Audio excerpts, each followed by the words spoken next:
part of the state of Alaska fallen through the ice or disappeared on a snowmobile ride in the wintertime?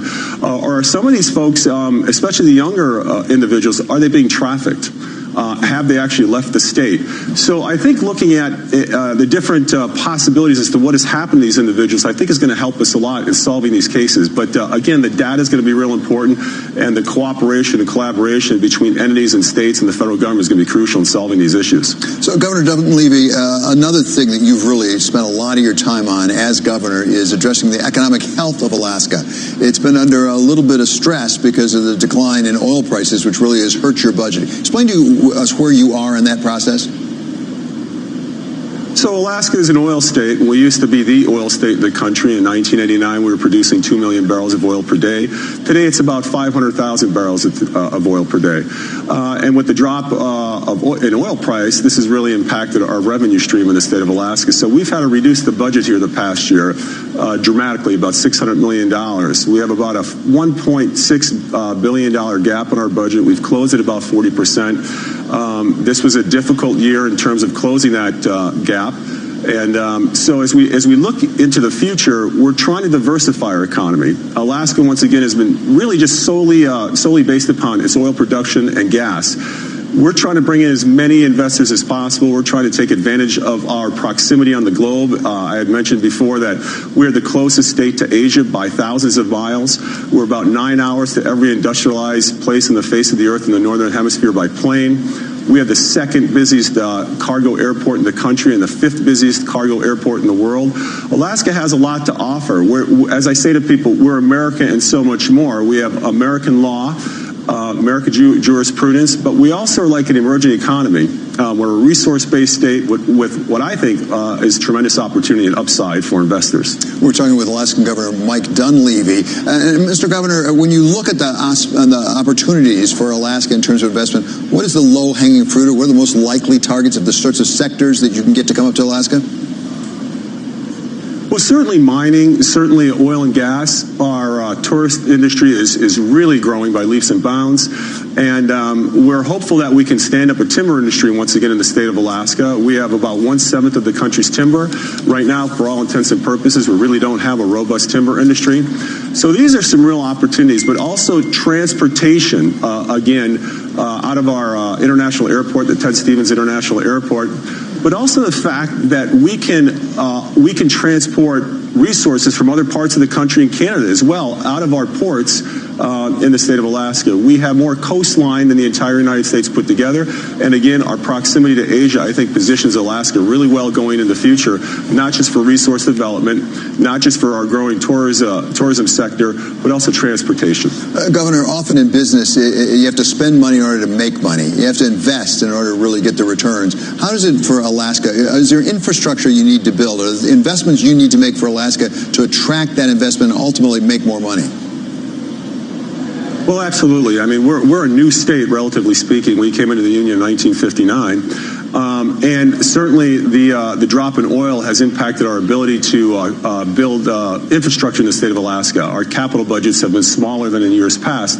And so this is a discussion we need to have this year with Alaskans and our legislature as to how much money we're going to dedicate towards our operating fund, how much money we're going to dedicate towards our capital fund, because again, it's capital that's going to build the roads, the bridges, the ports, the airports, which is going to help with developing more of our resources and help support our resource industries, our tourism industries, our fishing industries, et cetera. So we certainly have to have that discussion because we are falling behind in terms of building Alaska. When you took on the task of balancing that budget up in Alaska, you had, I think it's fair to say, some difficulty with some parts of the legislature. They didn't necessarily agree with everything you wanted to do. How is that going now? Can they be a partner for you in this new effort to diversify the economy? Absolutely. It was a difficult session last year, obviously, because when you cut hundreds of millions of dollars from a budget, you're impacting people. And I understand that this caused a lot of consternation across the state of Alaska. But in terms of working with the legislature, we have a lot more in common than what divides us. Our desire to build Alaska, our desire to create jobs, create wealth for Alaskans, there's no doubt about it. So I'm looking forward to working with the legislature. again, on building Alaska, solving this fiscal issue, and bringing more industries and more investment to the state of Alaska. So I think this is going to be a year that I hope Alaska turns the corner on its fiscal issues, but also, again, the opportunities for more investment in the state of Alaska. And finally, Governor, can you compete on regulation or the lack of regulation? I mean, let's give a specific example. You've said that you want to be the first state that really complies with the Supreme Court decision saying you can't require people to pay money to a union. Is that going to help you with investment? It may. I mean, that particular issue was more about freedom of association, freedom of speech, obviously. And so we certainly want to comply with Supreme Court rulings. But in terms of regulation, we've identified about 115 regulations that we're looking at taking off the books that are impeding business in Alaska and also the daily lives of Alaskans. So we're continually looking at how we do things, our permitting processes, our regulatory processes, to make sure that we can compete with other states. And I think we're heading in the right direction. I think our economic indicators demonstrate that as well. Okay, many thanks, Governor. Really appreciate you being with us. That's Alaska Governor Mike Dunleavy joining us today from Anchorage. Coming up here, from Fannie and Freddie to Goldman and Apple, we've got the latest on the intersection of Wall Street and Washington. That's coming up next. This is Balance of Power, and we are on Bloomberg Television and we are on Bloomberg Radio. They're excited. On 3, our unlimited data is actually unlimited, like for reals. That means you can scroll and scroll and scroll through all the Black Friday deals. Because we have no speed limits, no data caps, and you'll be 5G ready at no extra cost. Wow, so many savings. Our Black Friday deals are now on. Save up to £480. Switch to 3, in-store or online. See 3.co.uk/unlimited-data. Savings on selected phones on 24-month contracts. Ends 5th of December. Terms apply. Keys? Check. Lunchbox? Check. 8-year-old ready to go? Check. There's one more thing you should check before you leave. Your travel. There's a new segregated section of Cycleway 4 under construction on the A200 Creek Road around the junction with Deptford Church Street. So expect delays due to lane closures. Plan ahead and check alternative routes at tfl.gov.uk.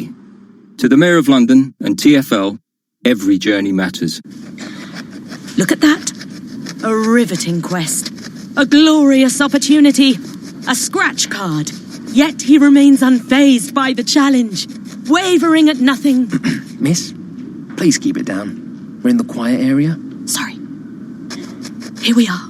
The moment of truth as he reaches the end of... Instant excitement with scratch cards from the National Lottery. Amazing starts here. Search Dream Big, Play Small. Rules and procedures apply. Players must be 16 or over. Each day you grab the keys, pop them in the ignition, and off you go without a second thought. But what if the unpredictable happens and you wake up with something like a flat battery? You'd have been better off if someone had checked it all out, right? But that's going to cost you. What if the cost was nothing? Book a free checkup online and our experts will complete a 29-point visual check and top up vital fluids, no matter what make of vehicle you own. And we're so confident in our checks, we'll also give you 20% off your next service. How's that for peace of mind?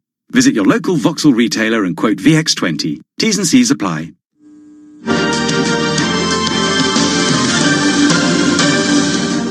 This is Balance of Power on Bloomberg Television and Radio. I'm David Weston. The mortgage giants Fannie Mae and Freddie Mac have been a bit of a political hot potato since they were put into conservatorship back in 2008, something that was supposed to be temporary. Here for an update is Jesse Westbrook, who covers financial regulation for Bloomberg in Washington. So, Jesse, I've been watching this now for 11 years. They keep saying they're going to come out. Are they on their way out? Steve Mnuchin says he has a plan. Well, I think the Trump administration certainly wants them out. Look, David, I mean, this is perhaps one of the most binary trades that you can sort of assess in Washington these days if you're in the financial sector. I think if Trump wins re-election, you should go long Fannie and Freddie. If you think Trump is not going to win re-election, you should short Fannie and Freddie, because even the timeline that the Treasury has laid out, his regulators have laid out, you're really not going to see an IPO of their shares until 2021 at the earliest. That's obviously would carry into a second administration or perhaps a Democratic administration. And if it's a Democratic administration, all bets are off. I mean, a Democratic president, particularly with the progressive, creep that's the direction the way the party's going, they have a total different vision for these companies. I mean, Elizabeth Warren might be content keeping them as a sort of government utility for the rest of eternity. So very, very, very binary trade. So, Jesse, you said the magic word, Elizabeth Warren, maybe two words, Elizabeth Warren, because she's in the news on another financial regulatory issue, and that has to do with the Apple Card and Goldman Sachs. She and Sherrod Brown, the senator from Ohio, have written evidently to the CFPB saying, you better pay attention to what they're doing over there. They might be discriminating against women. Yeah, shocker that Elizabeth Warren is beating up a Trump-appointed CFPB director and Goldman Sachs in the same day. I think we're all quite surprised by that. No, I mean, so the issue here is the Goldman had this algorithm with this Apple Card that gave some applicants some female applicants a much smaller credit limit than their husbands, and some in Silicon Valley were quite upset about that. Goldman's been beat up a lot about it. And this is right in Elizabeth Warren's wheelhouse. I mean, a few issues would be more in her wheelhouse than Goldman not giving women the same preferential treatment that it's giving men who are applying for this card. So she's curious whether the CFPB, which is now led by a Mick Mulvaney ally, Kathy Kraninger, is doing anything about this Goldman controversy. We have not heard much from the CFPB on it, no evidence that they're doing much about it, so Warren wants to follow up and make sure they're taking a look at it. Yeah, it feels like it should be a fairly straightforward issue. Actually, as you know, New York State authorities are looking into it as well, and Goldman said, look, we have certain rules. Take a look at our rules. We actually don't even ask people whether they're male or female when they apply for the card. So I wonder how much of this is really, we think there's something there you got to figure out, or this is putting it to the Trump administration. We don't think you believe in the CFPB and you're not having to do anything. Well, probably all of the above. I mean, this Goldman thing is a bit narrow. I'm not going to say it's unimportant, but there's a bigger question here about as financial companies become more like tech companies, and we use things like algorithms to make financial decisions. I mean, that could potentially work much better than what we do now, but there are obviously pitfalls as well. Yeah, and they could be a black box, and that's always a little threatening. Okay, many thanks to Jesse Westbrook down in Washington. Coming up, Balance of Power continues on Bloomberg Radio. We're looking at a new threat facing the World Trade Organization. We're going to talk with Rufus Yerkes, who used to work there. This is Balance of Power on Bloomberg Television and on radio.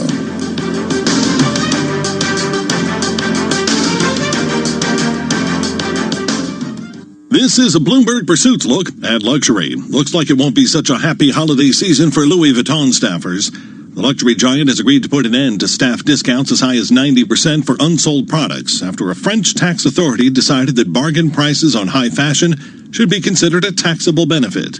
Inigo Philbrick, a blue-chip art dealer with galleries in London and Miami, is facing a worldwide freeze on his assets amid allegations he inflated the price of a Jean-Michel Basquiat painting by $6 million. It follows additional allegations that Philbrick double-sold a Kusama work to multiple buyers. Here's something you don't expect to see, a Porsche ad at the Super Bowl. Yes, the German sports car maker will be hawking its six-figure electric Taycan during America's game this winter. Speaking at Bloomberg's The Year Ahead Luxury Summit, Porsche exec Klaus Zellmer also says the brand's legendary 911 will be the last in its line to go electric. But there will be an electric Porsche 911.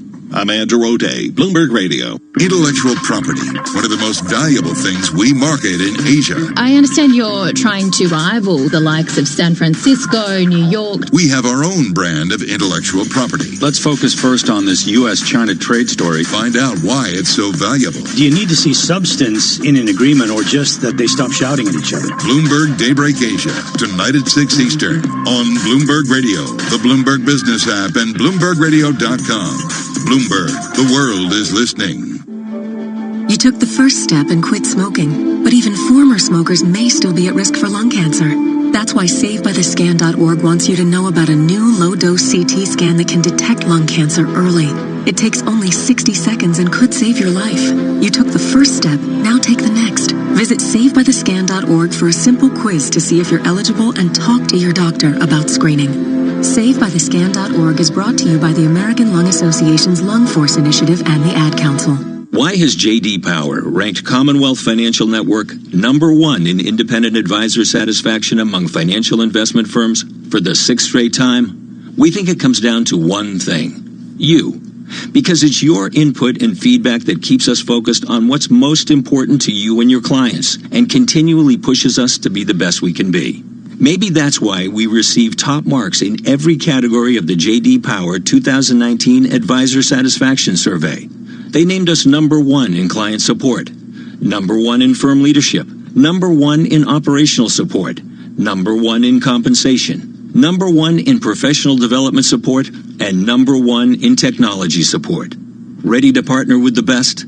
Call Commonwealth at 866-462-3638 or visit commonwealth.com and feel the power. Member FINRA/SIPC, a registered investment advisor. For 2019 J.D. Power award information, visit jdpower.com/awards. From the financial capital of the world, 24 hours a day at Bloomberg.com, on the Bloomberg Business app, and at TikTok on Twitter. This is Bloomberg Radio. From Bloomberg World Headquarters, I'm Charlie Pellet. We've got the Dow, the S&P, and NASDAQ all extended gains after President Trump said he has been talking to Chinese President Xi Jinping, and they continue to work on a trade deal. Treasuries and most European sovereign bonds higher. Right now, we have got the 10-year up 5/30 seconds, yield 1.73%. But again, records for equities with the S&P up 6, a gain now of 0.2%. The Dow up 48 points, a gain of 0.2%. The Dow at 28,115. S&P, by the way, at 3140. NASDAQ up 25 at 86.57. That's a gain of 0.3%. So trade on everybody's mind today. Bob Dahl is Chief Equity Strategist at Nuveen Asset Management. Look, the path of least resistance is still up. Not only China, but the absence of probability of a hard Brexit. The PMIs and the ISMs and other manufacturing numbers are getting a little bit better. And that's given us a nice rally in the market. And a big rally in a couple of well-known retail names today. Best Buy entering the holiday shopping season on a positive note after posting quarterly sales that topped estimates. Also raising its full-year outlook. Right now, Best Buy is up by 11.7%. And Dick's Sporting Goods shares jumping the most since May of 2018 after the athletic and leisure retailer raised its full-year earnings expectations for the third time this year, along with reporting quarterly results that topped analyst estimates. Dick's up now by 19.2%. Gold up 0.3%, $14.60 the ounce, and West Texas Intermediate crude up 0.4%, $58.22 a barrel. So again, recapping, stocks higher, trading at records. The S&P up 7, a gain of 0.2%. 1:02 on Wall Street. Time now for the Market Drivers Report with a focus on American depository receipts. Here he is, Dave Wilson. Thanks, Charlie. ADRs are lower, unlike U.S. shares. The S&P ADR index is down about 0.3%, and the S&P 500 is up 0.2%. The UK's Compass Group has dropped 8% in U.S. trading. The food service company said plans to take about $385 million in charges through next year because the outlook for Europe is deteriorating. Brazilian airline ADRs are falling as a record low in the country's currency. The real points to higher costs. JetBlue founder David Neeleman's carrier Azul has declined 7.1%, and Gol has lost 5.9%. Ireland's CRH has gained 2.8%. The building material maker forecasts annual EBITDA, that's earnings before interest, taxes, depreciation, and amortization, that beat analysts' average estimate in the Bloomberg survey. And Cyprus-based Key has risen 3.9% after CEO Sergei Solonin filed to sell a 3% stake. Analysts said the filing relieved concern that Solonin might sell more of his majority voting stake in the payment processor. Charlie.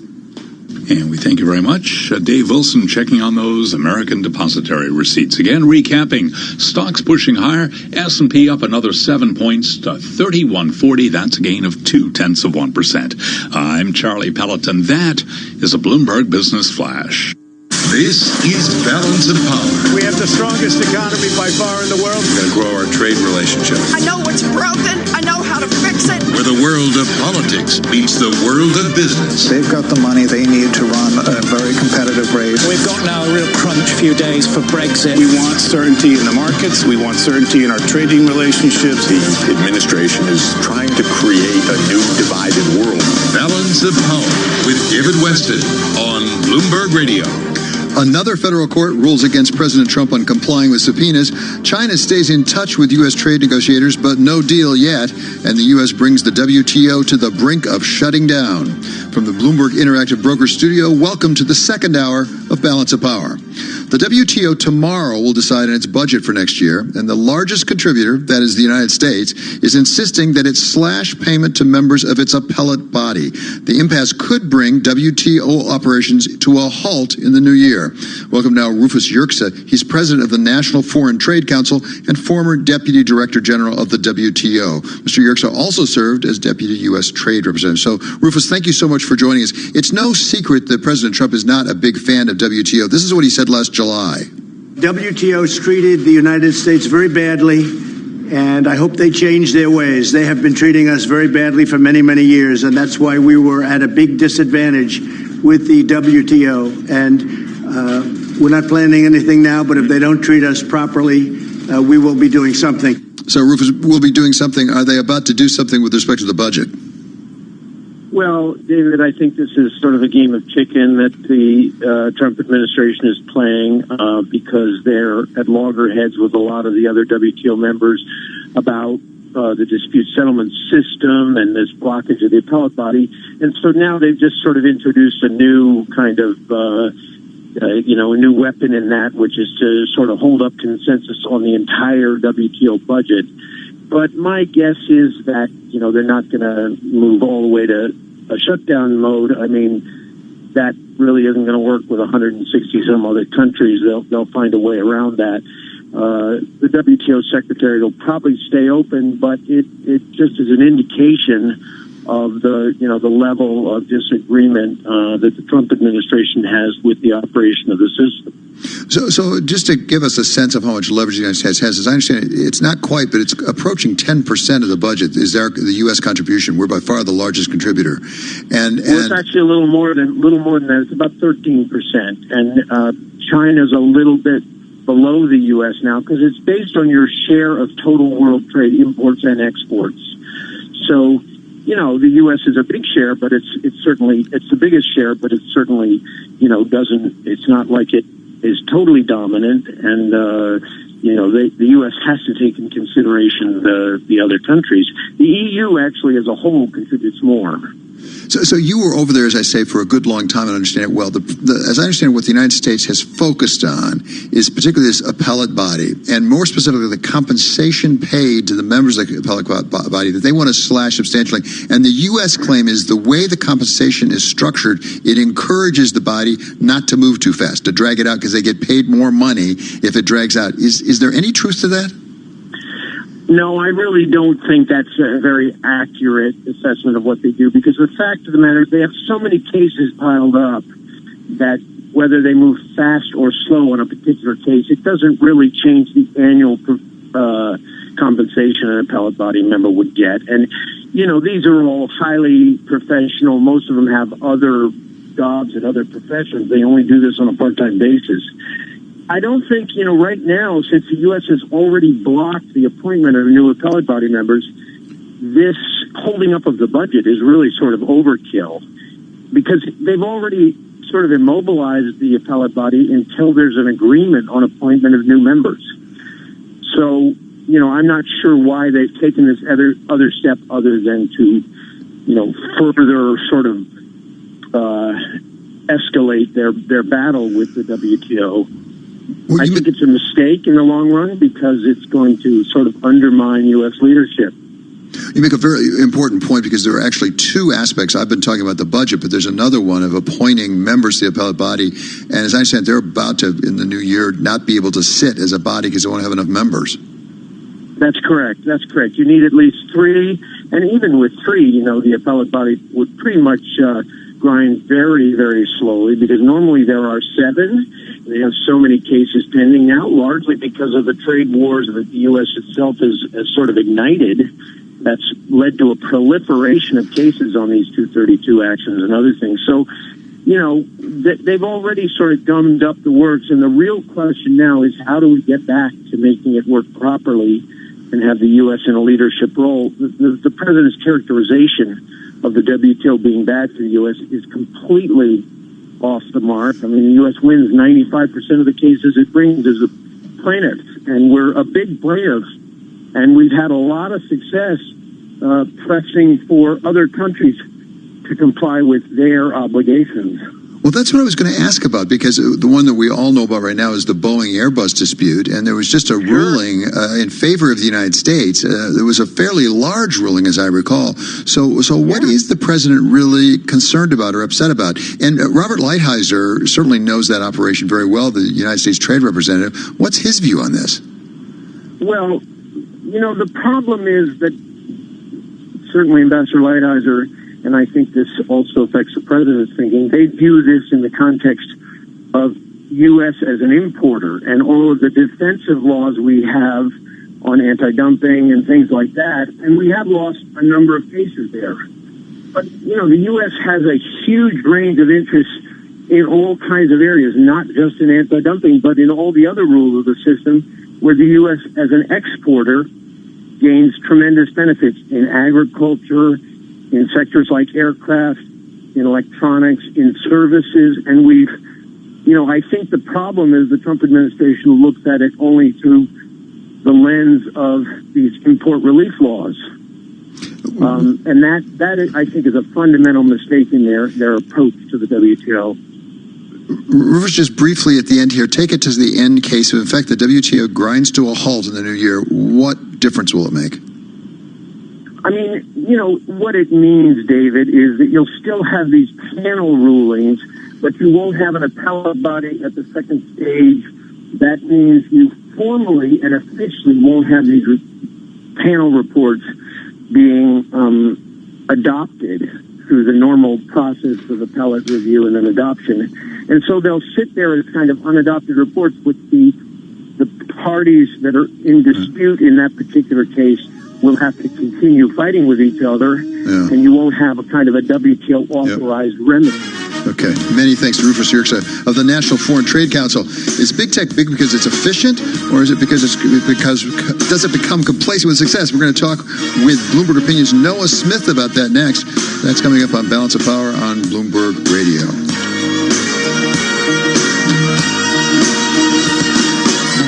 Directors of companies are responsible to boards. Let's begin with the IPO that may not be for a long, long time. Politicians are mindful of voters. Are those gains all going to the elite? Scholars pay attention to data. Does it spread beyond manufacturing? And nearly everyone at the top of these professions listens to Bloomberg Surveillance. Everybody listens when I'm on your show. Tom Keene and Jonathan Farrow.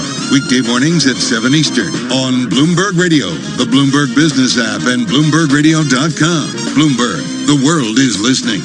Hi, I'm your host, Smokey Colbert, filling in for Smokey, because after 75 years of... Only you can prevent wildfires. Turns out there's much more to say. Nearly 90% of wildfires are caused by us humans being careless, dumping our used barbecue coals willy-nilly. Guess the song was wrong. We did start the fire. That's why I respect Mother Nature and her trees, whether coniferous or new car scented. Brought to you by the U.S. Forest Service, your state forester, and the Ad Council. In-depth analysis, concise reporting, need-to-know global business news. Around the world and across the markets, Bloomberg connects the dots for decision makers. Stay on top of today's headlines. Follow big breakthroughs in tech. Understand the latest political issues. See how the world's wealthiest are spending their money.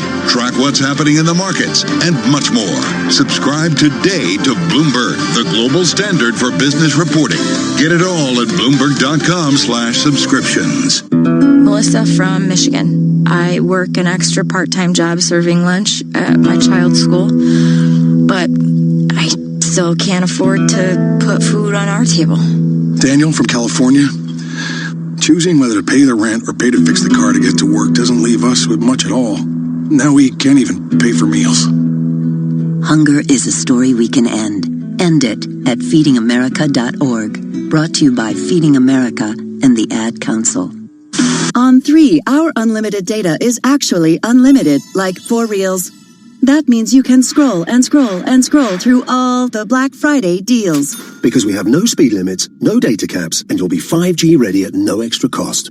Wow, so many savings. Our Black Friday deals are now on. Save up to £480. Switch to 3, in-store or online. See 3.co.uk/unlimited-data. Savings on selected phones on 24-month contracts. Ends 5th of December. Terms apply. There is simply nothing else like it. Giraffe strut, bird swoop, gazelles leap. And as the music soars, the entire Serengeti comes to life around you. This is Disney's The Lion King. Experience it at London's Lyceum Theatre.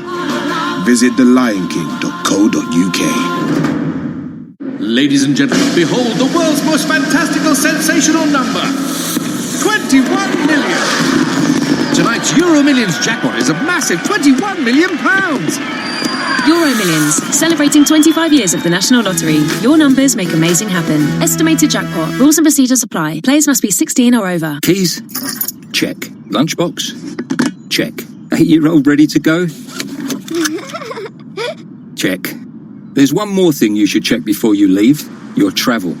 There's a new segregated section of Cycleway 4 under construction on the A200 Creek Road around the junction with Deptford Church Street. So expect delays due to lane closures.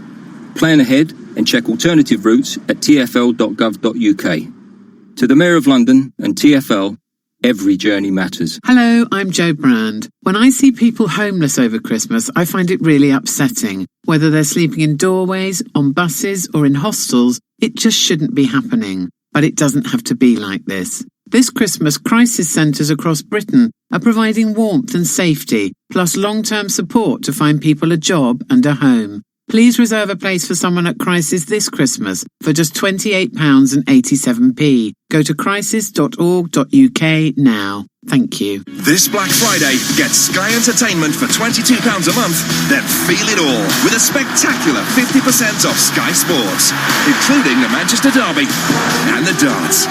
Build your perfect bundle today.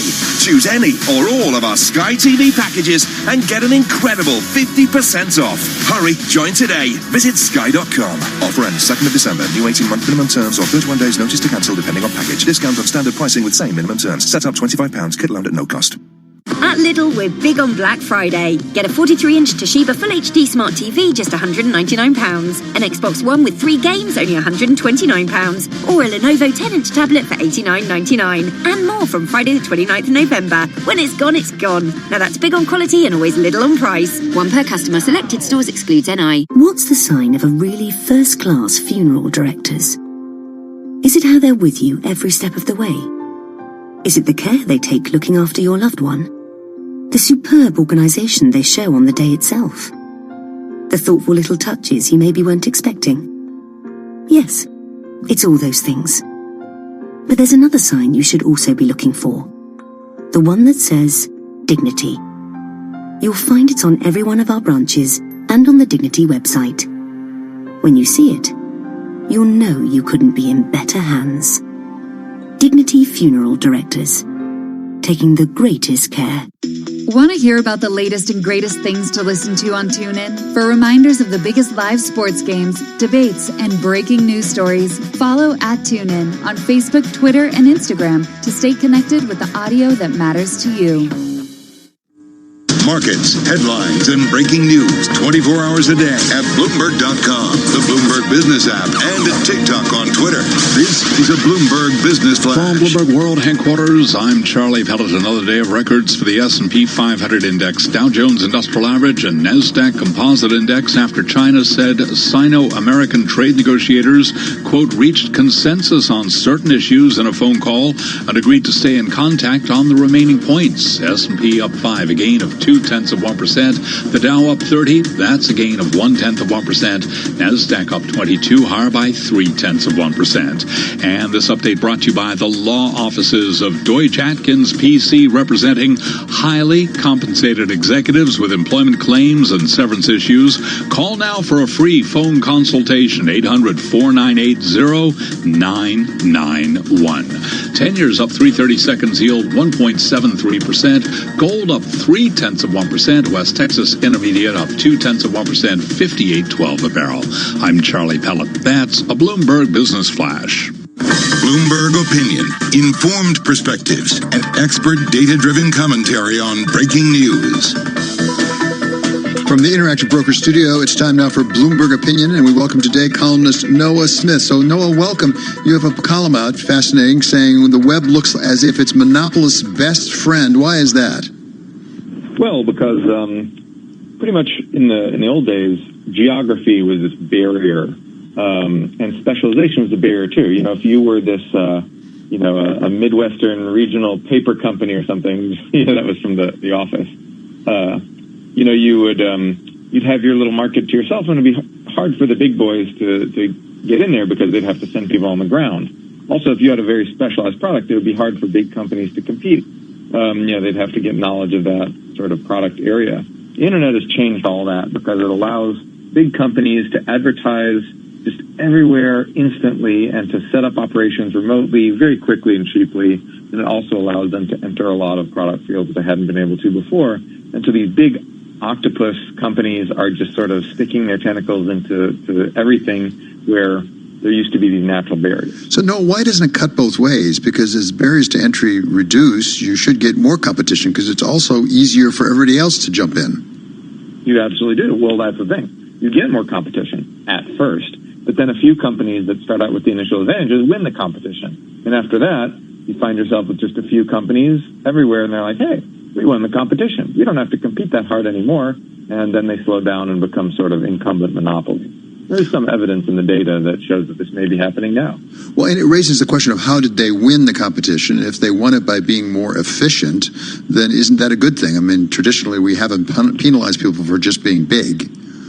Right. Well, it was a good thing for a while at the beginning because two reasons. Number one, the companies that won this competition were the companies that started out with a bit of an advantage, that were just a little more efficient or a little more innovative or whatever than their competitors. It didn't have to be a big advantage. It's like the old adage about how to outrun a bear. You don't have to be faster than the bear. You just have to be faster than the guy next to you. Well, that's how they did it. And so that was, it's good that now everybody everywhere gets to shop at like Target, which is a little better than whatever the old, general store, neighborhood store used to be. And that's, good for consumers. And also, companies muscling into these new product categories had to do some innovation. Amazon had to do some innovation, or let's say Netflix had to do innovation to muscle out like Blockbuster or something. And so there was this burst of innovation. We saw this big productivity gains in the 90s and early 2000s, and they sort of level off. And a lot of people are wondering, well, maybe now that a few companies have just won all the markets everywhere in the United States, maybe now they're slacking. So this is a genuinely interesting academic discussion, but it's more than that, because right now people are asking what should be done about big tech. Should we be taking actions, whether it's breaking it up or doing something else? We had Tom Steyer on recently, and we talked to him about this, and he had a particular point of view about things like Google and like Facebook. If you believe that breaking them up would result in the same people going back to one place where they started, then it requires government regulation the way a public electric utility. Do you think they are natural monopolies? I do. So there you have it, Noah. At least Tom Steyer thinks they're natural monopolies, so it's more like a railroad or like a public utility you have to regulate. What do the economists tell us? Well, nobody really knows because the game has changed so much, but this sounds intuitively right to me. And the problem if you break up Facebook, and you suppose you say Facebook and Instagram, you guys have to split, and then they start competing with each other. Well, one eventually wins, and either all the old people get on Instagram or all the young people go back to some modernized version of Facebook, and then you just have one dominant player again. You break companies up by geography and then make them compete again. It'll be actually, we did that to Standard Oil, to AT&T. It'll actually be pretty easy now with the internet for them to sort of spread back and just take over pretty quick again. So the thing is, if you can't do the old approach, what's the new approach? And I think people are converging on this idea that you need to regulate, platforms more like utilities. Of course, that also leaves all the other industries where companies aren't really platforms, where you have just like chicken processing, and you have one chicken processing company of Tyson, just beating everybody else. And what do you do in those industries? how do you regulate that? I think that we don't really know yet, and people are still trying to figure it out. And no, when you think about electric utilities or railroads, the issue was if you have a monopoly, you can charge your customers too much. If anything, big tech has been deflationary, not inflationary. And so do you regulate rates, how much they charge for advertising? Because that doesn't seem to be a big problem, how much they're charging for advertising. Well, maybe. I mean, so how much you charge can also be how much of revenue you take. So a lot of digital media companies have been complaining that, when they advertise on Facebook takes 80%, 85% of the revenue that's generated from those ads. That's a form of charging a lot. And, if you're a digital media content creation company, you've pretty much got to go through, Facebook or Google. And so there may be some ways that they are charging too much. And there's also all those industries you don't hear about. I mean, yeah, big tech provides free stuff, but like people are paying more for telecoms, for like Comcast. People are paying more for various kinds of like food these days, like food prices. But I mean, there's price rises throughout the economy, and then there's times when there were natural factors pushing prices down, like cheap imports. That then some of that gets captured by companies that don't lower the price very much, or and people still think, oh well, the price went down, it didn't go up, but you didn't save as much as you thought. It's a fascinating piece, as I say, Noah. I really appreciate it. That's Bloomberg Opinion's Noah Smith. You can read more on this and other stories from Bloomberg Opinion at Bloomberg.com/opinion and on the terminal by typing in OPIN GO. And now we're going to turn to President Trump, who suffered another loss yesterday in the lower federal courts on a subpoena case. We're going to talk with Bob Mintz of McCarter in English about what comes next for Mr. Don McGahn, his former White House counsel. That's coming up on Balance of Power, and this is Bloomberg Radio.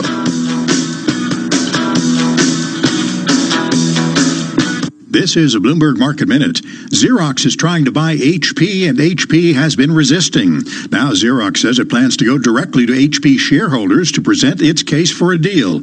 In a letter to HP's board Tuesday, Xerox said it won't apologize for its aggressive tactics in pursuing HP.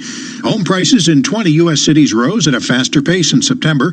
Assigned property values are stabilizing as housing demand picks up. The Core Logic Index of property values increased 2.1% from a year earlier. John Schnatter, Papa John's founder and former leader, lambasted the pizza chain, naming a handful of executives that he says should be jailed, while calling out the new chief as having no pizza experience. And Schnatter, who made the comments to WDRB in Louisville, also took a dig at the food quality, saying he's eaten more than 40 pizzas in 30 days, and, quote, it's not the same pizza. No immediate comment from Papa John's. Stocks are extending record highs. The Dow's up 40, S&P 500 up 0.2%, the Nasdaq up 0.25%. Mark Mills, Bloomberg Radio. My name is Hunter Hayes. I know myself, and I know my buzzed warning signs. One shot is about knowing my limits, or not necessarily knowing my limits. I start with one shot to have a good time. One of the signs that I'm starting to feel a little buzz is when I start solving not only my own problems, but the entire world's problems. When I know I'm going out, I know I'm going to start with calling for a ride. Buzz driving is drunk driving. A message brought to you by NHTSA and the Ad Council. In-depth analysis, concise reporting, need-to-know global business news. Around the world and across the markets, Bloomberg connects the dots for decision makers. Stay on top of today's headlines. Follow big breakthroughs in tech. Understand the latest political issues. See how the world's wealthiest are spending their money. Track what's happening in the markets, and much more. Subscribe today to Bloomberg, the global standard for business reporting. Get it all at Bloomberg.com/subscriptions. Whatever job you're searching for, you can find it on LinkedIn. First jobs, flexible jobs, work from home on a Friday jobs, advertising jobs, accounting jobs, HR, PR, even ER jobs, Soho jobs, Shoreditch jobs. Keep me away from the central line jobs. Banking jobs, building jobs, never ever boring jobs. Small jobs, big jobs, lunch in Borough Market jobs, or even voiceover jobs, which is how I ended up recording this ad. Search millions of jobs on LinkedIn and find one meant for you.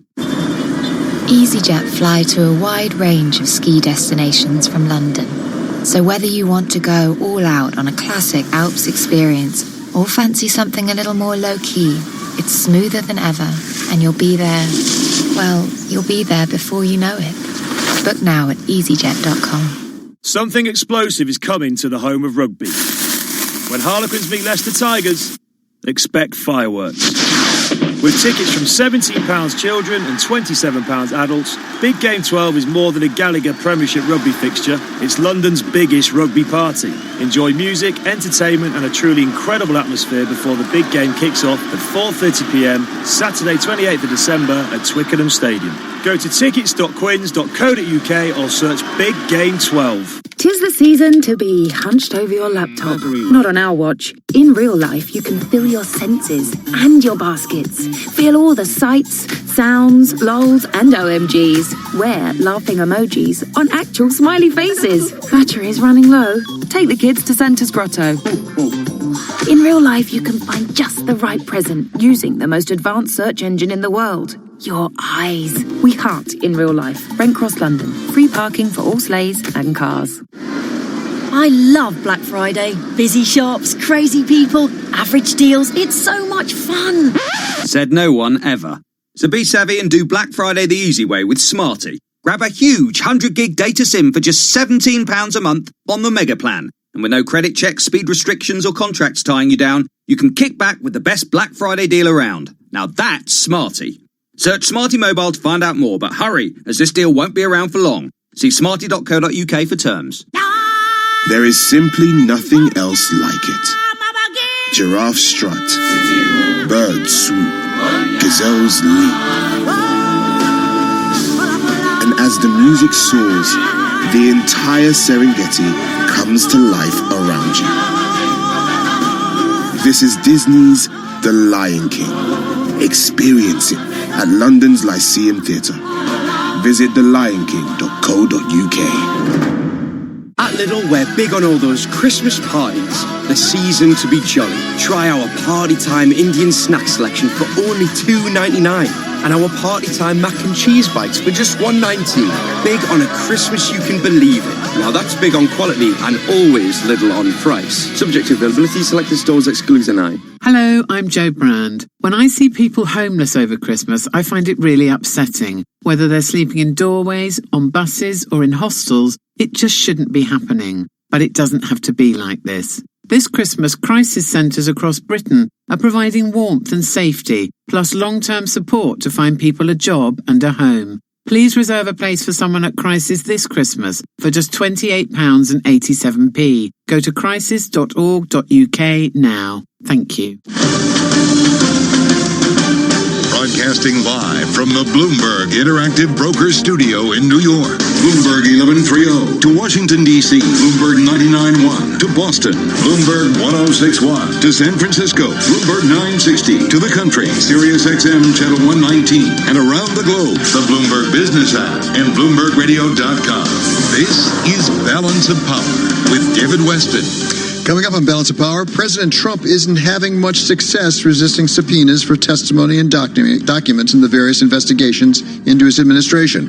We're joined by my colleague June Grossett to sort it all out for us. But first, let's get a market check with Charlie Pellet. And I thank you very much, David Weston. Happy Tuesday, by the way. The Dow, the S&P, and NASDAQ all advancing. Yes, another day of records. This after President Trump said he has been talking to Chinese President Xi Jinping and that they do continue to work for a trade deal. Treasuries and the dollar rose. S&P at a record 31.37, up 4. That's a gain of 0.1%. The Dow up 25, up 0.1%. NASDAQ is up 20, higher now by 0.2%. 10 years up 3/30 seconds, yield 1.74%. Gold up 0.4%. 14.60 the ounce, and West Texas Intermediate crude pulling back by 6 cents a barrel, down 0.1%, 57.96. The Trump administration last week criticized the World Trade Organization's compensation structure for appellate body members, laying out a case for potentially blocking the institution's budget and effectively halting its work starting next year. Reaction from Rufus Yerkes, president of the National Foreign Trade Council. He serves as deputy U.S. trade representative, and he was our guest right here on Balance of Power. No, they're not going to move all the way to a shutdown mode. I mean, that really isn't going to work with 160 some other countries. They'll find a way around that. The WTO secretary will probably stay open, but it just is an indication of the level of disagreement that the Trump administration has with the operation of the system. Lots of retail news today. Dollar Tree falling the most intraday since 2012 after the budget retailer trimmed its outlook on 2019 profits, saying tariffs on Chinese imports are driving up costs. Dollar Tree falling by $18.84, down 16.7%. Also after earnings, Best Buy surging 12.1%. 10 years up 3/30 seconds, yield 1.74%. Again, gold up 0.4%. Recapping, stocks higher, S&P at a record up by 3, a gain of 0.1%. I'm Charlie Pellet. That's a Bloomberg Business Flash, and Balance of Power with David Weston continues. And thank you very much, Charlie Pellet. A federal district court in Washington yesterday ruled that President Trump could not block a congressional subpoena for his former counsel, Don McGahn, to testify before Congress, saying that, quote, presidents are not kings. We welcome now my colleague June Grasso and former federal prosecutor Bob Mintz, now managing partner of the Newark office of McCarter and English. So, Bob, let me start with you. Is there anything surprising with this? Hasn't courts been ruling this way for an awful long time? Well, it isn't a totally surprising decision, but in reality, there's not a lot of case law on this. There's only been one prior case. This goes back to the Bush administration, where there was a subpoena for then the former White House counsel, Harriet Miers. In that case, the district court judge ruled the same way as the judge here, ordered her to appear to testify, but then it was resolved and never went up on appeal. So there's not a lot of case law on this. There's really just this Office of Legal Counsel opinion that both the Trump administration and the Obama administration have taken regarding these top presidential advisors.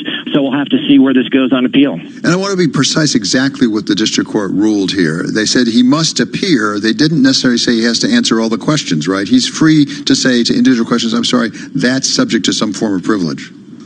No, that's exactly right. The position that was taken by the Trump administration and by the Obama administration previously was that there was this broad immunity that allows you to not even be compelled to talk about your official duties. This decision by this judge here is limited, and it says you have to show up. You have to show up and answer questions, but you still have the ability to exercise executive privilege and not respond to the questions that you believe are privileged. So it's a victory of sorts, but it certainly could wind up back in the courts. It's a really thorough opinion, 120 pages. She quotes, as you mentioned, from the Harriet Miers decision, as well as the Federalist Papers. Is she trying to make her decision appellate court proof? Well, I think she's recognizing that there is not a lot of law on this subject, and she did use some rather strong language, as you say, saying no one is above the law, presidents are not kings. It's a very thorough decision. It could be one of the decisions that guides this issue going forward. So I think the judge recognized that this is an important ruling. It's only the trial court decision. It will obviously go up on appeal, but it was important, and she wanted to make sure it was thorough, it was well-reasoned, and ultimately I think she is hopeful that the appeals court will agree with her. She also made a reference to this decision also applying to even intelligence officials. And, of course, John Bolton's lawyer came out afterwards and said this basically had nothing to do with him. Does this have something to do with other former White House advisors like John Bolton? Well, I think it does. Mr. Bolton's attorney had drawn the distinction between national security versus Don McGahn, who was White House counsel, but the judge went out of her way to say that there was really no distinction between domestic affairs and national security matters.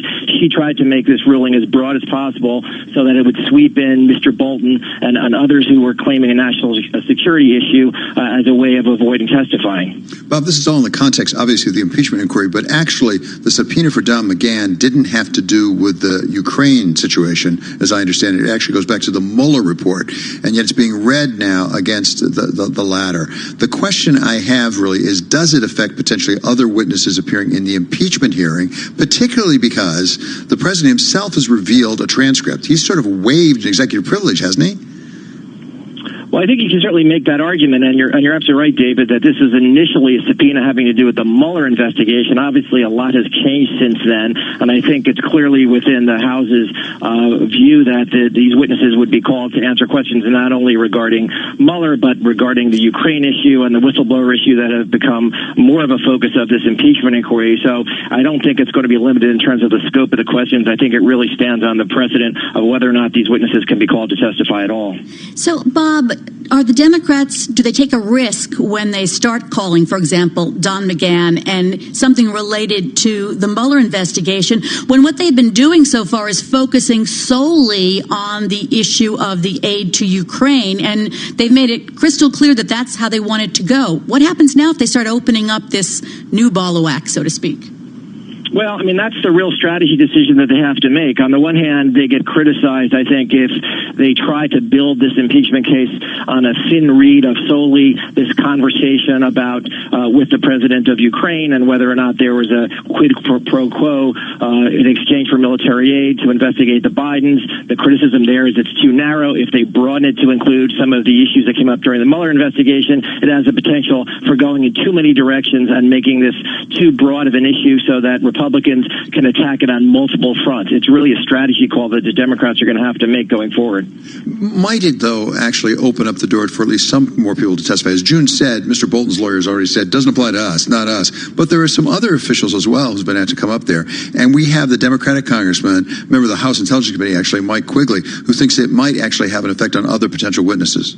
I think it's a message to all the witnesses who obstructed in the White House for telling them not to appear. It's time to show up.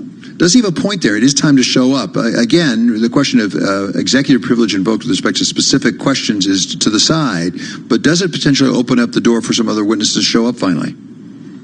Well, I think it does, David, except that the Department of Justice has now asked that this be stayed so they could take it up on appeal. And if Judge Jackson agrees to the stay, then I think these witnesses can rightly say, we've got to let this play out in the courts. We're not going to come in just yet. We want a final decision. And so that this will go to the D.C. Appellate Court most likely. But they've been shown recently that they can move things along very quickly if they want to. Yeah, we'll go there very quickly, and then I think if there's another adverse ruling, we'll see the Department of Justice taking it up to the Supreme Court and seeing if the Supreme Court will weigh in. Where all good things end. Well, but even there, the Supreme Court just set an expedited briefing schedule on the issue coming up from New York about the tax records of the accountant and said, we want some briefs like within 2 weeks, guys. Before they decide whether to take that case. Exactly. They can't do their whole term on these cases, can they? Well, they may be able to. It's full employment for lawyers, which we congratulate you on, Bob. That's terrific. Okay, thank you very much to my colleague, June Grasso, and to Bob Mintz. He is a McCarter in English and also a former federal prosecutor out in New Jersey. In the meantime, the United States Senate is moving up its action on possible sanctions against Turkey, as our NATO ally has started testing those Russian S-400 missiles, putting President Trump in a very awkward position. We talked with Jonathan Schanzer of the Foundation for the Defense of Democracies. That will be coming up next. We are on Balance of Power, and Balance of Power is on Bloomberg Radio.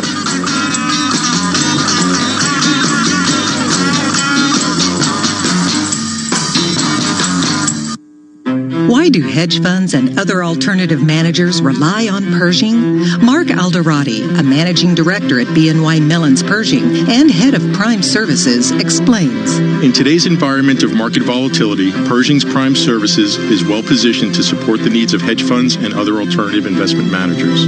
Whether it's customized financing or securities lending solutions, platform access, or business expansion, BNY Mellon's Pershing is a prime broker who's committed to this business and agile enough to meet your evolving demands. Pershing helps to solve the needs of clients by advocating for them, providing unwavering strength, deep supply, and award-winning service that is at the core of everything we do. Find out what sets Pershing's prime brokerage team apart. Learn more about the unique and industry-leading solutions for hedge funds and other alternative managers offered by BNY Mellon's Pershing. Visit our website at Pershing.com. Pershing LLC, member FINRA, NYSE, SIPC. Have you wanted to speak a new language, but you thought it'd be too hard or take too much time? Then go to Babbel.com, download the app, and try it for free. In just 15 minutes a day, you'll be on your way to speaking a new language in just a few weeks. And right now, you can try Babbel for free. Babbel starts out teaching you words and phrases by matching them with pictures. You won't believe how easy the interactive program is. Soon the sentences get a little bigger, and before you know it, you're having simulated conversations voiced by native speakers. And because Babbel is crafted by language experts and uses the spaced repetition method, in just 10 to 15 minutes a day, you'll be speaking the language of your choice with real confidence. With Babbel, you can speak a language. Just go to Babbel.com and start your first lesson in the language of your choice for free. Download the Babbel app or go to Babbel.com and try it for free. That's BABBEL.com. Are you interested? On 3, our unlimited data is actually unlimited, like 4 reels. That means you can scroll and scroll and scroll through all the Black Friday deals. Because we have no speed limits, no data caps, and you'll be 5G ready at no extra cost. Wow, so many savings. Our Black Friday deals are now on. Save up to £480. Switch to 3, in-store or online. See 3.co.uk/unlimited-data. Savings on selected phones on 24-month contracts. Ends 5th of December. Terms apply. This year, make Christmas shopping a pleasure. Come to Bicester Village, with over 160 beautiful boutiques set in a fairy tale Cotswolds Christmas garden, glittering by day and magically illuminated by night. After a day's hard work finding the perfect gifts, reward yourself with festive menus and cocktails at Farm Shop Restaurant and Cafe by Soho House & Co. or a delicious dinner at Café Wolseley. Bicester Village, the perfect place for Christmas shopping. Like all good tradespeople, Ford likes an early start too. That's why our Black Friday has already begun. Enjoy amazing savings across our hard-working range of new commercial vehicles. Save between £2,500 and £9,650 off the recommended retail price. Why wait until the 29th of November, when you can have that Black Friday feeling today? Plus, there's 0% APR representative on Ford Acquire. Search Ford Black Friday. Ford, backbone of Britain. Exclusions apply. Combined promotions available till 30th of November 2019 at participating dealers. For Ford Acquire, finance subject to status and deposit restrictions apply. Free post Ford credit. At TUI, we can help you find the perfect family holiday. And with flights from 20 UK airports, we make getting there a whole lot easier. This Black Friday, you can save up to £150 per booking, and you'll automatically get the chance to win the cost of your holiday back. Book online or in-store with one of our travel experts. At TUI, we cross the T's, dot the I's, and put you in the middle. Offer available on selected holidays for a limited time and subject to availability. Booking T's and C's apply. At or protected. 25% off. This week at Tesco, we're taking that exact percentage off wine and fizz when you buy 6 bottles or more. So, technically, every 4th glass is on us. Tesco, delivering Christmas for 100 years. 18 plus excludes Express and Scotland Max 36. Exclusions apply. Ends 2nd of December. At Ring, we've reinvented the doorbell. So no matter where you are, you can watch over your home and the things you care about. Ring Video Doorbell streams HD video and two-way talk straight to your phone, so you can speak to whoever's at your door from anywhere. Delivery. Oh, great. Could you leave it with my neighbour, please? Sure, no problem. See, hear and speak to whoever's at your door from wherever you are with Ring Video Doorbell. For exclusive Black Friday offers on selected video doorbells and cameras, visit ring.com and major retailers. Upgrade to TuneIn Premium and get over 45 commercial-free music stations. You'll also get live commercial-free news, plus live play-by-play games from NFL, MLB, NBA, and NHL. Visit tunein.com/premium to upgrade. Hey, NFL fan, can't watch the game? Can't be there? No biggie. With your TuneIn Premium membership, you already have an all-access pass to every team and every game in the league. Amazing, right? Steps up, floats it towards, at the goal line, it's intercepted! Listen live as the action unfolds or on demand when you can. Anytime, anywhere, all season long. Right side, it is caught. It is in for the right side for the touchdown to Keenan. Search NFL today. A lot of people aren't aware that TuneIn lets you listen to the same terrestrial stations that you pick up on your FM AM dial, except you can hear them from anywhere. To see all the stations broadcasting in your area, find the local radio section on the home screen. Keep it local with TuneIn. Markets, headlines, and breaking news 24 hours a day at Bloomberg.com, the Bloomberg Business app, and at TikTok on Twitter. This is a Bloomberg Business Flash. From Bloomberg World Headquarters, I'm Charlie Pellet, Stocks Higher, Trading at Records. This update brought to you by the law offices of Deutsch Atkins PC, representing highly compensated executives with employment claims and severance issues. Call now for a free phone consultation, 800-498 480,991. Stocks at records after President Trump said he has been talking to Chinese President Xi Jinping and that they continue to work for a trade deal. The S&P 500 index up 3 to 3136, a gain of 0.1%. The Dow up 19, higher by 0.1%. NASDAQ up 17, higher by 0.2%. Any advance today for the Dow, the S&P, and NASDAQ will be another record. 10-year up 4/32, yield 1.73%. We've got gold up 0.5%, $14.61 the ounce. West Texas Intermediate crude, little change right now, up 1 cent, 58.02 a barrel. So again, recapping, S&P up 3, a gain of 0.1%. I'm Charlie Pellet. That's a Bloomberg Business Flash. Balance of Power. The Tuesday edition continues, and here he is, David Weston. Thank you so very much, Charlie Pellet. Live from the Interactive Broker Studio, this is Balance of Power. I am David Weston. Turkey began testing its new Russian-made air defense system this week, provoking the U.S. Senate to move forward with possible sanctions against the NATO ally. Welcome now, Jonathan Schanzer. He is Senior Vice President of Research for the Foundation for the Defense of Democracies. Mr. Schanzer earlier served in the U.S. Treasury as a terrorism finance analyst. So, Mr. Schanzer, thank you so much for being with us. I want to start with what the exact threat is perceived to the United States of America. Earlier today, Secretary of State Mike Pompeo talked to camera, and our own Nick Wadhams from Bloomberg asked him about exactly how concerning it was. Yeah, it's concerning. We are hopeful. We're still talking to the Turks. We're still trying to figure our way through this thing. I don't want to get out in front of what the president may or may not do, but we have made very clear to the Turkish government our desire to see them move away from the putting into full operationalization the S-400 weapon system. So how dangerous is this really to the United States of America? Is it because Russia made the S-400 missile system and that we also are selling them fighter jets? That's part of it. I mean, I think it's important to back up for just a moment to realize that the Turks are actually a NATO ally, which means that they're part of a coalition designed to counter Russia. And so they're not doing that. They're actually working with the Russians and buying Russian-made systems. The concern that we have is several-fold. One is that we've, initially had the Turks part of the F-35 fighter jet program, and we had to dump them from the program because of this.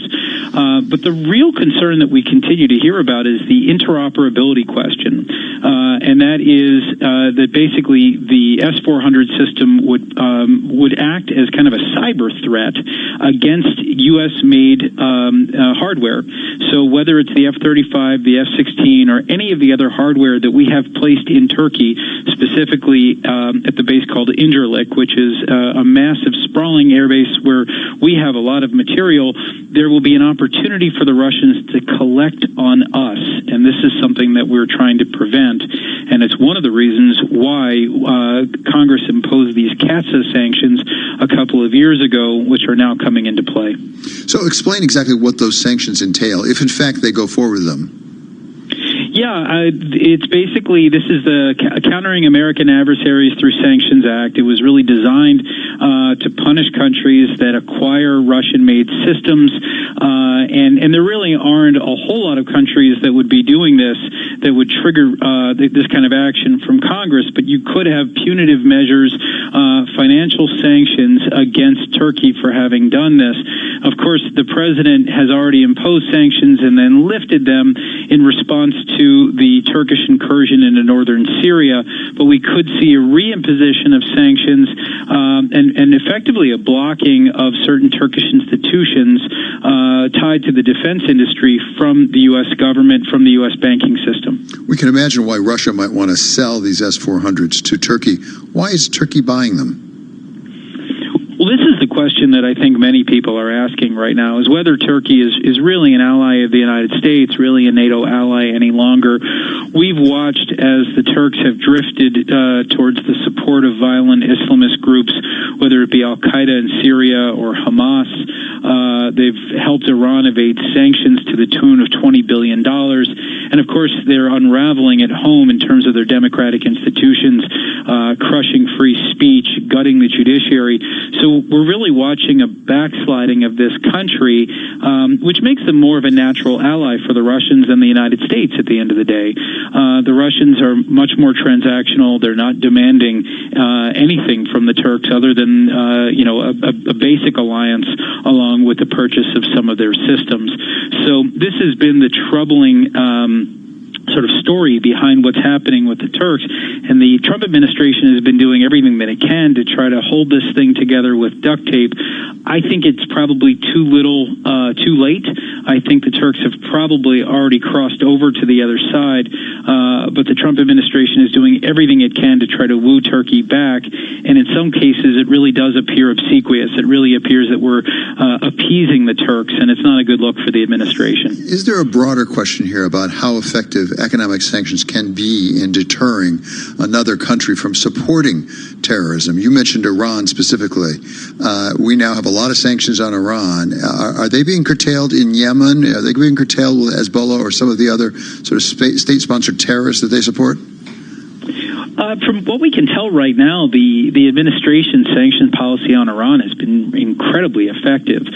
It may not stop terrorist groups like the Houthis in Yemen or Hezbollah in Lebanon from being able to continue their operations. I think those things are hard to stop in their entirety. But the sanctions that we have on Iran right now really appears to be squeezing them in terms of accessible cash reserves. The reports that we're getting right now is that Iran really is on the brink of a balance in payments crisis, which is exactly what these sorts of sanctions should be doing. It should be forcing them to make a choice between acting in a responsible manner, working with the international community, or supporting terrorism and violence as they have. So the hope is that we've got them now on the ropes.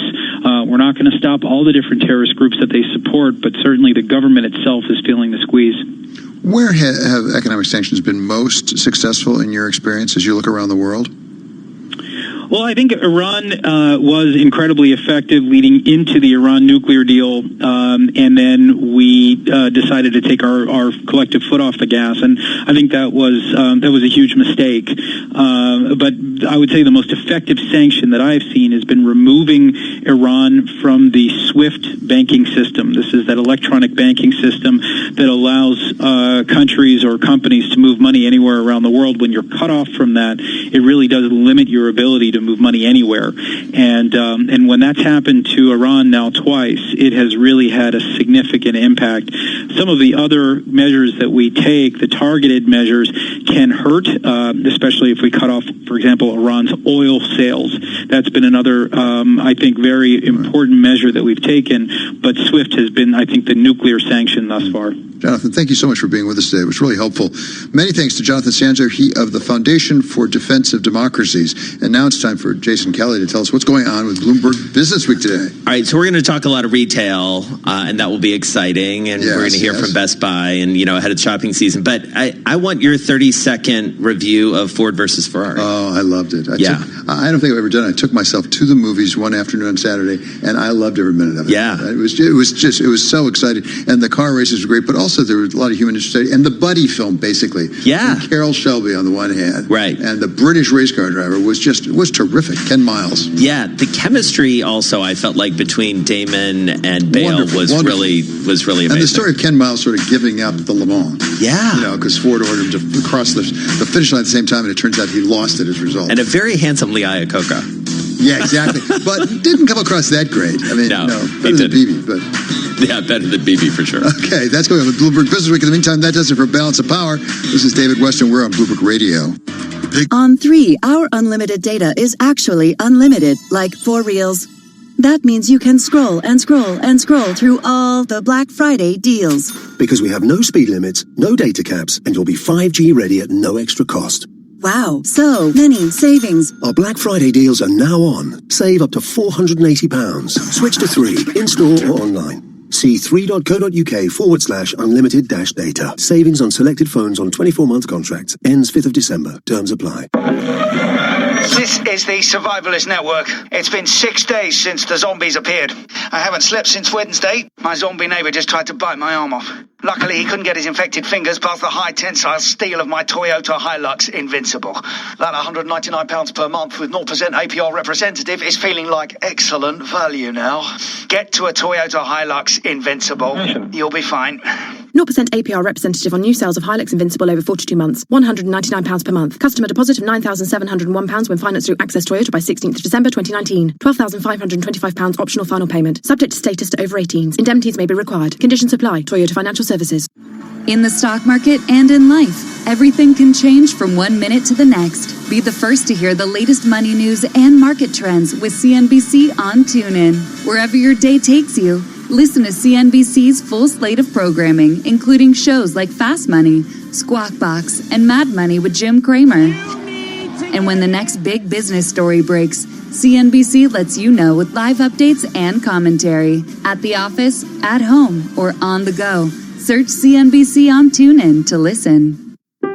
Thanksgiving is all about traditions like turkey, cranberry sauce, and bickering about politics with your relatives. If the dinner table gets to be too much, escape for a bit and pop in your earbuds to listen to the excitement of the NFL on TuneIn. We've got live play-by-play of every football game, so you can listen to epic touchdowns instead of your Uncle Harold. Elliott picks his way into the end zone for the leading touchdown. Live NFL when it matters the most. Hear it all season long on TuneIn. From ESPN and the award-winning producers of The Sterling Affairs comes the latest season of 30 for 30 podcasts. 4 brand new stories of espionage. He wanted this team to be the Barcelona of women's basketball. Resilience. I started to scream. I tried to get away.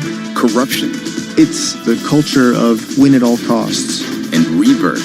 How will we ever rebuild it? 30 for 30 Podcasts, Season 6. Listen in favorite 30 for 30 podcasts on TuneIn. The world, 24 hours a day at Bloomberg.com, on the Bloomberg Business app, and at TikTok on Twitter. This is Bloomberg Radio.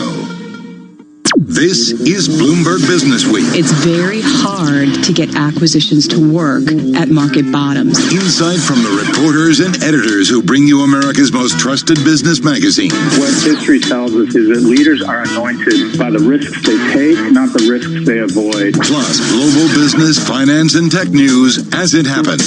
It will take a lot to knock China off of that cautious path, but you poke a bear enough, eventually it attacks back. Bloomberg Business Week with Carol Masser and Jason Kelly on Bloomberg Radio. Live from the Bloomberg Interactive Brokers Studio. Welcome to Bloomberg Business Week. It is Tuesday, November 26, 2019. Carol Masser along with my co-host Jason Kelly. Retail front and center. How many hours till Black Friday starts? We're going to tick you down to it. Best Buy feeling pretty good. Their investors very optimistic about what the holidays hold in store for them. That stock is soaring. So we'll get to that story and so much more. First up, though, a Bloomberg Business Flash with Charlie Pellet. Hi, thank you very much. Happy Tuesday. This developing story headline from the Bloomberg Professional Service. House Judiciary Committee plans public Trump impeachment hearings for December 4th. Again, repeating, the House Judiciary Committee will be planning a public Trump impeachment hearing on December 4th. The Dow, the S&P, and NASDAQ are all advancing. Equities climbed to records after President Trump said he has been talking to Chinese President Xi Jinping and that they continue to work for a trade deal. S&P up 4, a gain of 0.1%. The Dow up 30 points, also higher by 0.1%. NASDAQ up 17, up 0.2 again. The Dow, the S&P, and NASDAQ all at records.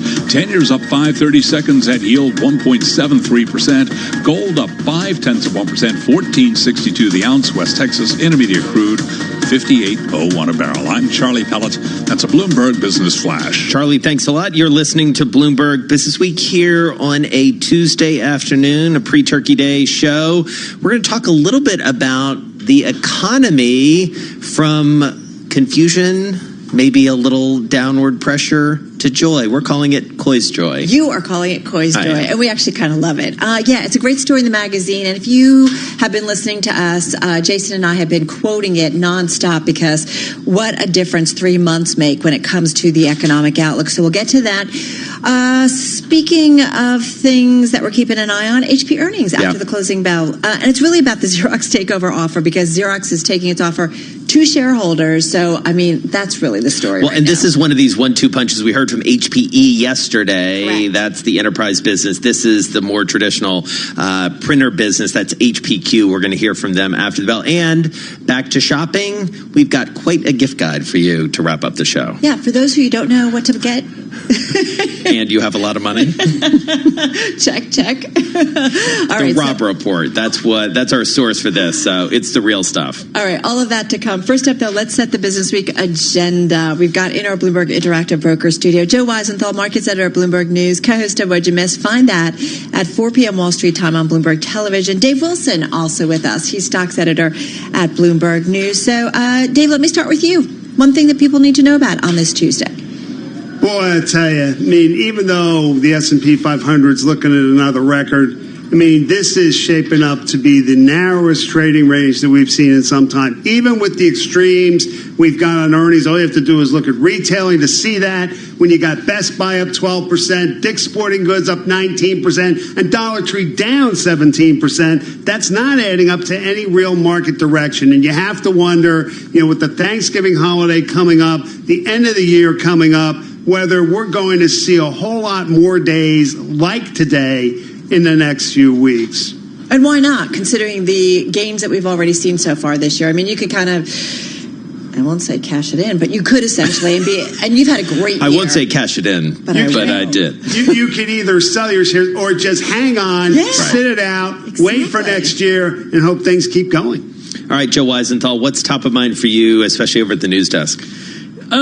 I think still, Dave said, stock's going higher, and although it's narrow, it's just such a trend. The uptrend is so powerful here, and the data is fine. Like, we got new home sales today, really strong, one of the best months in a while. It's a kind of misleading number if you looked at it wrong, because it says we fell, but that's because the past month was revised up by so much. So the housing economy, much better than people expected. Consumer confidence, fine. Some of the retail and wholesale inventories data, upward pressure to GDP. So, nothing too extreme, but overall it's pretty good. What's your one thing there, Master? I don't know what's, I guess maybe the comments by Jay Powell. That did catch my attention this morning. Chris Condon of Bloomberg News putting out a story. It's his last public comments before the next Fed meeting. And he was pretty upbeat. And he said, at this point in the long expansion, I see the glass as much more than half full. He said this yesterday in an event in Providence, Rhode Island. He said, with the right policies, we can fill it further, building on the gains so far and spreading the benefits more broadly to all Americans. It's like he's running for political office. Yeah, exactly. Well, I bet he feels like that sometimes in terms of the slings and arrows he's got to endure politically. Mine is the number one most read story. Even the hottest traders face bleak bonuses in a volatile year. I mean, we have talked about how well the stock market has been doing. We just talked about it a few minutes ago. And yet, across Wall Street, where they think about their bonuses a lot. The quants, they've been the hottest traders out there. They're essentially going to be flat year over year. And almost everybody else, equities, investment bank, et cetera, they're going to be down slightly. See, and I really thought you were going to go for Papa John's. I know we're going to talk about this later, but man, the founder eating a ton of pizza. 40 pizzas in 30 days. 40 pizzas in 30 days. That's actually weird. Wait a minute. That's actually not so hard. I've eaten a full pizza in one day. You could do that. That's not Could so you hard. eat 40 in 30 days? Totally. But also, why? Why not? Different I could, but I wouldn't want to. But also, and then he was like, yeah, and they're really bad, and they're not as good as they used to be. Well, yeah, well, if you're going to eat 40 pizzas in 30 days, by the time you get to like day 5, you're going to be you're like, oh, pizza again? Yeah. It doesn't make a lot of sense, Dave. It's a weird video. You got to watch the video. Dave is just SMH. Well, speaking of weird videos, right? Elon Musk, too, didn't he have a Tesla towing? Oh, the Tesla versus the F-150? But isn't there, I think there's a video There's out video. there. I haven't watched towing an F-150. Well, so the Tesla, the Cybertruck won, but then Ford came back. There was a little bit, go figure, with Elon Musk, a little bit of a Twitter war going on. And the F-150, the Ford guy basically came back and said, this is more apples to oranges. You put basically a 2-wheel drive versus a 4-wheel drive. Oh, come on. Yeah, anyway. It's getting complicated. excited. There you go. I love when it, I don't know, it's interesting. I love a good Twitter war. I love a great... Joe Weisenthal loves a good Twitter war. I love a good Twitter war. He's probably been in the middle of more of those Twitter wars than all the rest of us combined. Combined times 10. Yeah, Exactly. of course. I mean, you're right out there. All right, any other predictions, Dave, as we get closer and closer to the end Any of this songs for the foreshortened Pardon week? Turkeys or Yeah, did you anything come like up with a song for the Pardon Turkey? Somebody sent me one. Is it Charlie Vollmer actually sent us something from, was it Blue Oyster Cult? Oh, yeah. Don't Fear the Reaper. That's good. More cowbell? More cowbell. You know, I just came up with that off the top of my it's so head. funny that you said that. We had to show that to our daughter over the weekend because she's like, what's this cowbell reference? Oh, Here we go. boy. Well, You know, the education of young Aggie. When that was making the rounds, I mean, Don't Fear, Blue Oyster Don't Cult. Fear the Reaper. Oh, yeah. That's Sorry. the song in the Saturday Night Live bit that brought us more cowbell. I know. Exactly. And I mean, do cows actually ring bells in rhythm? Think about that. Oh, now you're just thinking right. too hard on this. All right, now we've really got something to think about since for you the got rest of the cows show. and turkeys, you know, the musician- animal How kingdom. about the musician in the room? I don't know, what was your question?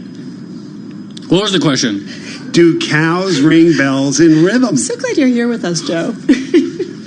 No, I mean, we they know don't. Will The Ferrell answer is does no. in the SNL bit. Oh but boy! What All about right, the this cow? really took a turn. All right, Dave Wilson, thank That you so sometimes much. happens. Stocks editor for Bloomberg, Joe Weisenthal, markets editor for Bloomberg, headed to do some television. What'd you miss? Coming up at 4 p.m. Wall Street time. Turkey Eve, I blame. Exactly. All right, let's get to the Bloomberg Market Spy of the Day. One number that tells us a lot. Today's number is a very simple 4. This was a big story. Google fired 4 employees for what the technology giant said were violations of its data security policies, escalating tension between management and activist workers at a company once revered for its open corporate culture. Google sent an email describing the decision titled "Securing Our Data" to all employees on Monday, according to a copy of the document obtained by Bloomberg News. This makes me think a lot of the cover story. Correct. Google and the generals.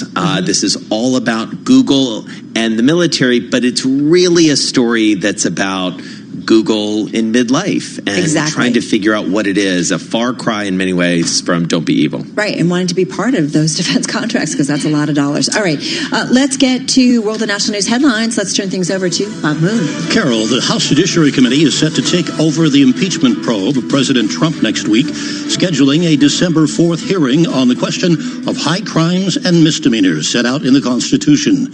The committee has sent a letter to President Trump inviting him and his lawyer to participate. Justice Department lawyers have asked a judge to put on hold a ruling requiring former White House counsel Don McGahn to testify before congressional investigators. Tennessee Democrat Steve Cohen, who serves on the Judiciary Committee, says he'd be surprised if McGahn ultimately took questions from lawmakers. We could be shocked, and Don McGahn could say, I've been ordered, I'm going to come in. But I think he left it up to the Court of Appeals and to see if they would issue a stay, and if they take the case, they will issue a stay. I'd be shocked if McGahn came in. A lawyer for President Trump's former national security advisor, John Bolton, meantime, is indicating the court order directing McGahn to appear before Congress has no bearing on whether Bolton will testify. Officials in Iraq say 3 simultaneous explosions rocked Baghdad late today, killing 5 people and wounding more than a dozen. It's the first, apparently, coordinated attack since anti-government protests erupted nearly 2 months ago in Iraq. It's not immediately clear who was behind the bombings, which bore the hallmarks of the Islamic State group. Rescue crews with excavators are searching for survivors trapped in toppled apartment buildings and hotels today as the death toll from a powerful pre-dawn earthquake in Albania climbs to 21, with more than 600 people injured. Global news 24 hours a day on air, and a TikTok on Twitter powered by more than 2,700 journalists and analysts in more than 120 countries. I'm Bob Moon. In the real world, there are no rabbits in hats, crystal balls, or cards that turn into money. Instead, you get business information from top-tier analysts and experts. What should expectations be for this latest round of negotiations? That's actually better, isn't it? They're both trying to say they have the upper hand. Bloomberg Markets with Paul Sweeney and Lisa Abramowitz. Weekday mornings at 10 Eastern on Bloomberg Radio, the Bloomberg Business app, and BloombergRadio.com. Bloomberg, the world is listening.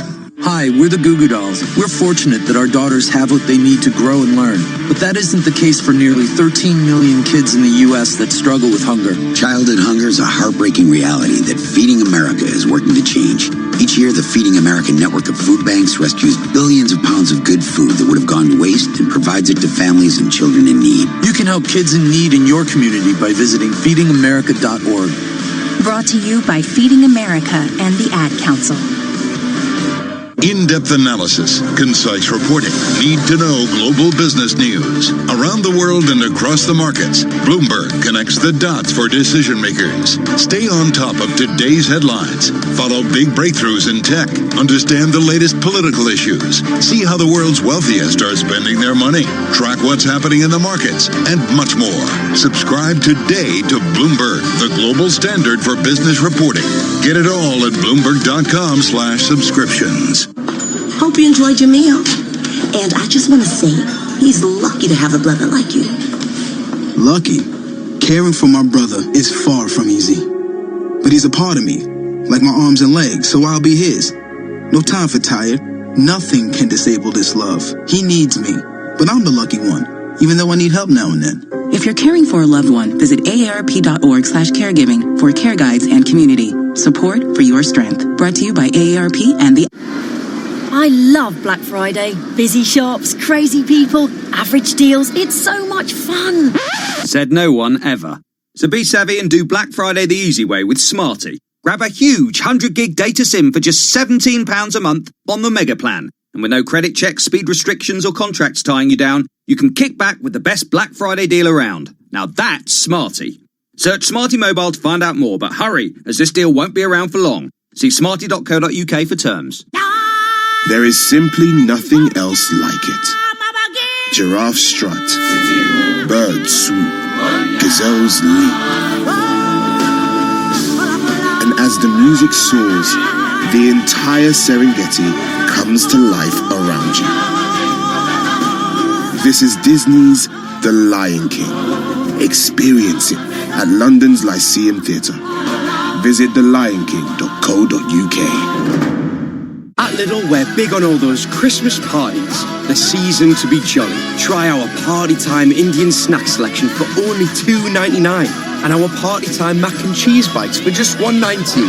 Big on a Christmas you can believe in. Now that's big on quality and always Lidl on price. Subject to availability, selected stores excludes an eye. This year, make Christmas shopping a pleasure. Come to Bicester Village, with over 160 beautiful boutiques set in a fairy tale Cotswolds Christmas garden, glittering by day and magically illuminated by night. After a day's hard work finding the perfect gifts, reward yourself with festive menus and cocktails at Farm Shop Restaurant and Cafe by Soho House & Co.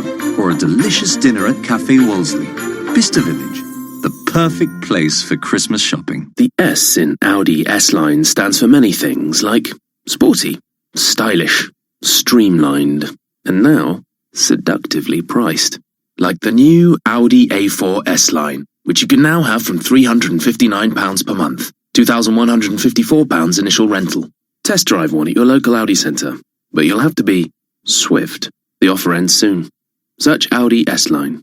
Audi, Vorsprung durch Technik. With 48-month contract hire, 10,000 miles per annum, 18s and over, subject to status. Damage charges may apply. No ownership. Ordered by 31st of December 2019 from participating centres. Audi Financial Services. Visit audi.co.uk. Ladies and gentlemen, behold the world's most fantastical, sensational number. 21 million. Tonight's Euro Millions jackpot is a massive £21 million. Euro Millions, celebrating 25 years of the National Lottery. Your numbers make amazing happen. Estimated jackpot. Rules and procedures apply. Players must be 16 or over. Keys? Check. Lunchbox? Check. 8-year-old ready to go? Check. There's one more thing you should check before you leave. Your travel.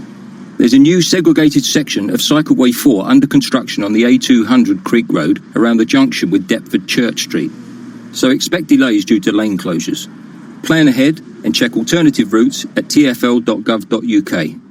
To the Mayor of London and TfL, every journey matters. Hello, I'm Jo Brand. When I see people homeless over Christmas, I find it really upsetting. Whether they're sleeping in doorways, on buses or in hostels, it just shouldn't be happening. But it doesn't have to be like this. This Christmas, crisis centres across Britain are providing warmth and safety, plus long-term support to find people a job and a home. Please reserve a place for someone at Crisis this Christmas for just £28.87. Go to crisis.org.uk now. Thank you.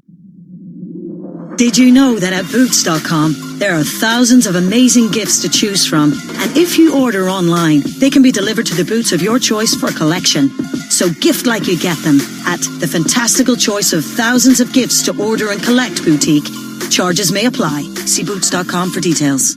And breaking news 24 hours a day at Bloomberg.com, the Bloomberg Business app, and at TikTok on Twitter. This is a Bloomberg Business Flash. From Bloomberg World Headquarters, I'm Charlie Pellet. U.S. stocks higher. We are trading at records right now after President Trump said he has been talking to China's president and that they continue to work for a trade deal. S&P up 4, 3138, a gain now of just about 0.2%. The Dow's up 38, higher by 0.1%. NASDAQ pushing higher, up 18 points, hence a gain of 0.2%.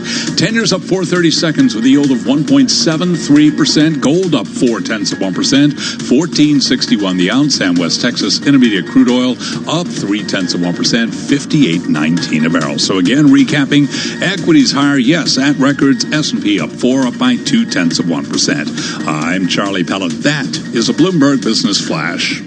Charlie, thank you so much. You are listening to Bloomberg Business Week right here on Bloomberg Radio.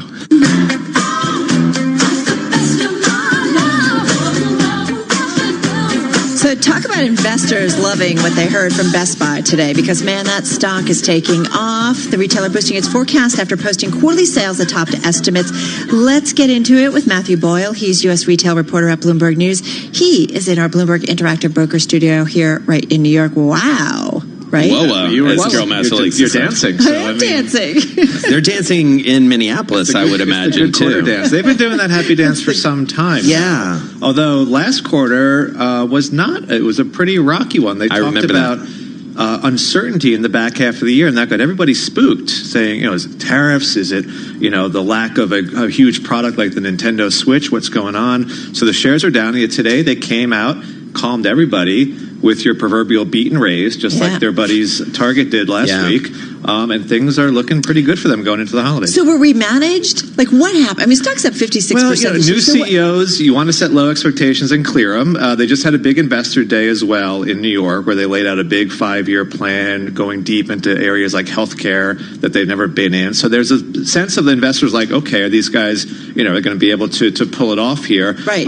But with the third quarter, no, it was just doing the things that they do well, fending off Amazon, and also building out new areas like their in-home advisors, where they will come to your house and recommend all sorts of various products. How well is that doing, Matt? Well, I'm not a client. I don't think I don't think I'm on their target list of clients. But they now have 720 salespeople running around the country, selling all sorts of products, TV, services. And what they said today, which is interesting, they don't think they're getting enough business from New York City customers, probably because they don't have a lot of stores in the city, obviously. And so they're going to tailor this program just for city folk, which I find fascinating. What exactly would they do? Pull up at a trailer on Park Avenue and say, hey, come check it out? No, I mean, I'm sure put something on their back. Best Buy pop-up, right? I mean, you could do all sorts of things, but it's really it's about bringing tech into your own home, your apartment, your or your house, wherever you live. But do the needs of New Yorkers are going to be different from somebody out in Minneapolis or in Texas?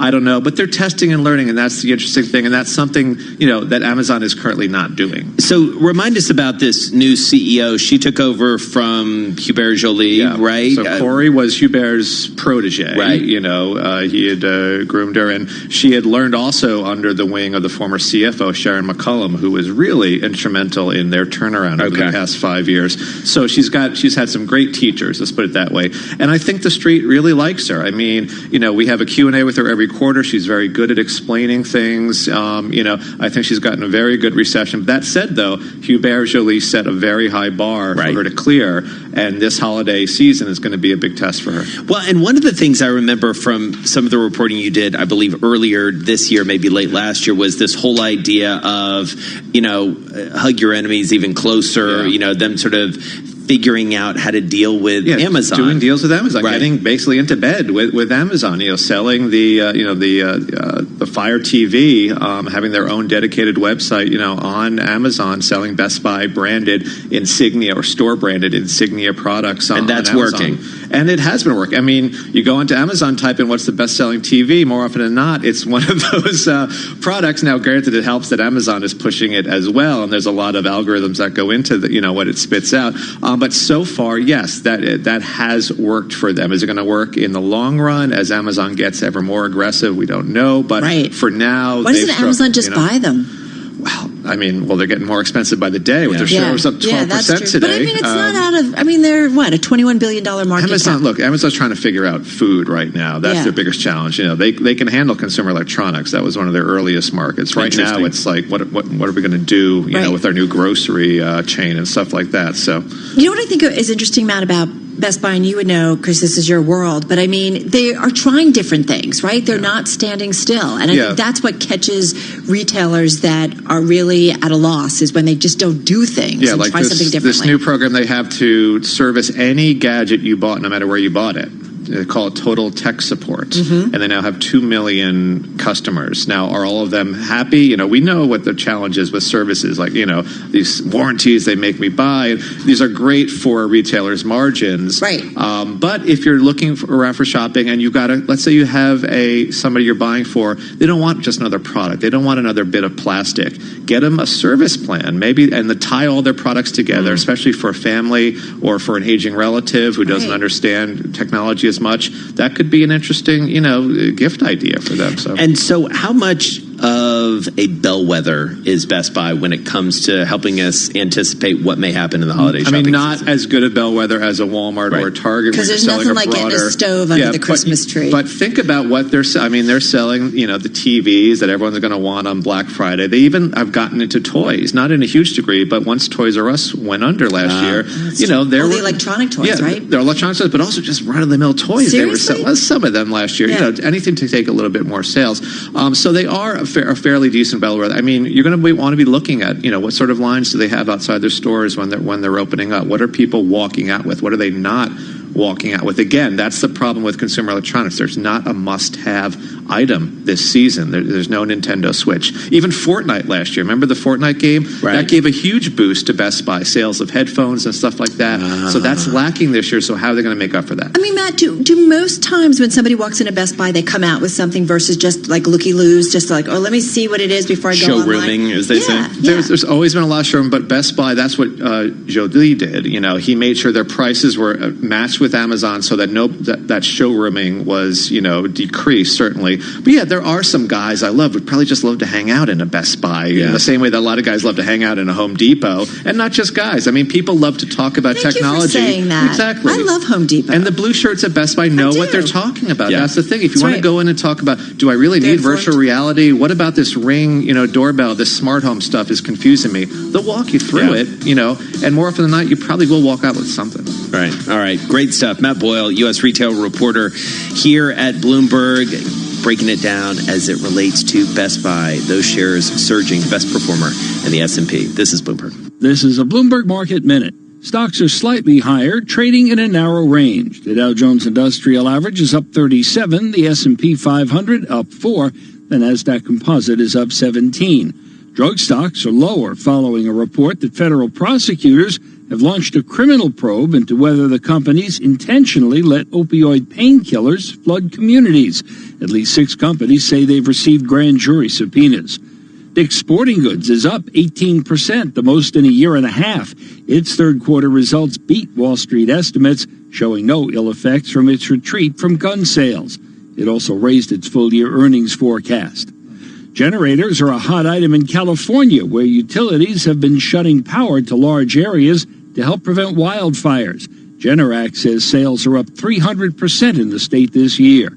A whole house system can cost nearly $31,000 plus installation. Larry Kofsky, Bloomberg Radio. Hi, everyone. Al Roker here. As a guy with his own catchphrase, I appreciate that after 75 years, Smokey's only said, "Only you can prevent wildfires." But I'm filling in because there's a lot more to report. Like when it's dry or windy. Be careful burning yard waste. because wildfires can even start in your neck of the woods. Go to SmokeyBear.com to learn more about wildfire prevention. Brought to you by the U.S. Forest Service, your state forester, and the Ad Council. In-depth analysis, concise reporting, need-to-know global business news. Around the world and across the markets, Bloomberg connects the dots for decision makers. Stay on top of today's headlines. Follow big breakthroughs in tech. Understand the latest political issues. See how the world's wealthiest are spending their money. Track what's happening in the markets, and much more. Subscribe today to Bloomberg, the global standard for business reporting. Get it all at Bloomberg.com/subscribe. Dead of night. On a break with the lads. Excavators turned off. Everything silent again. Amber still flashing on dark buildings. Hot tarmac steaming. Having a laugh whilst everyone else sleeps. Deadline looming. Sun won't be long. Foreman pacing. Hot Mackie D's. Back to work. Over 700 McDonald's open 24 hours. We are awake. Going, gone. Some things just don't hang around, like a great deal in Tesco Mobile's best ever Black Friday event. Right now you can get the Samsung Galaxy S10 for just $29.99 a month. But this deal ends Sunday 1st of December. Catch it before it's gone. Tesco Mobile's best ever Black Friday event. Tesco Mobile. Every little helps. Best ever Black Friday based on range of products in promotion was £35.99, now £29.99. Offer ends 1st of December. 36-month credit agreement, rolling monthly usage agreement, subject to status, phase policy applies. See tescomobile.com/terms. This Black Friday, get Sky Entertainment for £22 a month. Then enjoy a spectacular 50% off Sky Cinema, including Christmas movies like Mary Poppins Returns and The Grinch. Build your perfect bundle today. Choose any or all of our Sky TV packages and get an incredible 50% off. Hurry, join today. Visit sky.com. Offer ends 2nd of December. New 18-month minimum terms or 31 days notice to cancel depending on package. Discount on standard pricing with same minimum terms. Set up £25. Kit loan at no cost. Looking for a phone that makes everything look crystal clear? Like the incredible iPhone XR with a liquid retina HD display? Look no further than Tesco Mobile's best ever Black Friday event. You can find an iPhone XR for just $27.49 a month, saving you £180. Be quick, this deal ends Sunday 1st of December. Tesco Mobile, every little helps. Best ever Black Friday based on range of products in promotion was £32.49, now £27.49. Offer ends 1st of December. 36-month credit agreement, rolling monthly usage agreement, subject to status, phase policy applies. See tescomobile.com/terms. Hey, turn it down. Now play the big hit. That's better. Get our lowest ever price on these Bose QC35 wireless headphones. With noise cancellation and voice control in the Black Tag event at Curry's PC World. Or get £50 off Bose SoundLink on-ear wireless headphones. Either way, you get 6 months free Spotify in the Black Tag event at Curry's PC World. T's and C's apply. Along the goal line, scores! He takes it home! Hockey fans, the 2019-20 NHL season is here. Here's Pietrangelo, he scores! And you can hear the action live on TuneIn Premium. Gonna move, hit a shot, he scores! From regular season action to the All-Star Game and through the Stanley Cup in June. Hear the home and away call for every game, for every team live. At home or on the go, never miss a game with the NHL on TuneIn Premium. Upgrade today. College football is live on TuneIn. Listen for free to games from more than 140 schools all season long. To the 10, all the way to the checkerboards, but he stays on his feet and scores a Tennessee touchdown. It's college football rivalry week, and TuneIn has your wall-to-wall coverage. Good throw, he throws right for the end zone, caught, touchdown Georgia. This Saturday, don't miss the game. Kicking off at 9 a.m. Eastern Time, featuring bitter rivals Ohio State and Michigan. The Buckeyes are aiming to keep their perfect season intact. Edwards-Helaire spins away from a defender. Inside the pylon to the left. Touchdown, LSU. Then, at 12:30 Eastern Time, it's the Iron Bowl, where Alabama looks to impress the playoff committee without star QB Tua Tagovailoa. But the Auburn Tigers have other plans and hope to play the role of playoff spoiler. Looks left, fires towards the end zone. Cephas, back shoulder grab, breaks a tackle, touchdown Wisconsin! Catch all the action this Saturday. Just search college football to find your game. Radio. Broadcasting live from the Bloomberg Interactive Brokers Studio in New York. Bloomberg 1130 to Washington, D.C. Bloomberg 99.1 to Boston. Bloomberg 106.1 to San Francisco. Bloomberg 960 to the country. Sirius XM Channel 119 and around the globe. The Bloomberg Business app and BloombergRadio.com. This is Bloomberg Business Week. And coming up on Bloomberg Business Week, we're going to talk a little bit more about retail. Black Friday, it is around the corner. We were talking to Matthew Boyle. Yeah. He'll be out and about, weighing in on what's going on there out in the field. We're going to get a preview. Yes, we will in just a moment. First up, though, back to your top business stories and a look at today's trading day with Charlie Pellet. And I thank you very much. Happy Tuesday. We have got the Dow, the S&P, and NASDAQ all advancing. Yes, holiday shortened trading week, but we're looking at a record for the S&P, up 3 right now.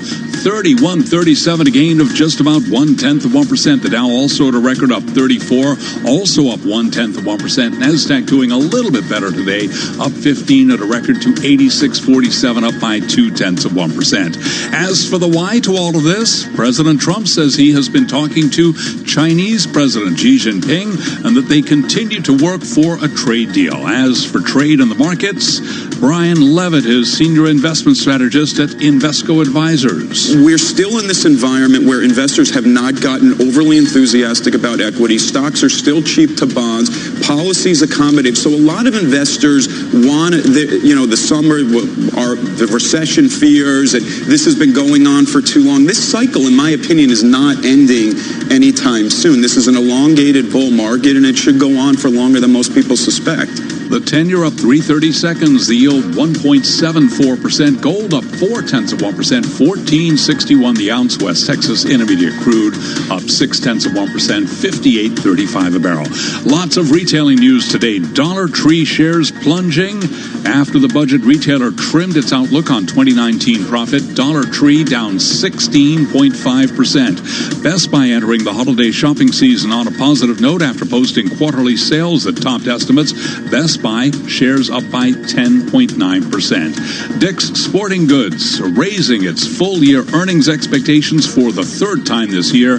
Shares surging 17.7%. Recapping stocks and records with the S&P up 0.1%. I'm Charlie Pellet, and that is a Bloomberg Business Flash. All right, Charlie, thank you so much. You're listening to Bloomberg Business Week. Carol Masser along with Jason Kelly right here on Bloomberg Radio.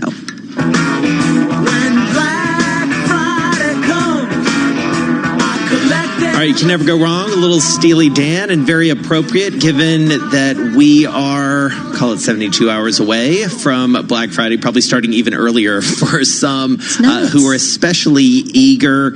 It's a big shopping day. Let's understand what we might see this year from Michael Osborne. He is president and CEO of Smarter HQ. He joins us on the phone from Austin, Texas, lovely city. So, Michael, what can we expect? And happy pre-Thanksgiving. Happy pre-Thanksgiving to you both as well. Thanks for having me. This year is a little different for retailers because they're dealing with a shorter time period between Black Friday and Christmas. So in order to address some of the distractions that consumers are going to get during that shorter time, what we've seen are a different set of tactics and techniques being used by retail. Namely things like VIP-only sales, preview to Black Friday sales, as well as opening up Black Friday window early, just period starting it a week ago, 2 weeks ago. We've seen a lot more of that up until today, actually. Just this morning, I started to see in my inbox a lot of Black Friday titled email, which is very different than in prior years where you see those kinds of things earlier leading up to the big day. But I think what retailers are trying to do this time is take advantage of the fact that there is a lot of distraction in that time period. It's a condensed time period this year. And they're trying to gather attention for their sales early. I know that I personally joined a few of those because I got the email early, decided, you know what, I need it. So, yeah, I think that's... And I have to say, Michael, leading up to this, both through the mail and online, I've gotten a bunch of things where they're like, the cutoff date is... even like it was this past Monday or something, like really kind of getting a jump on things to try and kind of get the needle moving. And I think it is because Black Friday is so late. So I've been seeing it pretty aggressively by a lot of retailers trying to get you to step up to the plate. Is it going to be better deals for consumers in terms of markdowns? I think we've all gotten so accustomed to just kind of waiting. Yeah, I don't think it's going to necessarily be any different as far as the magnitude of some of the discounts and the types of sales they're running. I think the messaging is different. I think that the smarter retailers are personalizing those messages a lot more. I think they're taking advantage of understanding their consumers a little better. I know I've gotten some very specific promotions around product categories or brands that I personally browse a lot. I think they're taking advantage of that data that they have on the consumer in a different way. Right. I haven't seen anything crazy as far as 70% off site-wide, those kinds of blanket sales. But to be honest, it's not the time of the season yet to see those kinds of promotions. Those usually come far later in and much closer to the last shipping day. And so, Michael, putting on our investor hat here for a second, we always look at Black Friday as a window into how retail is performing, generally in consumer sentiment. You guys are in the business of data in a lot of ways. What are some ways that we should be thinking of slicing and dicing the data as we start to synthesize Black Friday, Cyber Monday, and all of that? Where will we see sort of the best indicators of how the consumer is feeling? Yeah, I think the best indicators are obviously overall spend, and most data that I've seen as far as projections go say it's going to be a good year. Yeah, there's a lot of retailers that have reported earnings recently that have done very well. A few that haven't, and there's strategy reasons behind some of those underperforms. But many are doing very well. Consumer index is generally strong. The economy is generally strong. So I feel like the data that will be more interesting, as it has been over the last couple of years in its trends, will be the mix of how consumers are shopping, whether it's online, in-store, and especially mobile for online. And I think there will be some more interesting generational statistics around the types of consumers by generation and what they're doing. But I generally think this is going to be a strong retail season. I don't think there's going to be data that come out that say, okay, the economy's turning on us, right, because the consumer is generally strong right now, and I think we're going to see that reflected in this retail season. Well, that's interesting, because I think we've heard mixed things about maybe it's not going to be as robust as it was last year, and that in general the consumer, which has been propping up the economy, might be starting to, weaken up a little bit. But you're saying you don't see that? No, generally we don't. I think the story gets more specific, though, and more interesting when you look at individual categories of types of products that folks are buying this season, and specifically which brands are performing well versus others. Right. The earnings releases lately have shown which retailers get it, which retailers have a better strategy, which ones are understanding of the consumer's desire to shop online and then pick up in store, for instance. And I think you're going to see a lot of the promotional strategies reflect that intelligence on their consumers that those brands have. But I don't think categorically it's going to be a down year for retail. Right. All right. Some nice optimism there. Michael Osborne, President and CEO of Smarter HQ, joining us on the phone from Austin, Texas. We shall see. I mean, we'll have obviously a lot of real-time coverage. No. God, no. Okay. No. I'm thinking, though. Yeah, I'll take advantage of some sales this weekend. I bet you will. On the line. Coming up, we have one of our most read stories on the Bloomberg Terminal. We'll get to that in just a moment. Right now, though, back over to world and national news headlines. Bob? Carol, thank you. President Trump is being invited to present a defense next week as the House Judiciary Committee takes over the chamber's impeachment investigation. The hearing is set for December 4th. Trump is being given until 6 p.m. on Sunday to say whether he or his attorney plan to participate. A bill backing the Hong Kong protests passed both houses of Congress overwhelmingly, but President Trump has yet to sign it. Bloomberg's Irv Chapman has more.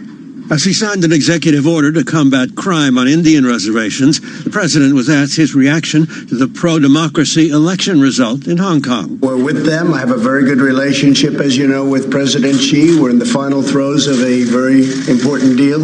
It's going very well, but at the same time, we want to see it go well in Hong Kong, and I think it will. I think that President Xi can make that happen, and I know he'd like to make it happen. President Trump gave no indication of how he'll handle the Hong Kong bill. In Washington, Irv Chapman, Bloomberg Radio. In the city that President Trump denounced as a disgusting rat and rodent-infested mess, a crowd in Baltimore heckled First Lady Melania Trump today.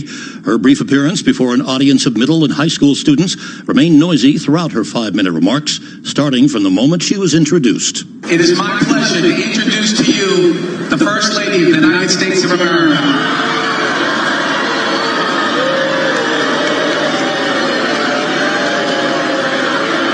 Mrs. Trump was appearing at an opioid awareness youth summit, urging her audience to avoid drug abuse. She interrupted her remarks at one point when the crowd became noisy, saying, "Hello, everyone," before continuing. Global News, 24 hours a day, on air, and a TikTok on Twitter, powered by more than 2,700 journalists and analysts in more than 120 countries. I'm Bob Moon.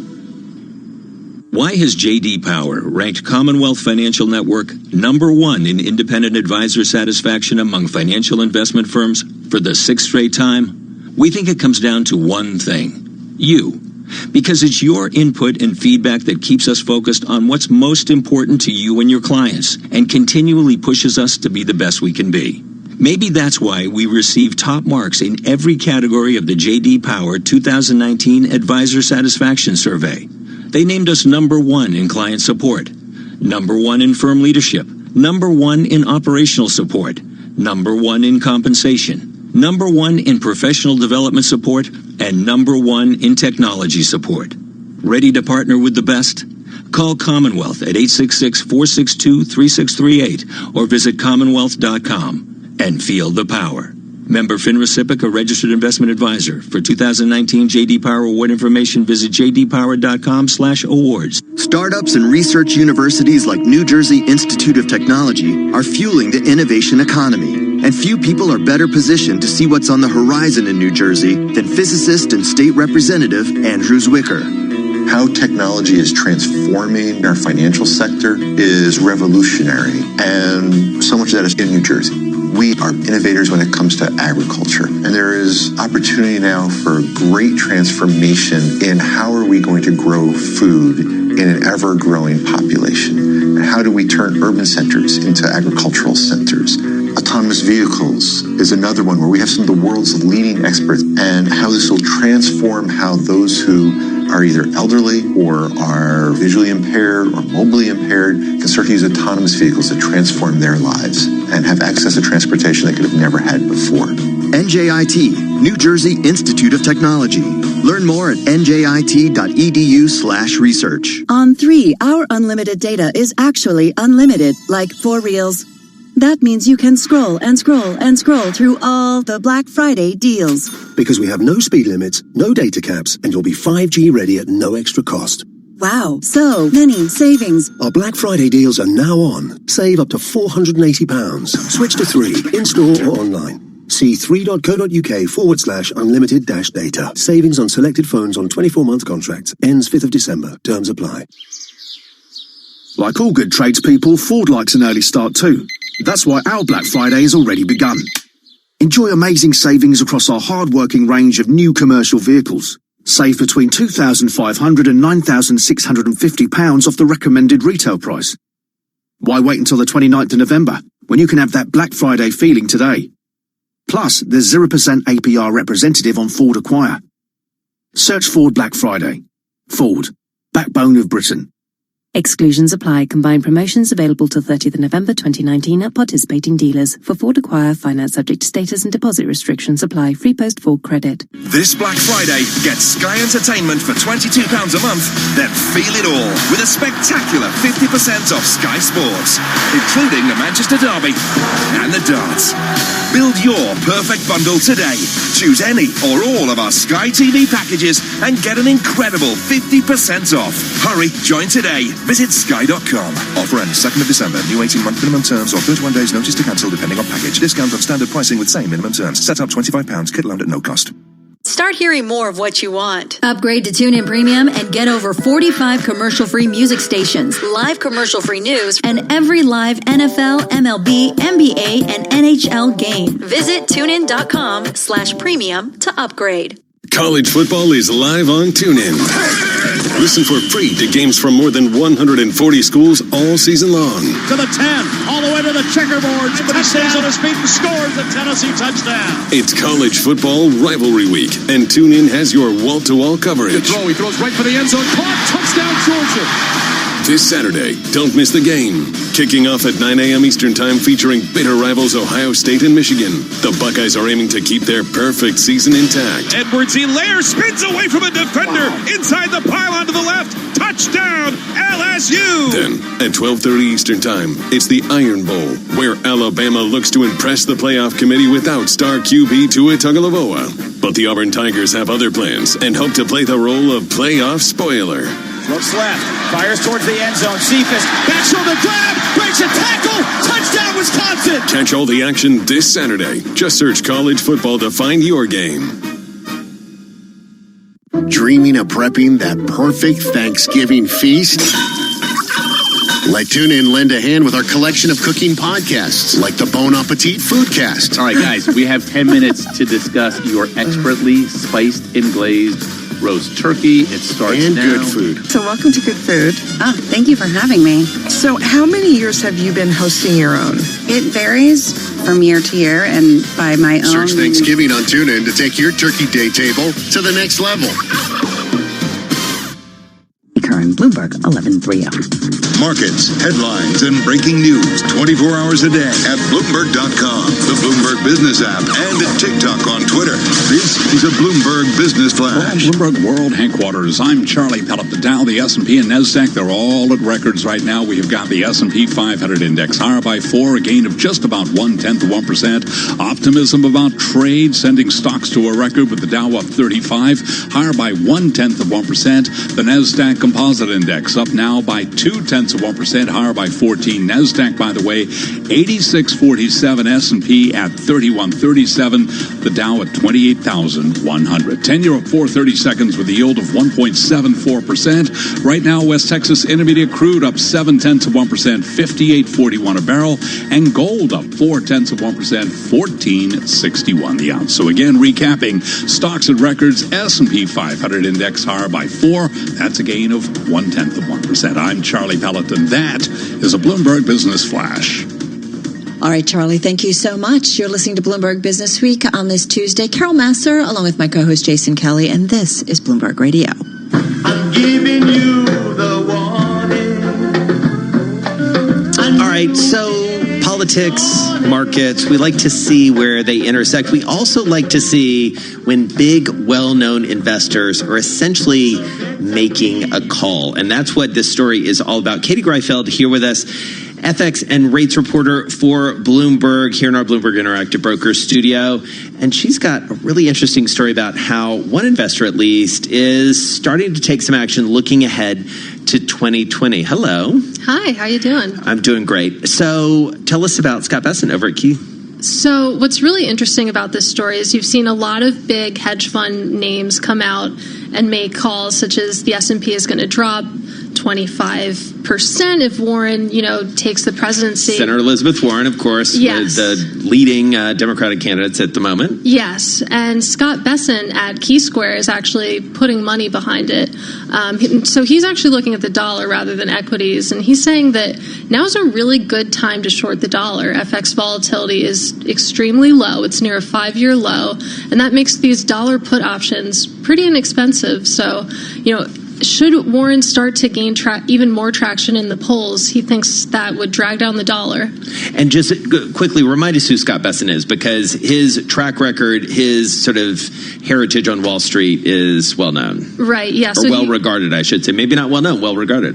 Well, let me tell you about it. So he spent most of his career with George Soros at Soros Fund Management, and he's got some pretty respectable FX chops. He made about $1 billion in late 2012, early 2013 on a bet that the yen would fall. Right. So he's experienced in this area. How have been his calls, though, since then?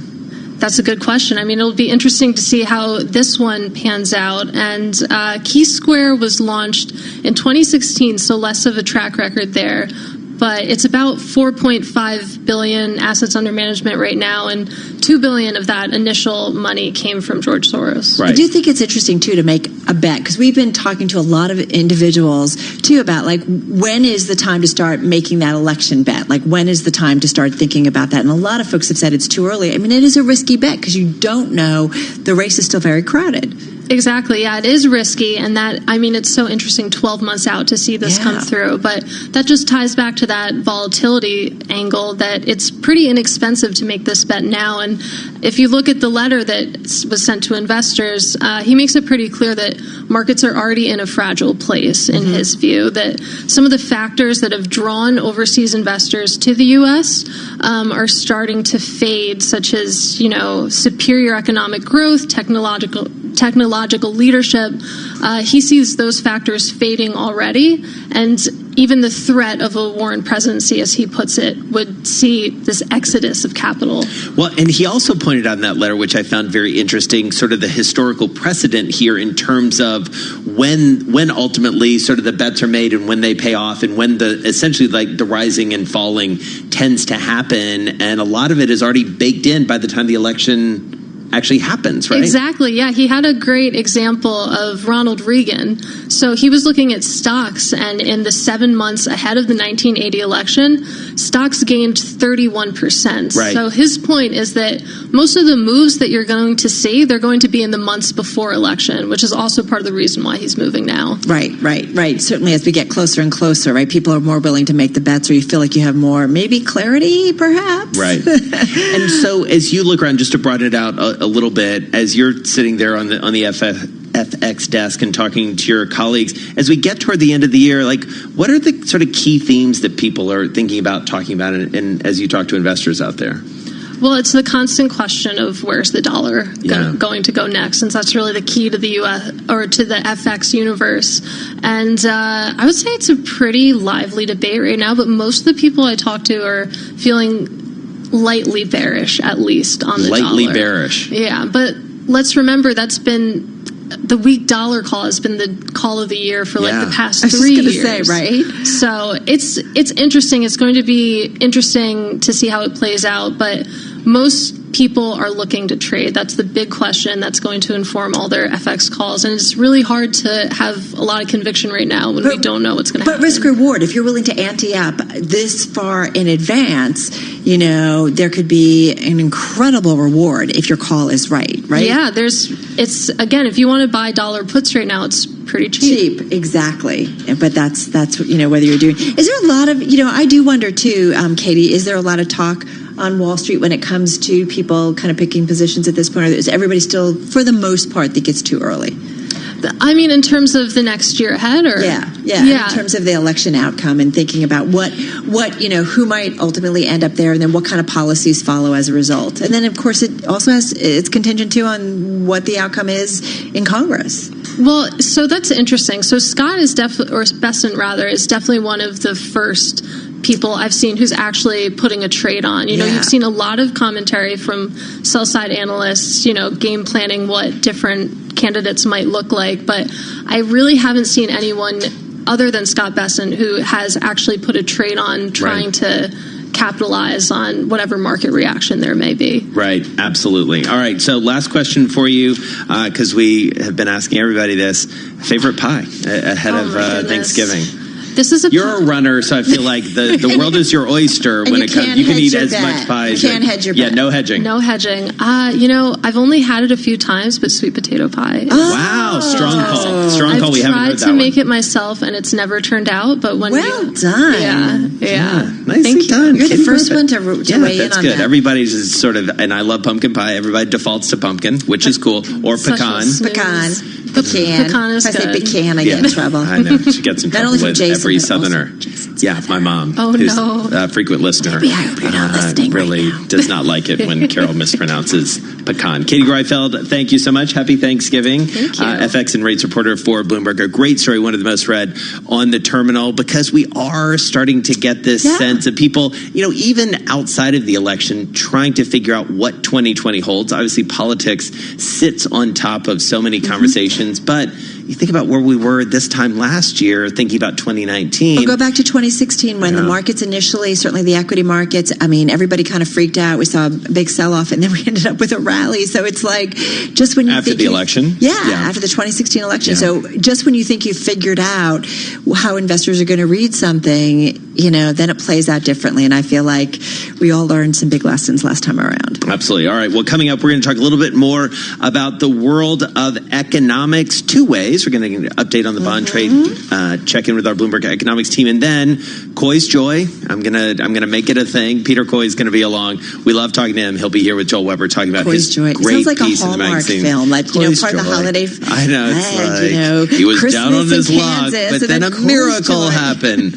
It's the story of Coy's Joy. I'm so sorry, Peter Coy. I have no control over Hopefully this. he's not listening right now. All right, quick check on the markets for you, everybody. It is a Tuesday. We still have about an hour left in today's trading session. Up 42 points on the Dow Jones Industrial Average, up 5 points on the S&P, and we're looking at about an 18-point gain on the NASDAQ, up about 0.2%, but little changes and no surprise in this holiday week that we'll see the markets kind of get a little bit mellow. You're listening to Bloomberg Radio.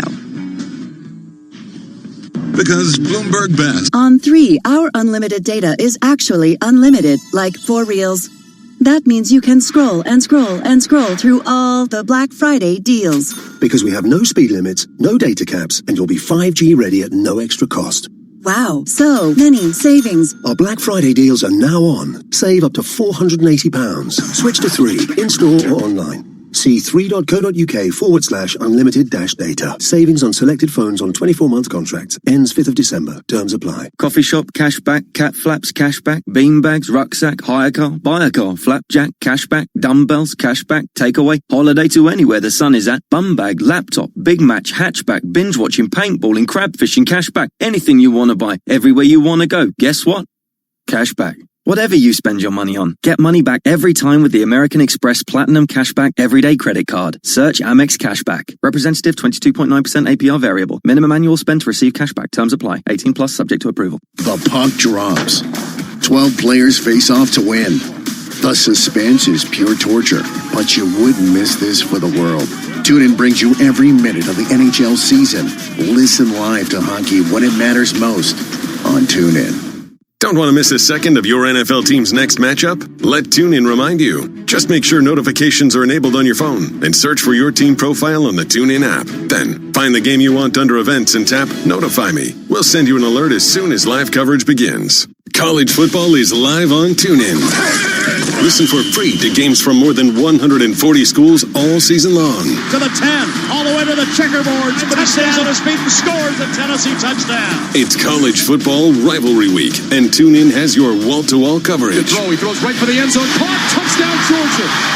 This Saturday, don't miss the game. Kicking off at 9 a.m. Eastern Time, featuring bitter rivals Ohio State and Michigan. The Buckeyes are aiming to keep their perfect season intact. Edwards-Helaire spins away from a defender. Inside the pylon to the left. Touchdown, LSU! Then, at 12:30 Eastern Time, it's the Iron Bowl, where Alabama looks to impress the playoff committee without star QB Tua Tagovailoa. But the Auburn Tigers have other plans and hope to play the role of playoff spoiler. Looks left, fires towards the end zone. Cephas, back shoulder grab, breaks a tackle, touchdown Wisconsin! Catch all the action this Saturday. Just search college football to find your game. Want to know what's happening in right now? The latest headlines are just a tap away with Fox News Talk on TuneIn. When news breaks, get up-to-the-minute coverage on developing stories from around the world. Plus, hear all the Fox shows you watch on your TV. Listen to Fox News Talk around the clock on TuneIn. Financial capital of the world, 24 hours a day at Bloomberg.com, on the Bloomberg Business app, and at TikTok on Twitter. This is Bloomberg Radio. From Bloomberg World Headquarters, I'm Charlie Pellet. We move into the final hour of trading on this Tuesday, November 26th. We have got the Dow, the S&P, and NASDAQ holding on to records after President Trump says he's been talking to Chinese President Xi Jinping and that they continue to work for a trade deal. Treasuries and the dollar rose. S&P, the Dow, NASDAQ climbing to records before pairing gains. China said earlier that Sino-American trade negotiators, quote, reached consensus on certain issues in a phone call and agreed to stay in contact on the remaining points. So here's where we stand. S&P 500 index up 4 to 3138. That's a gain of about 0.1%. We've got the Dow up 38 points, also higher by 0.1%. NASDAQ up 17, a gain of 0.2%. The 10-year up 5/30 seconds with a yield of 1.73%. Gold up 0.5% right now, $14.61 the ounce. Sam West Texas Intermediate crude oil up 0.7%, 58.43 a barrel. As for the market backdrop, Bob Dahl is chief equity strategist at Nuveen Asset Management. The good news would be last year the Fed tightens, we have a weakish economy this year. The Fed eases this year and we have a better economy next year. But analyst expectations are already for 10% earnings growth next year. I don't see it being higher than that. My guess is we're not going to make 10. And speaking of earnings, Dollar Tree shares plunging today, falling the most intraday since 2012 after the budget retailer trimmed its outlook on 2019 profits, saying tariffs on Chinese imports are driving up costs. Dollar Tree down 16.2%. Also after earnings, Best Buy entering the holiday shopping season on a positive note. It posted quarterly sales that topped estimates, also raised its full-year outlook. Shares of Best Buy, they are surging by 10.2%. And Dick's Sporting Goods jumping the most since May 2018 after the athletic and leisure retailer raised its full-year earnings expectations. Dick's Sporting Goods up now by 17.3%. So again, recapping, stocks higher across the board. The Dow, the S&P, NASDAQ all at records. S&P up 3, a gain of 0.1%. I'm Charlie Pellet, and that is a Bloomberg Business Flash. You're listening to Bloomberg Business Week with Carol Masser and Jason Kelly on Bloomberg Radio. It's time for Business Week Economics. Carol Masser getting a little distracted by Dr. Phil. I did not know you were a big Dr. Phil fan. No, I actually just said, could we take that off the monitor? Got it. Okay. Could we just put the regular... I thought you said put it on all the monitors. Reg. All right. Sorry. That's my bad. That's my mistake. Yeah. All right. Just, let's talk about some economics here. Let's do shall that. we? Yes, all right, please. let's do it. Dr. Alex Harris is here. Dr. Alex, we call her, and Dr. Andrew Husby. Dr. Andrew. They're both here in our Bloomberg Interactive Broker studio to talk a little economics. Alex Harris, start with you. What's going on in the bond trade? Is it slow in the bond side of the world too? As I was just saying, I think traders kind of have one foot out the door here. Yeah. The Treasury has been cramming all these auctions into 3 days this week, and they wrap up tomorrow. But so people are kind of paying attention, and then also you have trade headlines continue to still be somewhat of a driver, where you get like the algo, trade headlines hit, then you get the algos reacting, and then you get your conventional traders coming in and fading the move, because again, we are learning nothing new here. I mean, unless I'm wrong, and Andrew could probably speak to this, is there anything new coming out of trade and anything we should expect here? Is there anything, Andrew? What? It's just incrementally the same sort of back and forth. We'll know it when we see it. You guys can't be this boring. I'm just saying. Come on. I mean, we could talk about auctions, but Jason, you know how he feels about the auctions, so I mean, you can talk about them if you're going to make them interesting. Yeah, exactly. Nicely done.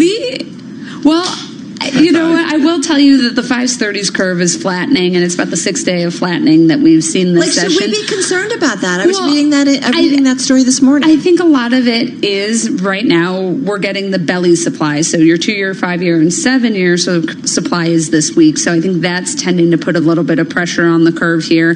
But again, we're going to come back next week, and we're going to get a lot of that top tier data, and so that's when we're going to really need to look, and that's when you, I think, really want to pay attention to what the yield curve does. I love Liz Kaplan-McCormick's story. Inverted yield curves, recession flag already is so last year. I think it's just really funny. What about though, Andrew? Come on in on the economic data, because Jason and I have been doing a lot of retail interviews, getting ready for Black Friday, and we've had some people with a fair amount of optimism that they think the consumer is going to be out there spending and show strength in the economy. Yeah, I think there's certainly strength relative to last year when you had a step down at the end of the quarter. So I think there's some base effect playing into some of this for some retailers. But at the same time, when we look at some of the fundamentals like income growth, you look at sentiment, the report we had today for November, not terribly strong based on what we're seeing in the labor market. So we think, fundamentals are okay. Their momentum is certainly slowing.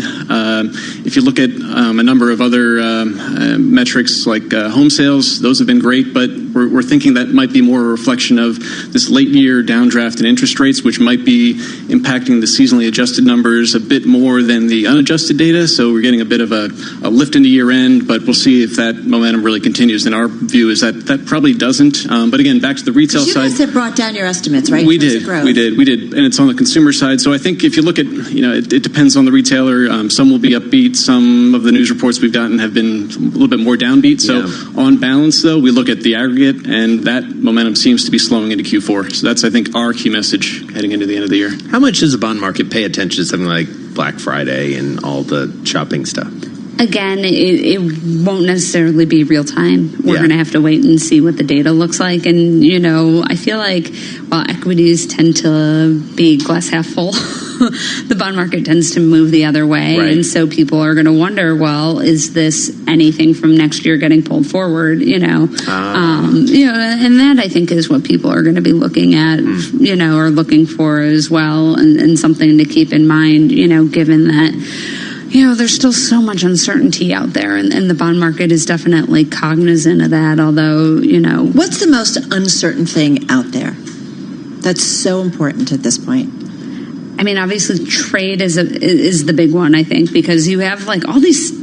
Now the China deal is broken up into phases, and now we're hearing, well, phase one's almost complete, but what does that actually mean, and does that include a rollback of the tariff? So I think that's really, when the bond market is thinking about, where are we going and impediments to moves, I think that's it. And what everyone's calling for, or seems to be calling for in 2020, is we're going to find a range, and we're going to move either lower or higher, and then we're going to kind of sit there until we get more. And so I really think that continues to be the biggest impediment on so many issues. Jason, you do want to tell me that you could do 40 pizzas in 30 days? I cannot do 40 pizzas in 30 days. I voted no in your online poll. Thank you. I do have an online poll at Carol Masser, so whether or not you can do 40 pizzas in 30 days. So please. 40 pizzas in 30 days? Could you do that? Probably. Yeah. See? Yeah. Come here. High five. Yeah. I got lactose issues. I got dairy allergies. I can't do that.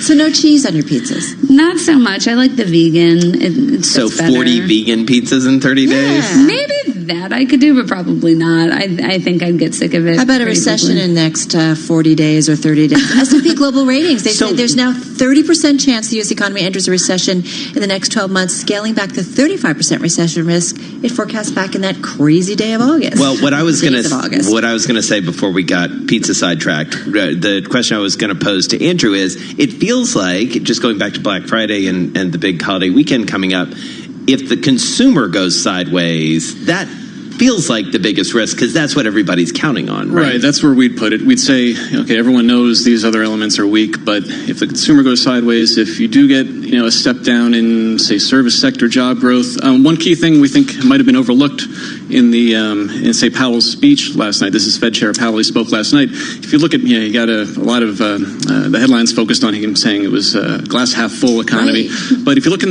the details, he referred to this downward revision to job growth that we're likely to get in data released next year. So basically, the BLS looks at this other data set and they say, okay, well, what are we likely to revise down next year? Through March 2019, they're expecting a downward revision of about 500,000 jobs. So the rapid job growth we saw in 2017, 2018 is actually a lot weaker, and he played it into the rationale behind the rate cuts, but that may be a bit of hindsight. Interesting. That's interesting. That's a little potential canary. Yeah.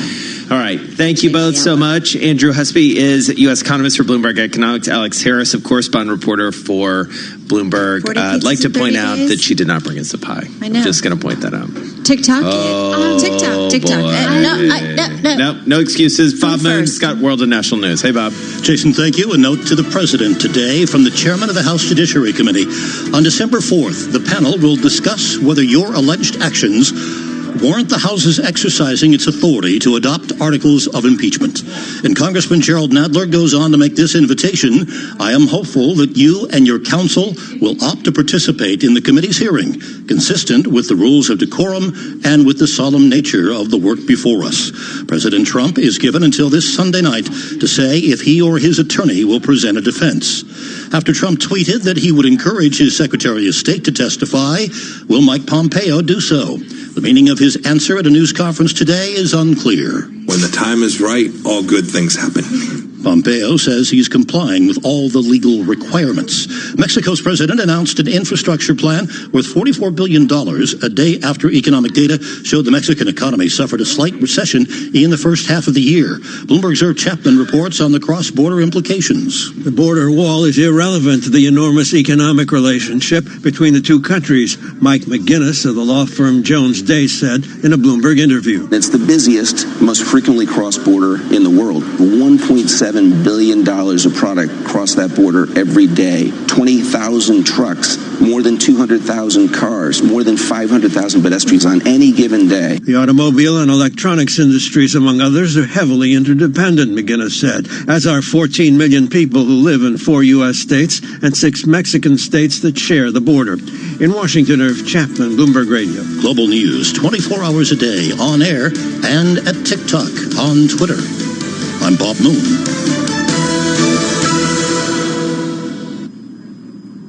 Full breakfast, cup of coffee, whatever you have in the morning, have it at daybreak.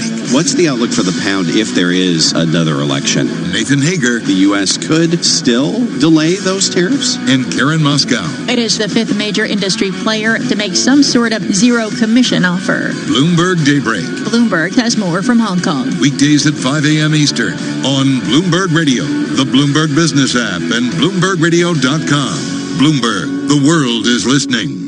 The possibility of lung cancer can be pretty scary, especially if you're one of approximately 8 million current or former smokers at high risk. That's why SaveByTheScan.org wants you to know that now there's a breakthrough low-dose CT scan that can detect lung cancer early, and it only takes 60 seconds. You stop smoking, now start screening.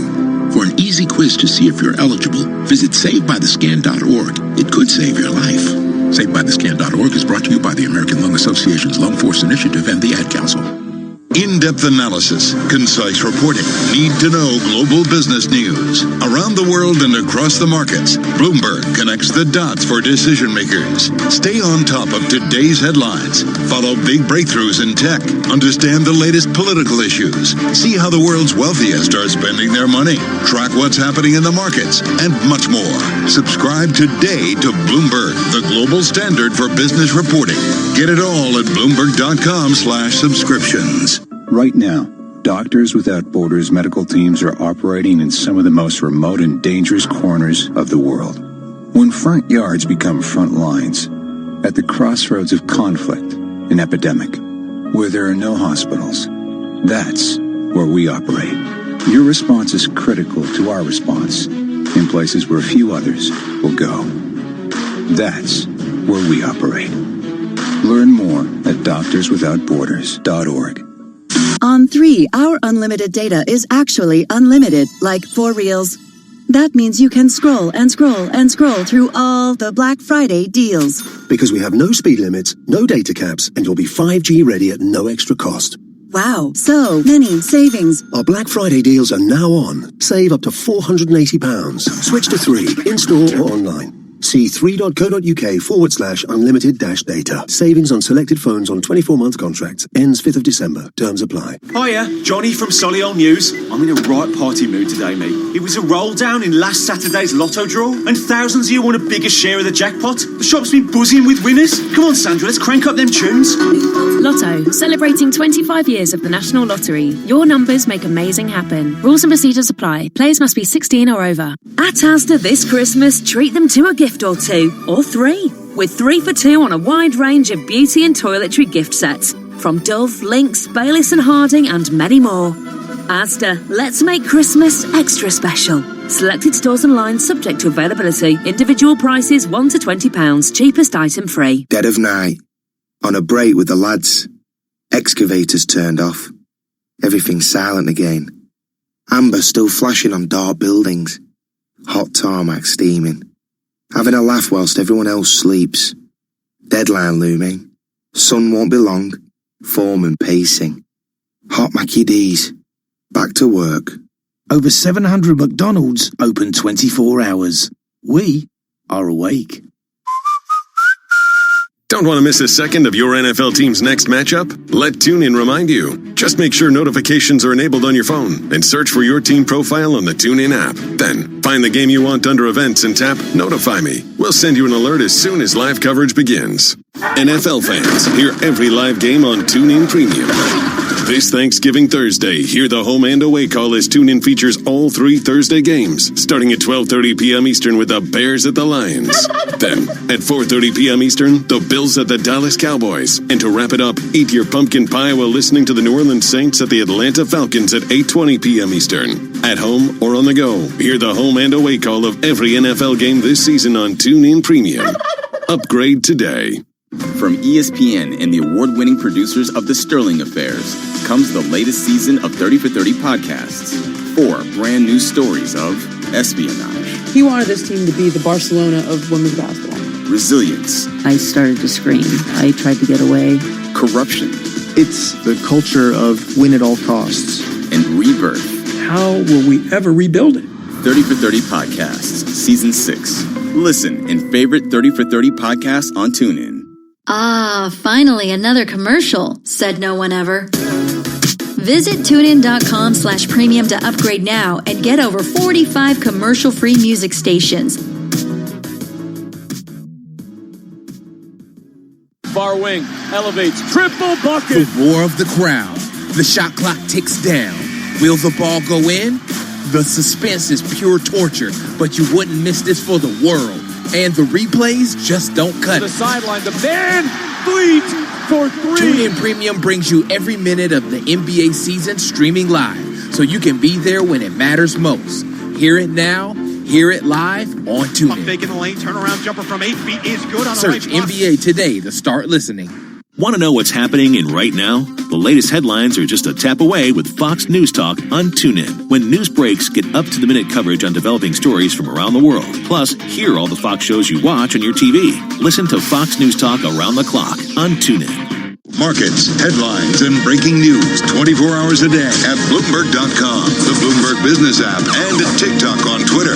This is a Bloomberg Business Flash. From Bloomberg World Headquarters, I'm Charlie Pellet. We're looking at a record-setting day for the U.S. equity market. The Dow, the S&P, and NASDAQ all pushing higher. Let's head right over to the first word breaking news desk for today's afternoon call. Here he is, Bill Maloney. And good afternoon, Charlie. Main U.S. average is somewhat quiet right now with the Dow up 24 points, S&P's gained 2, and NASDAQ rises by 10. The U.S. 10 yield at 1.74%. Gold is up 7. Small caps are a little changed, and 7 of the main 11 S&P sectors are also trading higher, led by gains in real estate and consumer staples. Energy, healthcare, utilities, and financials fell. Nasdaq Biotechs fall 5 points. Transports gain 19. Semis drop 7 points, and the VIX is also little changed.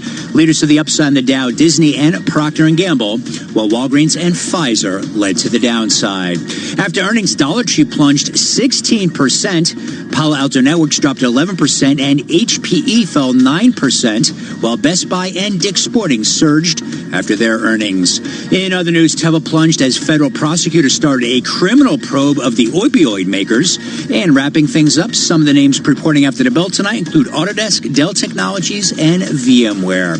Live from the first breaking news desk, I'm Bill Maloney. Charlie. Okay, I thank you very much, Bill. And to hear live breaking news over your Bloomberg Time Squawk SQUAWK on your terminal. I'm Charlie Pellet, and that is a Bloomberg Business Flash. Charlie, thanks so much. You are listening to Bloomberg Business Week right here on Bloomberg Radio. And I might not feel this good again. So come on. So Jason has been calling this Coy's Joy. 3 months ago, though, it wasn't so joyful. The U.S. economic outlook did not look so good. Today, we definitely feel a little bit differently. So let's get into this story, which is one in the magazine. It's a double issue, and we've been talking a lot about Peter Coy's story. It's on newsstands, online and at Bloomberg.com, BloombergBusinessWeek.com. Economics editor Peter Coy here to tell us about it, along with Joel Weber, Bloomberg Businessweek editor, both in our Bloomberg Interactive Broker studio. Don't you think that's kind of nice, Joel? Coy's Joy? Coy's Joy. So, Peter, tell us about this. Well, first of all, go back 3 months. The sell-off in the markets. Everybody thought everything was coming undone in terms of the U.S. economy. Like summer was a dark time, and late November is a bright time, and that's just kind of special. So no. Okay, we're done. Okay, we're done. No, but so in the summer, remember we had the inversion of the yield curve, Right. and that was where the 10-year yield fell below the 2-year yield, which was considered to be a very strong sign of an impending recession. And I won't rule that out. It could be that this is still a good signal, but right now that's not the way things are looking. First of all, the yield curve became uninverted, went back to its normal shape. And second, we've had 2 more Federal Reserve rate cuts since then, plus the one that had occurred right before then, which I don't think people had fully, really discounted in stock prices. So if anything, you have to pick out monetary policy as being the thing that has helped the stock market since then. I think it's really interesting because of, the way that markets have played this. Like I'm looking at it now, NASDAQ year to date 30, S&P 500 25, Dow 20. It just felt like, in August, all the air was coming out of the balloon. Yeah. And here we are a couple months later, and it's like, everything feels like buoyant again. And the trade stuff is still in the background. Right. No, it's not like problems have gone away. So the trade war is still with us, but it has not intensified. I mean, it's roughly as bad as it was back then, which is not good at all. Another big change is just the buying of bonds, the European Central Bank. So it's not just the U.S. The ECB has resumed acquiring bonds to pull down the long end of their yield curve. Kind of easy money once again globally, right? Yeah. Or still. Jill and I have a project working on that too, so we don't want to avoid too much, but that's coming in next month. Yeah. That's a deep tease. I love the deep tease when you guys come into the studio. So I think it speaks to the overall climate that we're in, right? And I think this relates to, in many ways, like the WeWork kind of story is story of the year in some ways, and there's a lot of funny money out there, and things get weird when there's that much money sloshing around. Yeah. Right? Yeah.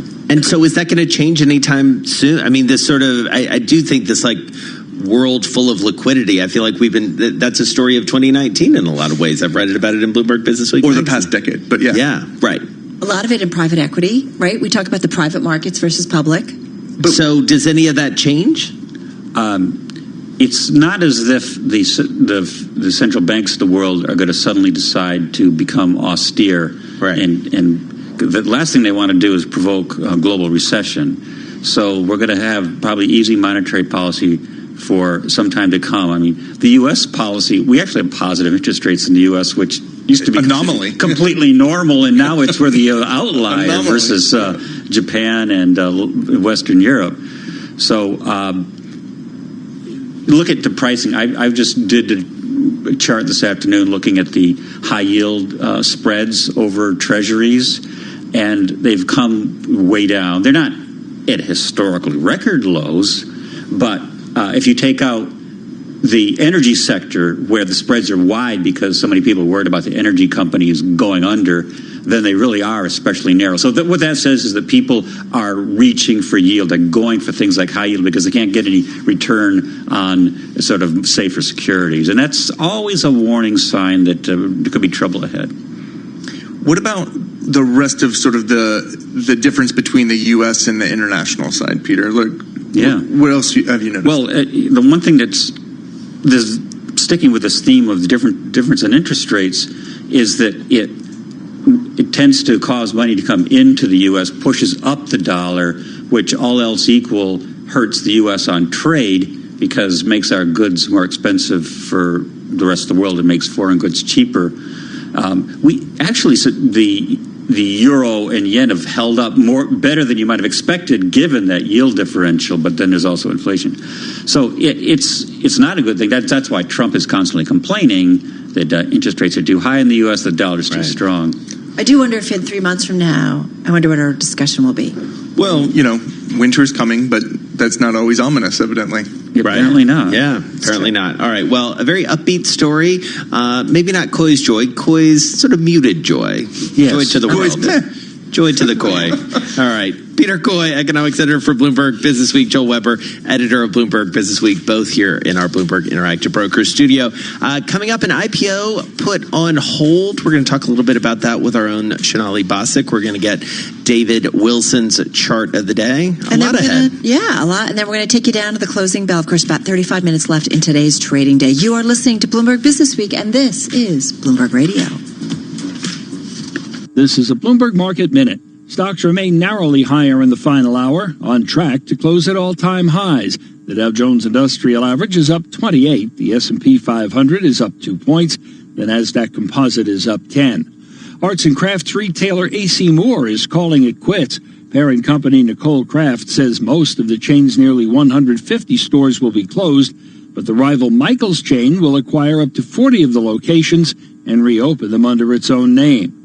Disney Plus is gaining nearly 1 million subscribers a day, and maybe more. That's according to the New York Post, which cited research from Apptopia. Its numbers count only app downloads and don't include signups on the Disney Plus website. For the least expensive Thanksgiving meal, head to Aldi. That's the conclusion of a Bloomberg Intelligence report that measures the cost for a basket of 20 common Thanksgiving items. The average cost is down more than 2% from last year. Larry Kofsky, Bloomberg Radio. Okay, kids, Dad's gonna teach you how to dance. First, spread your feet apart. Then, pump your knee, nod your head, shake your hips, and bite your lip ever so slightly. Now, with one hand in the air, point at people with the other hand. I call that the rock star. Dance like a dad. It's a great way to make a moment with your kids. Now, make a face like it just smells something bad. Visit fatherhood.gov. Brought to you by the U.S. Department of Health and Human Services and the Ad Council. In-depth analysis, concise reporting, need-to-know global business news. Around the world and across the markets, Bloomberg connects the dots for decision makers. Stay on top of today's headlines. Follow big breakthroughs in tech. Understand the latest political issues. See how the world's wealthiest are spending their money. Track what's happening in the markets, and much more. Subscribe today to Bloomberg, the global standard for business reporting. Get it all at Bloomberg.com/subscriptions. To LeBron, slam dunk. The NBA is on TuneIn Premium. Each week, TuneIn picks an NBA game you just can't miss. The Utah Jazz are north of the border to take on the defending champions, Toronto Raptors. Hard pulls back, trying to make it 11-2. Kawhi Leonard is all over the place. This Sunday, the Utah Jazz are at the Toronto Raptors. Tip-off is at 6 p.m. Eastern. Search NBA on TuneIn to follow your favorite NBA team today. From ESPN and the award-winning producers of The Sterling Affairs comes the latest season of 30 for 30 podcasts. 4 brand new stories of espionage. He wanted this team to be the Barcelona of women's basketball. Resilience. I started to scream. I tried to get away. Corruption. It's the culture of win at all costs. And rebirth. How will we ever rebuild it? 30 for 30 Podcasts, Season 6. Listen now to 30 for 30 Podcasts on TuneIn. On the goal line, Martin scores! He takes it home! Hockey fans, the 2019-20 NHL season is here. Here's Pietrangelo, he scores! And you can hear the action live on TuneIn Premium. Gonna move, hit a shot, he scores! From regular season action to the All-Star Game and through the Stanley Cup in June. Hear the home and away call for every game, for every team live. At home or on the go, never miss a game with the NHL on TuneIn Premium. Upgrade today. Want to hear about the latest and greatest things to listen to on TuneIn? For reminders of the biggest live sports games, debates, and breaking news stories, follow @TuneIn on Facebook, Twitter, and Instagram to stay connected with the audio that matters to you. This is not a commercial. This is a reminder. With TuneIn Premium, you could be listening to more music commercial-free. Get over 45 commercial-free music stations. Visit TuneIn.com/premium to upgrade. Hey, NFL fan, can't watch the game? Can't be there? No biggie. With your TuneIn Premium membership, you already have an all-access pass to every team and every game in the league. Amazing, right? Steps up, floats it towards, at the goal line, it's intercepted! Listen live as the action unfolds or on demand when you can. Anytime, anywhere, all season long. Right side, it is caught. It is in for the right side for the touchdown. Search NFL today. Introducing a new podcast, ESPN Daily. When you want to go beyond your feed, when you want to get inside the score, when you want to get behind the highlight, there's ESPN Daily. Go deeper into the stories of the moment. Get the exclusive access and insider perspective that only ESPN can give you. ESPN Daily, hosted by me, Mina Kimes. Listen and favorite ESPN Daily on TuneIn. At home or on the go, stay up to date on the latest news and political trends with Fox's full lineup of shows. Plus, when news breaks, Fox has you covered with live updates and expert analysis on the biggest developing stories. Listen to Fox News Talk anytime on TuneIn. If there's one thing you look forward to most on Thanksgiving, besides stuffing yourself with bottomless mashed potatoes and gravy, oh yeah, it's football.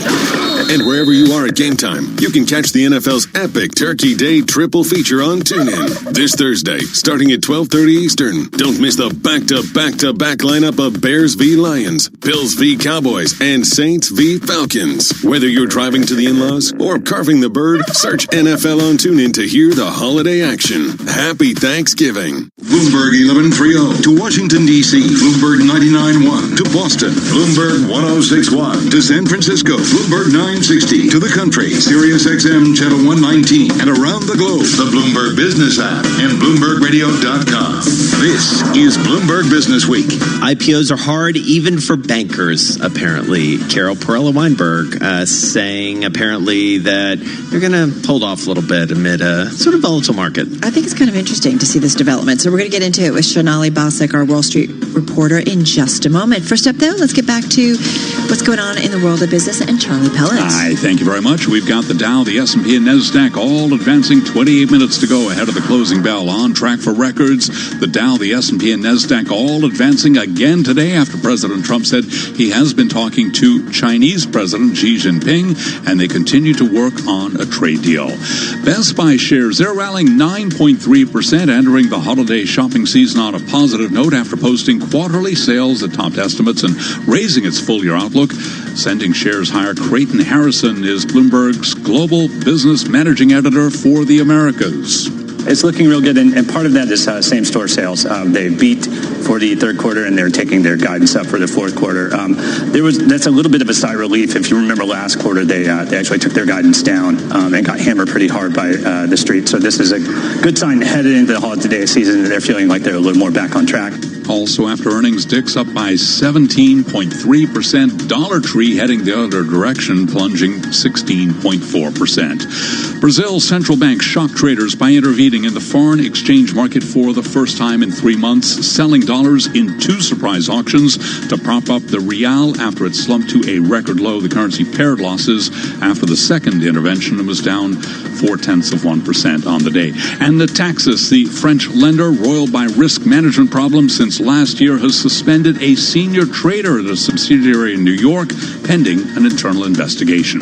10-year up 5/32 yield, 1.73%. Gold up 0.4%, $14.61 the ounce. Crude West Texas Intermediate up right now by 0.6%, $58.33 a barrel. Recapping, S&P up 0.1%, higher by 3 points. I'm Charlie Pellet. That is a Bloomberg Business Flash. Charlie, thanks so much. You're listening to Bloomberg Business Week right here on Bloomberg Radio.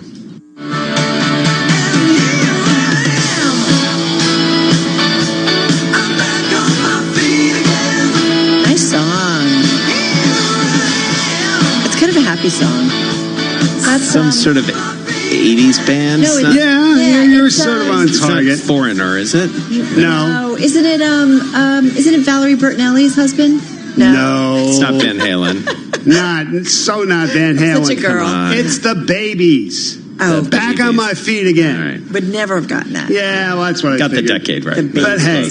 Okay. But it's the message of the chorus there, back on my feet again. It sort of describes what's going on with healthcare Van Halen, I'm really sorry that I said Valerie Bertinelli's husband. Yeah, John Waite, not Eddie Van Halen. But I digress. Now, if you look at the way this year has gone for healthcare stocks, I mean, the S&P 500 healthcare index in the first 9 months, up 4.2%, second worst performance among the 11 main industry groups in the index. Only energy stocks did worse. This quarter, you have a complete reversal. Healthcare best performer out of the 11 main groups. And as of yesterday, it was up 10% for the quarter. I mean, certainly not enough to make back all these sort of trailing performance from January through September. Nonetheless, you know, it's noteworthy. I mean, the S&P 500 only rose 5.3% in the quarter through yesterday. You think about it. How much has healthcare been an issue in the presidential race already, with the concept of Medicare for all being out there? And, you know, before that, I mean, we certainly heard President Trump talk about reining in drug prices. So you've got all this back and forth related to healthcare, and yet you've got this recovery going on. Because I think people, as we hear more and more about these plans, it's like, how do you pay for it? How do you do it? You know, we know when it comes to healthcare, it gets complicated. Right. And the industry has certainly been through the ringer this year. Think about lawsuits over opioids, lawsuits over generic drug prices, whether they were fixed. I mean, these kinds of things have definitely weighed on the stocks. This quarter, though, really a different story. I mean, Paul Schatz over at Heritage Capital touched on it in a blog post this week, kind of got my attention. And you can see it right there in the stocks. If you want to know what I'm talking about, send me an email. I'll get you the chart, the explanation that goes with it, and everything I do going forward. The email address is dwilson@bloomberg.net. That's dwilson@bloomberg.net. Dave Wilson, thank you so much. We'll see you in just a bit for your stock of the day. Let's turn our attention to Wall Street. Sonali Basak joins us, Wall Street reporter for Bloomberg News, Bloomberg Television as well. Joining us on the phone from New Jersey. So the guys over at Perella Weinberg, Sonali, basically saying, we'll hold off for a while on that IPO. It's super interesting. As you said, bankers who are not doing their own IPO right now, we've been waiting all year, really. They filed confidentially for an IPO late last year, early this year. They hired bankers. But the thing is, the market is not great right now for stocks that focus on these investment banks, which primarily do mergers and acquisitions. I think there's a fear among investors that deals are really going to slow down in this environment. And that's even as Perella Weinberg has a restructuring unit that tends to thrive in the tough times. Yeah, I do wonder, so is it a case of, you think, better environment or Wall Street perception that they'll come back at it for another go? Or do you think the time has kind of passed for these types of firms to go public?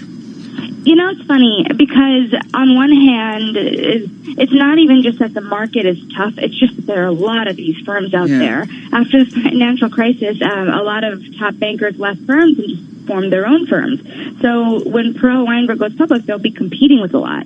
But with that said, too, when Perella Weinberg launched in 2006, they had a lot of doubts then also that they could succeed right before the crisis. But, here we are in 2019. They're holding strong. They were advisor on the WeWork situation. They helped PayPal land its largest ever deal. And so really, it's not a tough start out of the gate, but it's not impossible. Yeah, and talk to us a little bit more, if you can, Sonali, about sort of the competitive environment for these boutiques. You follow this so closely. Only about 30 seconds left, but does it get more competitive, less competitive as we get into 2020 by your estimation?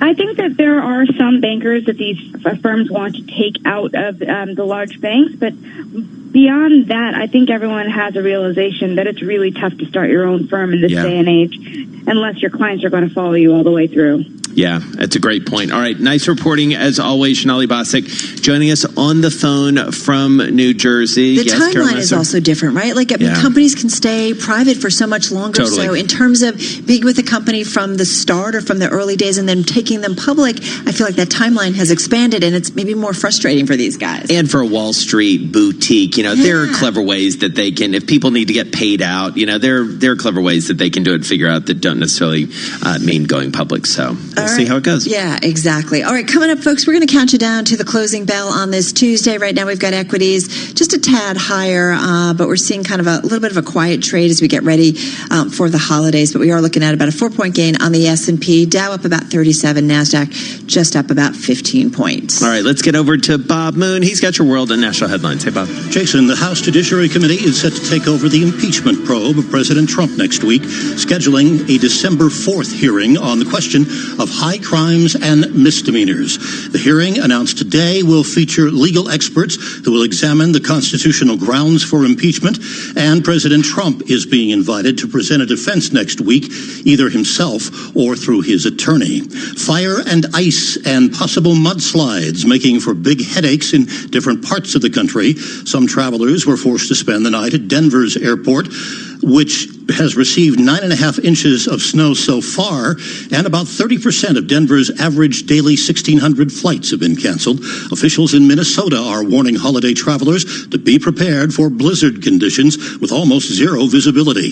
The National Weather Service's Todd Kraus says traffic snarls will be unavoidable. We've got warnings issued all the way from Colorado and Wyoming through Minnesota up to upper Michigan, and for heavy snow and strong winds. In Southern California, meantime, a large and growing wildfire is forcing evacuations around Santa Barbara. No homes have burned so far, but Operations Chief Anthony Stornetta says the flames have been tough to control. It's been quite the firefight. We've had winds moving upslope, downslope, across the slope. Things are about to change. A big rainstorm is coming. That should put out the flames, but then there could be mudslide problems in areas that just burned. Last year, around this time, mudslides that followed a big wildfire there killed 23 people and destroyed 130 homes. Global News, 24 hours a day, on air and at TikTok, on Twitter, powered by more than 2,700 journalists and analysts in more than 120 countries. I'm Bob Moon. Asset managers who seize change to launch new strategies, add distribution channels, or exploit new technology to re-engineer the investor experience are often rewarded. However, in an industry paralyzed with complexity, few act with agility or decisively. Few run their business strategically. Yet, the most competitive managers in the market know, with the right partner and a flexible operating platform, you can. Go boldly toward change with SEI Investment Manager Services. Determination and operational strength are both essential factors for growth in asset management. I'm Steve Meyer, President, Head of SEI's Investment Manager Services Division. We know that disruptive forces create opportunities around the world. If you see potential in change, our industry specialists will maximize SEI's integrated platform of data and risk management, global investment operations, compliance support, and investor services to position your asset management business for success. Come grow with us. With SEI Investment Manager Services, you lead the charge in a competitive marketplace. Learn more at SEIC.com/seize change.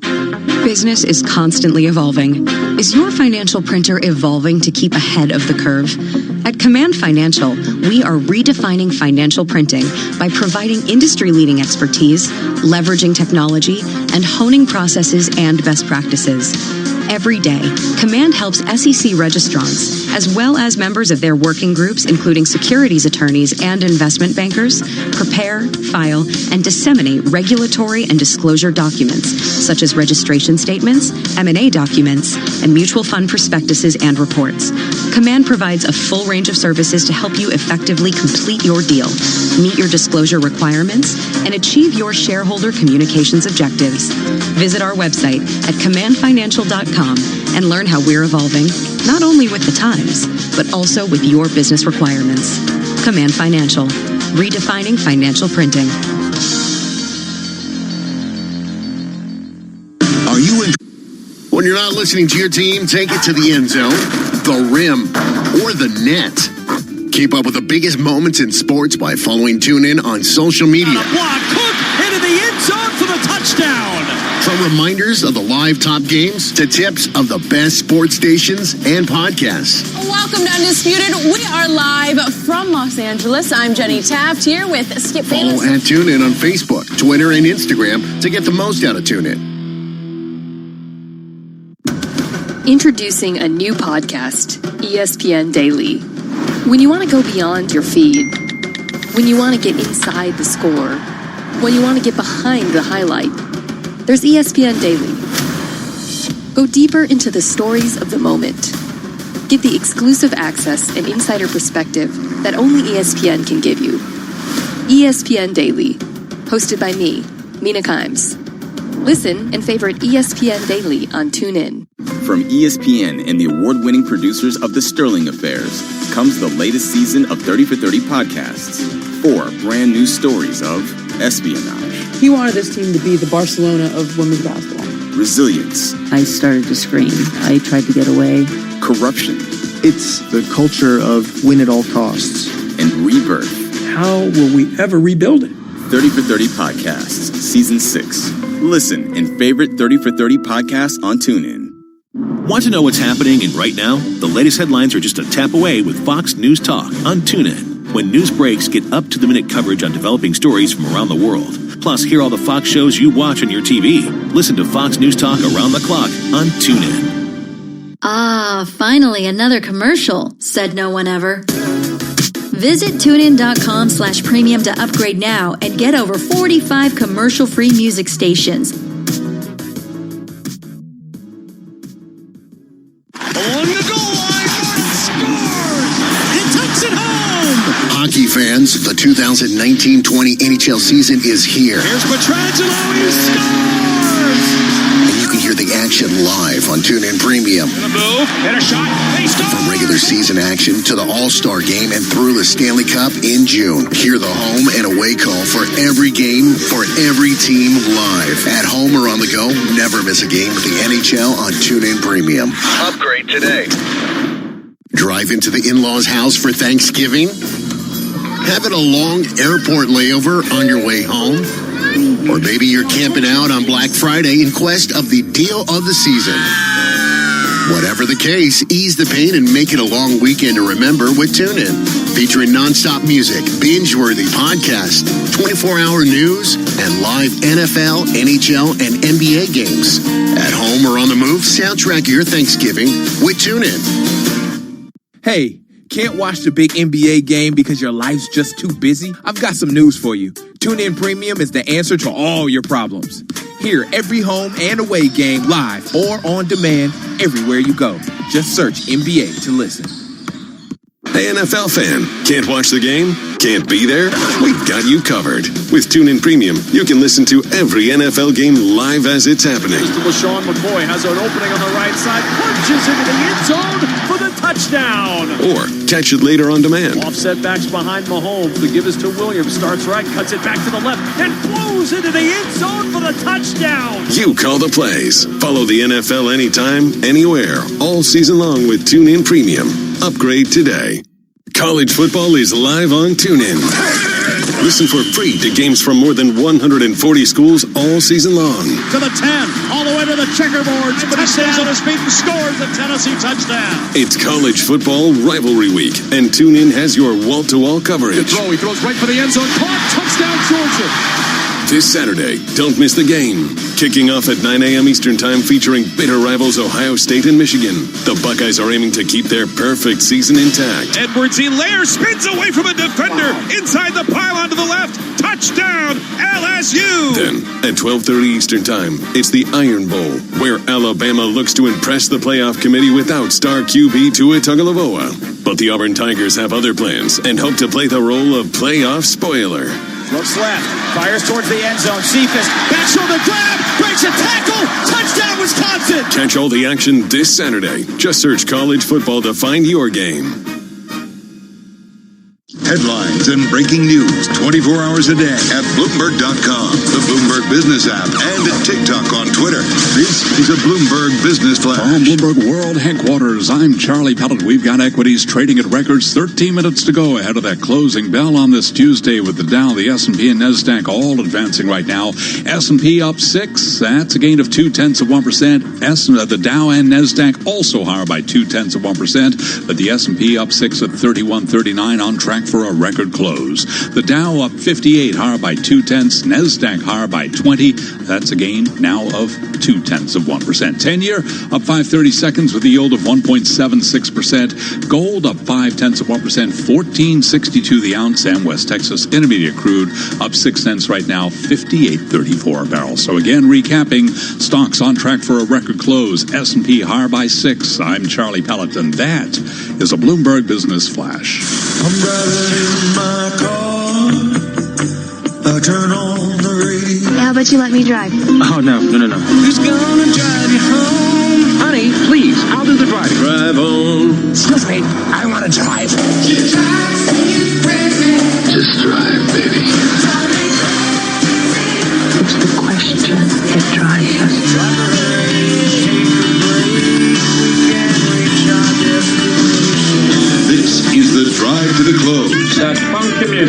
drive us till the dawn. On Bloomberg Radio. It is time for the drive to the close on this Tuesday. Hillary Kramer is back with us, President and Chief Investment Officer at A&G Capital Research. She rejoins us in our Bloomberg Interactive Broker Studio. And this is, we're seeing the equity averages take a little bit of a leg higher in these final few minutes of the trading day. Nice to have you back with us. Pleasure. So tell me, I got to be honest with you, I am blown away by the gains that we've seen in stocks. And I do wonder how smart we need to be, and do the fundamentals that are out there in terms of valuations, earnings, revenue growth, the backdrop, the market backdrop, the economic backdrop, does any of it, does it make sense to you? It makes sense, but is it right? No. What's going on? Well, first of all, there are so many investors that have been forced, including the large institutions, that have just been forced into equity. So one is forced into equity because they can't get the kind of returns they need to get, with a guaranteed, making sure the money's guaranteed. So equity has been the way that the investments are headed. But the other problem is that there's this group think going on, and everyone just keeps bringing the market higher and higher and higher. And it was really interesting. One thing that's fascinating today, financials, 44 financials hit new highs and only 2 hit new lows. So what does that tell you? They are making a lot of money, the banks, and they're extending a lot of credit, and they're very, very active. So I think that there's so much that it's wrong. I mean, basically, our economy is driven by the Fed. And I know everyone's always saying that, but it's driven by the Fed having rates so low. Peter Coy in his story in the magazine this week talking about, it's not only the U.S. central bank, but you see it in other central banks around the world in terms of more money. But right. And so, Hillary, we saw quite a merger Monday yesterday. Neither of the big deals were unanticipated, to say the least. And Carol gave us a little bit of a preview last week when she sat down with the Tiffany CEO and pressed him on that, what turned out to be not just rumored, but actual deal. And to give it back to you, you talked to Charles Schwab several weeks ago, and he too talked about consolidation. Right. So there are a lot of things going on out there in the markets. These deals are obviously pretty distinct, but what do you make of deals at this point in the cycle, at this point in the year, and maybe in these industries? Okay, in terms of the year, most of the investment bankers, their year ends November 30th. Their bonus is based on November 30th. So they're just rushing in to get these transactions done as fast as they possibly can. We're also seeing these smaller deals take place in addition to the Schwab, Ameritrade, Tiffany's, LVMH, right? So Novartis buys Medicinus, and you're going to see a lot of this going on, but it's not over. There may be some mergers that are coming between now and November 30th, but it's really the mergers still aren't on that kind of scale that you would say, whoa, there hasn't been something that's unbelievable in 2019, which is interesting because companies can just, use their stock. Right. Yeah. Or borrow pretty cash valuable. cheap.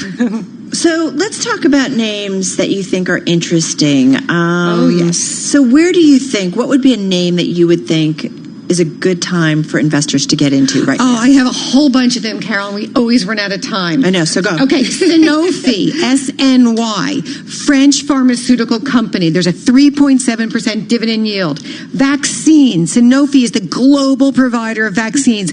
Everything from DNT to, even rabies, okay? They are the leader in it and continue to roll out vaccines.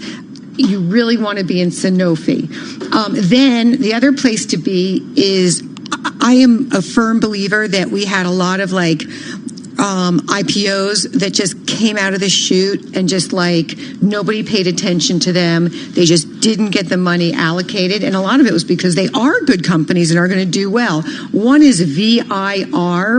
VIR, when public, is backed by Bill Gates. VIR Biotechnology? Is it VIR Biotechnology. What's interesting here, Goldman Sachs, amongst other syndicated, people, the top backers in it.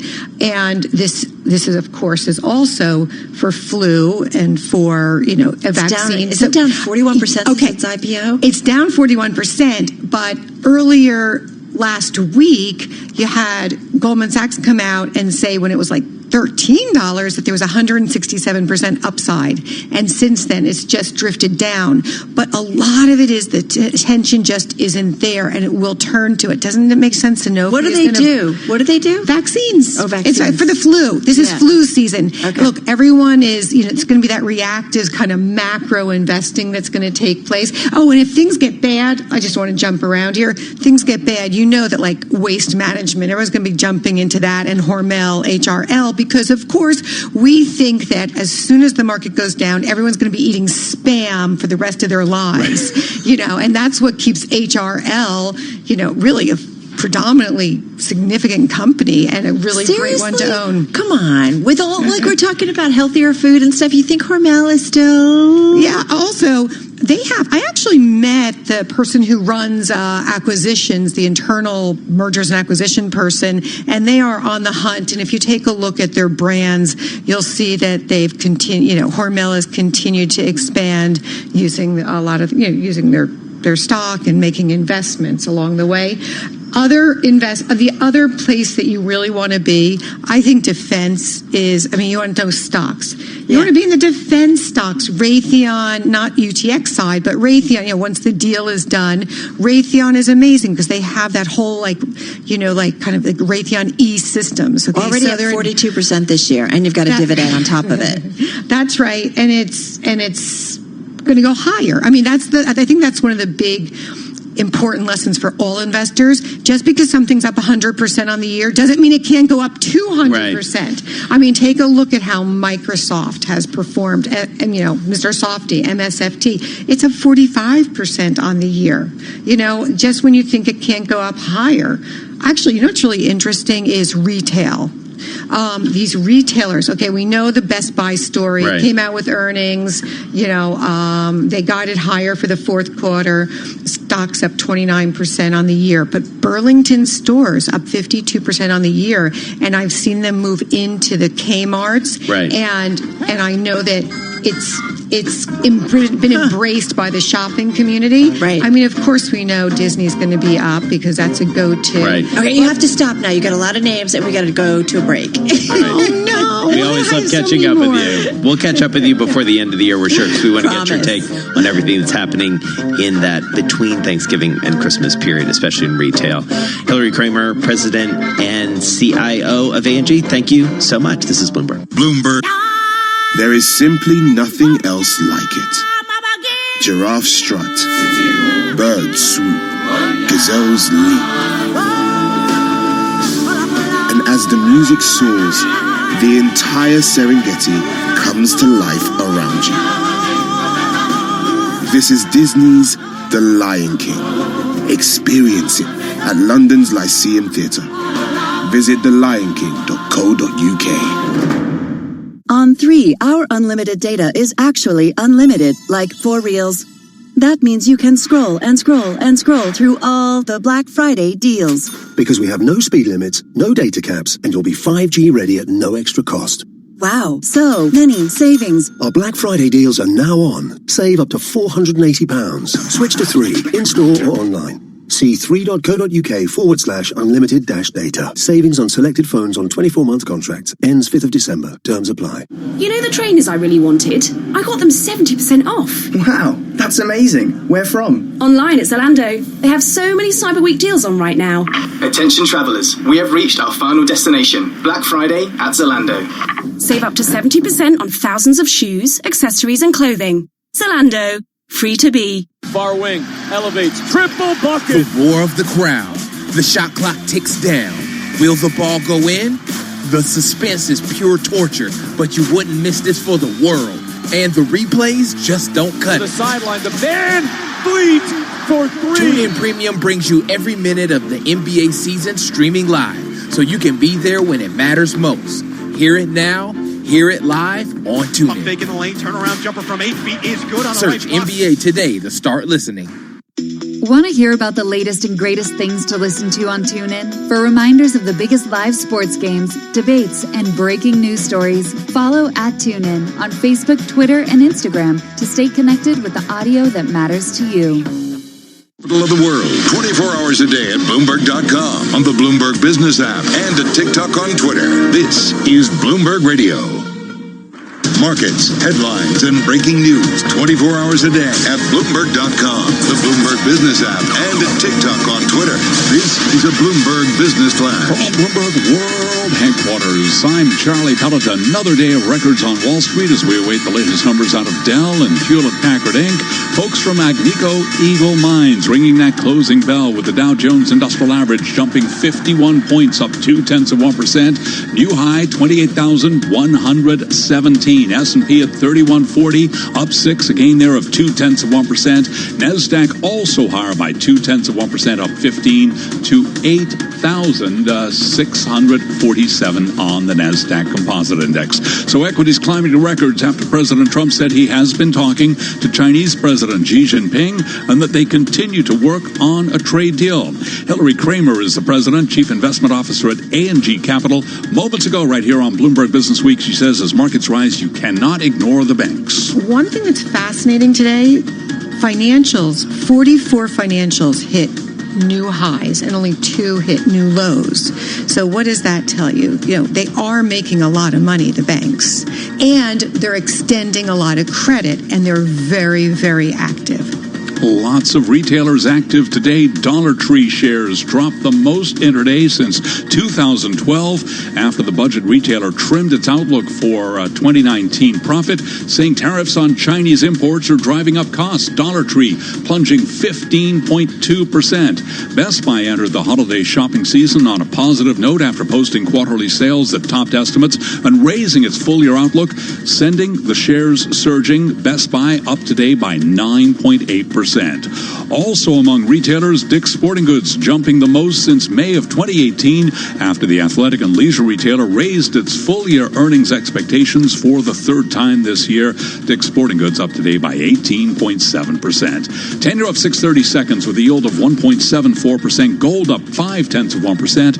And West Texas Intermediate crude up 0.6%. Recapping stocks at a record, I'm Charlie Pellet, and that is a Bloomberg Business Flash. Move around. Motion creates the motion. I feel the earth move under my feet. You move like they do. I've never seen anyone move that fast. All right, people, let's move like we've got a purpose.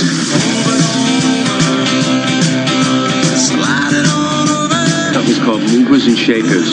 They cost a little more, but that name cracked me up.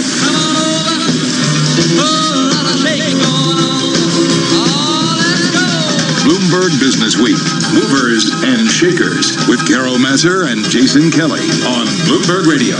It is time to take a look at some of the movers and shakers on this Tuesday afternoon. Carol Masser, along with Jason Kelly in our Bloomberg Interactive Broker Studio. Keep in mind, we are awaiting earnings from HPQ, so we'll bring them to you as soon as they cross. Autodesk, though, is out with their latest results. Still have a little bit of earnings momentum. Here we are, because we've gotten through certainly the bulk of the report. So Autodesk, it's a stock that's up about 33% so far this year, coming out with its third quarter adjusted EPS, 78 cents a share. That is 6 cents better than what Wall Street was forecasting. Third quarter net revenue, that too is a beat, $843 million versus $825.2 million being the estimate. And then the outlook, fiscal year adjusted EPS, 274 to 279 versus 269 to 281.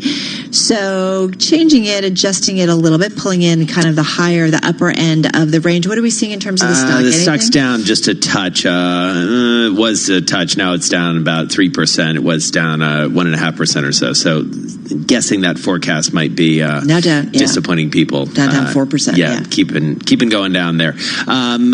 Taking a look at the S&P going a level down, the retailers really were the story on both ends, on the winners and the losers. Your biggest winner, Best Buy, we've talked a bit about that.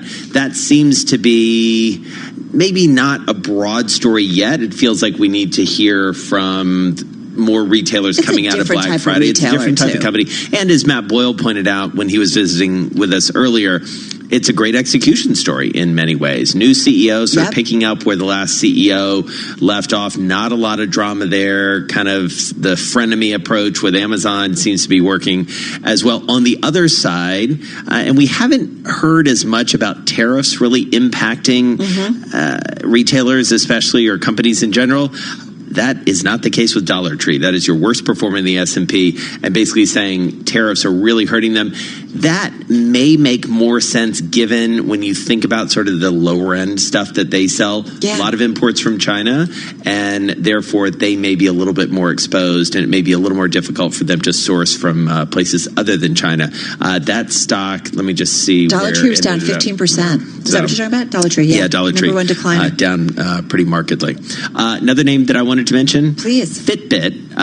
It bounced up high earlier. It was up as much as, let me check this, 4%, ending up about 1.8%. There was, it was noted when they released their proxy over that deal that they've struck with Alphabet, Google, that there was another bidder involved. And it turns out that bidder, according to reports out there, was Facebook. Facebook has now backed off, said, all right, Google, you got this one. But there was some initial sounds like there are a couple suitors. Excitement that maybe there was a bidding war that could continue. Doesn't sound like it will, but still ending up nicely on the day. All right, I want to talk about HPQ. 5 is crossing with their earnings. The stock's already up about 3.5% here in the after hours. Fourth quarter adjusted EPS 2 pennies better than what Wall Street was forecasting, coming in at 60 cents a share.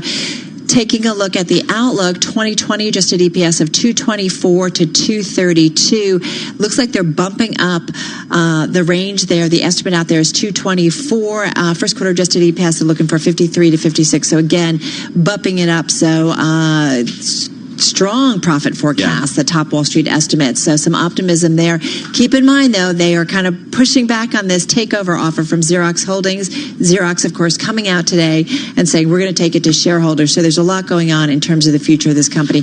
Right now, though, the stock is up 2.8% in the after hours, still down about 2% for the year overall. And we're going to check in with John Ehrlichman in just a few minutes on that deal. Quick look at the VIX volatility, down about 1.8%, closing at 11.65. This is Bloomberg. All right, Dave, you're up. Hi, my name is Dave. Wilson, where are you? Wilson! Just what do you think you're doing, Dave? We're going for a price on Wilson. Open up the door, it's Dave. Who? Dave. Hey, Mr. Wilson! Dave Wilson back with us with his stock of the day. What you got? MTS Systems, Jason. It's a company that makes product testing systems, motion simulators, and sensors. Customers are in the auto, aerospace, construction and mining, healthcare, and energy industries, among others. MTS was spun off from a company called Research Incorporated in 1966, and its shares have traded publicly since the separation. The ticker is MTSC. Now, MTS peaked at a record in February 2014, and the shares fell more than 50% from their record through the end of last year. Along the way, they piled up 4 straight annual losses. They had a nice recovery going this year. MTS was up at one point as much as 58%. Problem is, much of the gain was lost after fiscal fourth quarter results were released late yesterday. Earnings trailing analyst average estimate in the Bloomberg survey, a reversal from the first 3 quarters when the company beat projections. Their gross profit margin fell to a 4-year low, and their fiscal year earnings forecast came up short as well. Now, MTS also made a deal. The company agreed to buy a Danish test system maker called R&D for as much as $105 million. Yet the earnings disappointments definitely carried the day. The stock tumbled 22.5%. That was the biggest loss in 14 years, and the stock barely avoided its sharpest decline since 1985. Yeah, just taking a look at that chart, man, it's pretty wild. Stock's still up 17% this year, but a big hit certainly in today's session. Dave, thank you so much. Do you also want to mention Box coming out with their latest numbers, boosting their full-year revenue forecast, their beats, beating the highest estimate. We are seeing that stock rally also in the after hours. Now just up about roughly 8% here, Jason. Yeah. So a bit of a big move. The stock is down about 1% for the year as of the official close today, but look for it to be moving higher in tomorrow's session. All right, let's get over to Bob Moon. He's got your world and national headlines on this Tuesday afternoon. Over to you, Bob. Jason, an invitation for President Trump and or his lawyers to attend the impeachment proceedings against him went out today from House Judiciary Committee Chairman Jerrold Nadler. Trump and his lawyers can make a request to question witnesses according to Democratic rules approved by the House last month. A letter from Nadler to the president says he hopes Trump will participate, consistent with the rules of decorum and with the solemn nature of the work before us, Nadler says. It's unlikely the president himself will attend, as Trump is scheduled to be overseas on December 4th to participate in a summit with NATO allies outside London. This year's presidential turkey pardoning ceremony at the White House was peppered with impeachment puns. President Trump joked that both birds, named Bread and Butter, had already been subpoenaed by the House Intelligence Committee. But Bread and Butter, I should note that unlike previous witnesses, you and I have actually met. It's very unusual. Trump also tried linking the reporters there to turkeys, saying both are closely related to vultures. The turkeys didn't seem to be amused. Uh-oh, that looks like a dangerous bird. It just escaped. Now, the president did make some somber remarks filled with gratitude for the men and women who will not be home for the holiday season as they serve their country. He said their presence overseas makes it possible for all Americans to be at home peacefully this Thanksgiving holiday. Global news 24 hours a day on air and at TikTok on Twitter, powered by more than 2,700 journalists and analysts in more than 120 countries. I'm Bob Moon.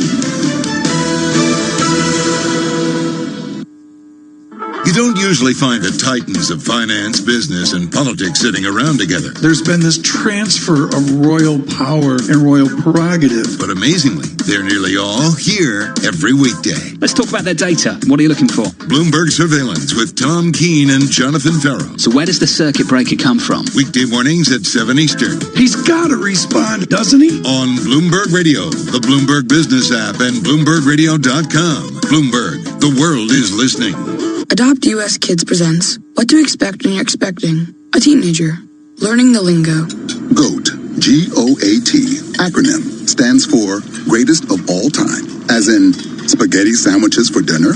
They're my fave. Dad, you're the GOAT. You don't have to speak teen to be a perfect parent. Thousands of teens in foster care will love you just the same. Visit adoptuskids.org. Brought to you by the U.S. Department of Health and Human Services, Adopt U.S. Kids, and the Ad Council. In-depth analysis, concise reporting, need-to-know global business news. Around the world and across the markets, Bloomberg connects the dots for decision makers. Stay on top of today's headlines. Follow big breakthroughs in tech. Understand the latest political issues. See how the world's wealthiest are spending their money. Track what's happening in the markets, and much more. Subscribe today to Bloomberg, the global standard for business reporting. Get it all at Bloomberg.com/subscriptions. Hi, I'm Danica Patrick. Watching my nieces grow, play, and learn is amazing, but not every child gets to be carefree. 1 in 6 kids in the U.S. are hungry. This breaks my heart, and it's something that Feeding America is working to change. Each year, the Feeding America network of food banks rescues billions of pounds of good food that would have gone to waste and gives it to families in need. To help, visit feedingamerica.org. Brought to you by Feeding America and the Ad Council. I love Black Friday. Busy shops, crazy people, average deals. It's so much fun. Said no one ever. So be savvy and do Black Friday the easy way with Smarty. Grab a huge 100 gig data SIM for just £17 a month on the Mega Plan. And with no credit checks, speed restrictions or contracts tying you down, you can kick back with the best Black Friday deal around. Now that's Smarty. Search Smarty Mobile to find out more, but hurry, as this deal won't be around for long. See smarty.co.uk for terms. There is simply nothing else like it. Giraffe strut, bird swoop, gazelles leap. And as the music soars, the entire Serengeti comes to life around you. This is Disney's The Lion King. Experience it at London's Lyceum Theatre. Visit thelionking.co.uk. Hiya, Johnny from Solihull News. I'm in a right party mood today, mate. It was a roll down in last Saturday's lotto draw, and thousands of you won a bigger share of the jackpot. The shop's been buzzing with winners. Come on, Sandra, let's crank up them tunes. Lotto, celebrating 25 years of the National Lottery. Your numbers make amazing happen. Rules and procedures apply. Players must be 16 or over. Coffee shop, cashback, cat flaps, cashback, beanbags, rucksack, hire car, buy a car, flapjack, cashback, dumbbells, cashback, takeaway, holiday to anywhere the sun is at, bum bag, laptop, big match, hatchback, binge watching, paintballing, crab fishing, cashback, anything you want to buy, everywhere you want to go. Guess what? Cashback. Whatever you spend your money on, get money back every time with the American Express Platinum Cashback Everyday Credit Card. Search Amex Cashback. Representative 22.9% APR variable. Minimum annual spend to receive cashback. Terms apply. 18 plus subject to approval. Dead of night. On a break with the lads. Excavators turned off. Everything silent again. Amber still flashing on dark buildings. Hot tarmac steaming. Having a laugh whilst everyone else sleeps. Deadline looming. Sun won't be long. Foreman pacing. Hot Mackie D's. Back to work. Over 700 McDonald's open 24 hours. We are awake.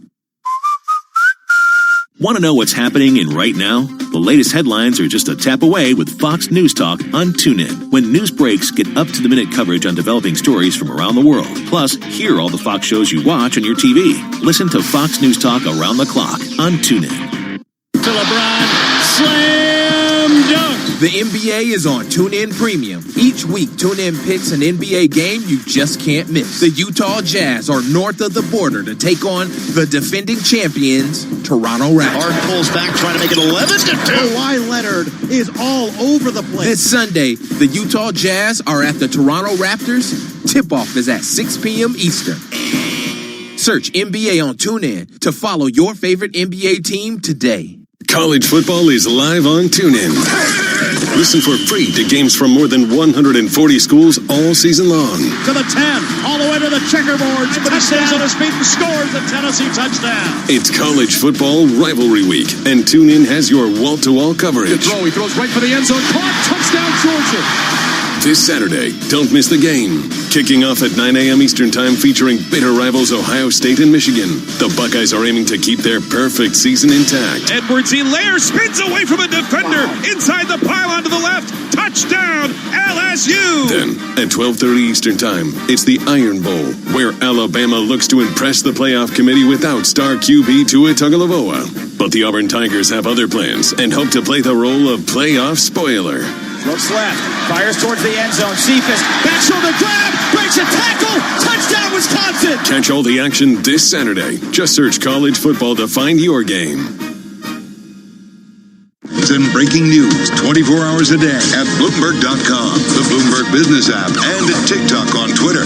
This is a Bloomberg Business Flash. Bloomberg World Headquarters. I'm Charlie Pellet, still awaiting the latest Dell numbers, but HP Inc. delivered a profit forecast that topped Wall Street estimates, projecting optimism that a broad restructuring will pay off while spurning that takeover offer from Xerox Holdings. Shares of HP Inc., they're higher now by just about 2.6%. We also heard from software design company Autodesk. It forecast adjusted earnings per share for the fourth quarter. Its guidance missed the average analyst estimate. Shares down by about 4%. Coming up in just a moment, we'll have more on both HP Inc. and also on Dell when we get those numbers on Autodesk from our John Ehrlichman standing by for the latest. We've got the Dow, the S&P, and NASDAQ at records. S&P up 6 today, a gain of 0.2%. The Dow up 55, also higher by 0.2%. NASDAQ at a record up 15, a gain there also of 0.2%. 10-year up 5/32, at yield 1.73%. Gold up 0.5%, $14.62 the ounce, and crude oil,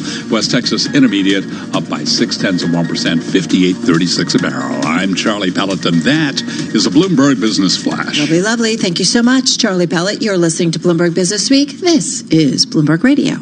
Johnny feel good, Johnny right on, Johnny miss you. All right, Johnny Ehrlichman joining us. John Ehrlichman, that's what we call him, actually. But his friends call him Johnny sometimes. Actually, I just call him Johnny. Anyway, he's the anchor for BNN Bloomberg's The Open, correspondent for CTV National News, our go-to guy on so many things, but especially when it comes to tech. So HPQ, John, this is a name that we've been watching very closely, obviously from a deal perspective, but from an earnings perspective, that's what we're talking about today. They're making their investors pretty happy. Yeah, Charlie just went through those numbers, and obviously the stock's up a little bit in the after-hours chase. And HP's in a position here, it's a show-me position, because you have this pressure coming from Xerox, which wants to get a deal done. HP has basically said thanks, but no thanks. And obviously earlier today, before we even got the earnings, you had Xerox saying, we don't understand what you're doing, HP. We're going to go straight to your shareholders to try to get support from them. This is the kind of financial picture that you would expect from a company that is in challenged industries, traditional PCs, the ink printer business, which was so lucrative for so many years and just isn't seeing that growth, guys. So I think they gave an outlook on profit which was optimistic enough that they can say, look, we're in the middle of a restructuring. We feel good about our prospects, and we feel better about our prospects alone than with Xerox. But you would imagine that in Xerox building its case, it's going to talk about the lackluster growth story overall as a reason for these two companies to combine at some point. I do wonder, John, too, in I feel like a period of a few weeks where we're seeing companies combining in the same industries, and I do wonder if now the message for many is bigger is better, and that you can compete better globally and so on. And I do wonder if bottom line, whatever happened in this quarter, that's what really the story needs to be going forward for HP, whether it's with Xerox or somebody else. Yeah, so it's a great question, Carol. I mean, on the one hand, as people have tried to figure out this Xerox-HP possible combination, you think about it, you say, okay, well, look, both of these companies are at the center of an office environment that is changing quickly. We're not using paper as much. We're not printing things out as much, right? So this is something that impacts both of these firms. Why not, as a combined entity that's dealing with selling everyone's products, the Xerox and the HP products, why don't we put ourselves in a better situation to be the industry leader? That makes sense. But then the other side is cultures are different. And for HP, I think the concern has been, as they're trying to get through this, if it happens, does that take their eye off the ball with the PC business at a time when any of their rivals are going to take advantage of that for the short term? And plus, other areas, new areas of growth, 3D printing, which HP is pretty big on.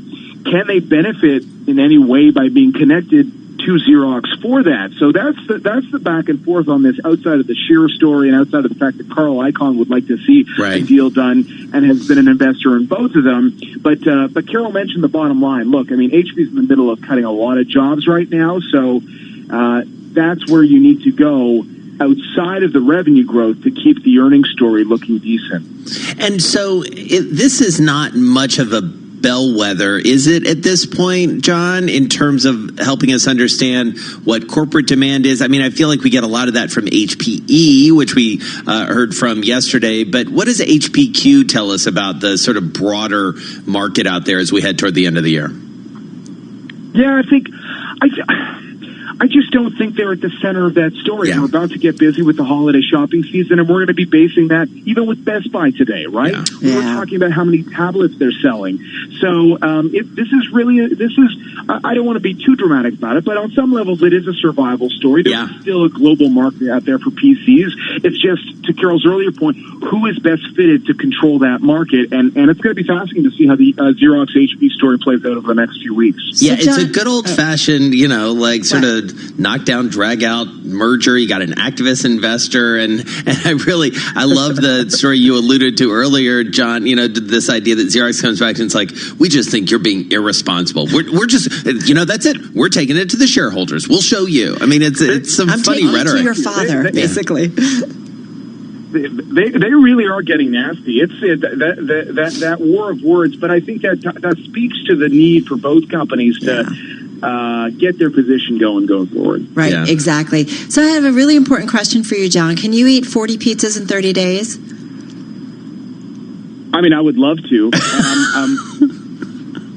I once ate at the trying to think of it, the Venetian in Vegas. I set a record for the size of the deli sandwich that I ate in one sitting. No kidding.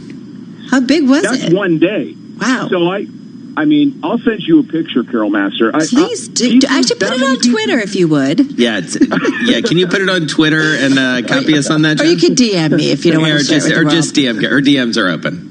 I actually put a poll out because Jason and I talked earlier about Papa John's International and the guy Papa John himself eating 40 pizzas in 30 days. That's a good activist investor story for you too. I mean, it's sort of amazing what's going on out there. He doesn't look great after eating 40 pizzas in 30 days. And by the way, they were Papa John's pizzas, so we'll just sort of leave that there. Are you celebrating Thanksgiving? You're in Canada? No, that's not a thing, right? Of course. You are. I am both a Canadian and U.S. citizen, so I gladly celebrate both. But here's a final thought for you. Pizza breakup fees for deals. You got to eat all those pizzas if you don't get the deal done. I think that would spur those bankers to get things going. I think that's a really good idea. See, innovation, that's what we turn to you for, John Ehrlichman. Thank you so much. Anchor for BNN Bloomberg's The Open, correspondent for CTV National News, who joins us on the phone from Toronto. Coming up, we're going to talk about smart cities. This is Bloomberg. This is a Bloomberg Market Minute. It was a quiet but positive day for stocks as the U.S. and China appeared to inch closer to a Phase 1 trade deal. The Dow Jones Industrial Average climbed 55, the S&P 500 gained 7, the Nasdaq Composite rose 15. Latest news on housing shows signs of strength. The government says September and October was the best 2-month period for new home sales in more than a dozen years. October sales were down slightly from September. Home prices rose modestly in September, according to the S&P CoreLogic Case-Shiller 20-City Home Price Index. It was up a better than expected 2.1% from a year ago, following a 2% year-over-year gain in August. Xerox is turning up the takeover heat on HP. The company is taking its case directly to HP shareholders. HP has twice rejected Xerox overtures, questioning the health of its business and its ability to finance an acquisition. Larry Kofsky, Bloomberg Radio. Hey, it's me, your cell phone. We need to talk about something serious. I know you love me. I know you like using me wherever you are, but I feel like this isn't working out when you're driving. I know you may think that it's possible to focus both on me and the road, but I just don't feel the same way. I think we should spend time away from each other when you're driving. It's for the best. Visit StopTextStopWrecks.org. A message brought to you by the National Highway Traffic Safety Administration, Project Yellow Light, and the Ad Council. In-depth analysis, concise reporting, need-to-know global business news. Around the world and across the markets, Bloomberg connects the dots for decision makers. Stay on top of today's headlines. Follow big breakthroughs in tech. Understand the latest political issues. See how the world's wealthiest are spending their money. Track what's happening in the markets, and much more. Subscribe today to Bloomberg, the global standard for business reporting. Get it all at Bloomberg.com/subscribe. Got a big journey ahead for Thanksgiving with the family? Well, don't forget to take TuneIn along for the ride. With live 24-hour news from MSNBC, CNN, and Fox News Talk, you can catch up on the big stories and stay informed while you're on the road. Other companies whose shares have hit all-time highs today include Jack Daniels maker Brown-Forman. Its shares started Just try not to bring up politics at dinner. Trust us. Happy Thanksgiving from TuneIn. Thanksgiving is all about traditions like turkey, cranberry sauce, and bickering about politics with your relatives. If the dinner table gets to be too much, escape for a bit and pop in your earbuds to listen to the excitement of the NFL on TuneIn. We've got live play-by-play of every football game, so you can listen to epic touchdowns instead of your Uncle Harold. Elliott picks his way into the end zone for the leading touchdown. Live NFL when it matters the most. Hear it all season long on TuneIn. When you're not listening to your team, take it to the end zone, the rim, or the net. Keep up with the biggest moments in sports by following TuneIn on social media. Block, Cook into the end zone for the touchdown. From reminders of the live top games to tips of the best sports stations and podcasts. Welcome to Undisputed. We are live from Los Angeles. I'm Jenny Taft here with Skip Bayless. Follow at TuneIn on Facebook, Twitter, and Instagram to get the most out of TuneIn. College football is live on TuneIn. Listen for free to games from more than 140 schools all season long. To the 10, all the way to the checkerboard. Somebody stays on his feet and scores a Tennessee touchdown. It's college football rivalry week, and TuneIn has your wall-to-wall coverage. Good throw. He throws right for the end zone. Caught. Touchdown, Georgia. This Saturday, don't miss the game. Kicking off at 9 a.m. Eastern Time, featuring bitter rivals Ohio State and Michigan. The Buckeyes are aiming to keep their perfect season intact. Edwards-Helaire spins away from a defender. Inside the pylon to the left. Touchdown, LSU! Then, at 12:30 Eastern Time, it's the Iron Bowl, where Alabama looks to impress the playoff committee without star QB Tua Tagovailoa. But the Auburn Tigers have other plans and hope to play the role of playoff spoiler. Looks left, fires towards the end zone. Cephas, back shoulder grab, breaks a tackle, touchdown Wisconsin! Catch all the action this Saturday. Just search college football to find your game. Far wing, elevates, triple bucket. The roar of the crowd. The shot clock ticks down. Will the ball go in? The suspense is pure torture, but you wouldn't miss this for the world. And the replays just don't cut to the it. sideline, the man bleeds for three. TuneIn Premium brings you every minute of the NBA season streaming live, so you can be there when it matters most. Hear it now, hear it live on TuneIn. Pump fake in the lane, turnaround jumper from 8 feet is good on Search the right NBA today to start listening. Want TuneIn to remind you when the big NFL game is about to get underway? Be sure notifications are allowed on your phone and search NFL on the TuneIn app. Find the game you want to hear under events and tap Notify Me. We'll let you know exactly when it's time to listen in for kickoff. Did you know your favorite radio stations are in your pocket? Yes, the TuneIn app lets you listen to the same radio stations you pick up on your home or car radio anywhere you want. To see all the stations broadcasting in your area, find the local radio section on the home screen. Keep it local with TuneIn. Broadcasting live from the Bloomberg Interactive Brokers Studio in New York. Bloomberg 1130 to Washington, D.C. Bloomberg 99.1 to Boston. Bloomberg 106.1 to San Francisco. Bloomberg 960 to the country. Sirius XM Channel 119 and around the globe. The Bloomberg Business app and BloombergRadio.com.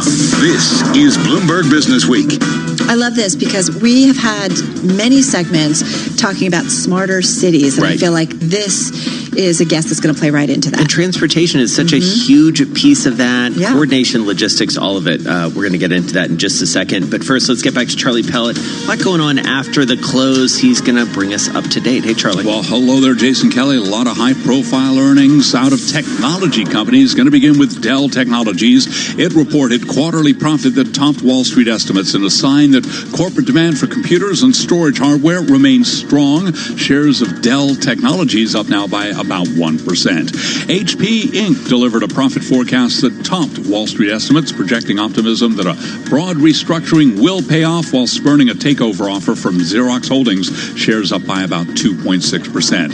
Autodesk shares heading the other way at forecast adjusted earnings per share for the fourth quarter, the guidance missing the average analyst estimate. The Dow, the S&P, and NASDAQ all at records again today, second consecutive day that all three have risen to records, up by about 0.2%. The S&P up 6 points, the Dow up 55, NASDAQ higher by 15 points.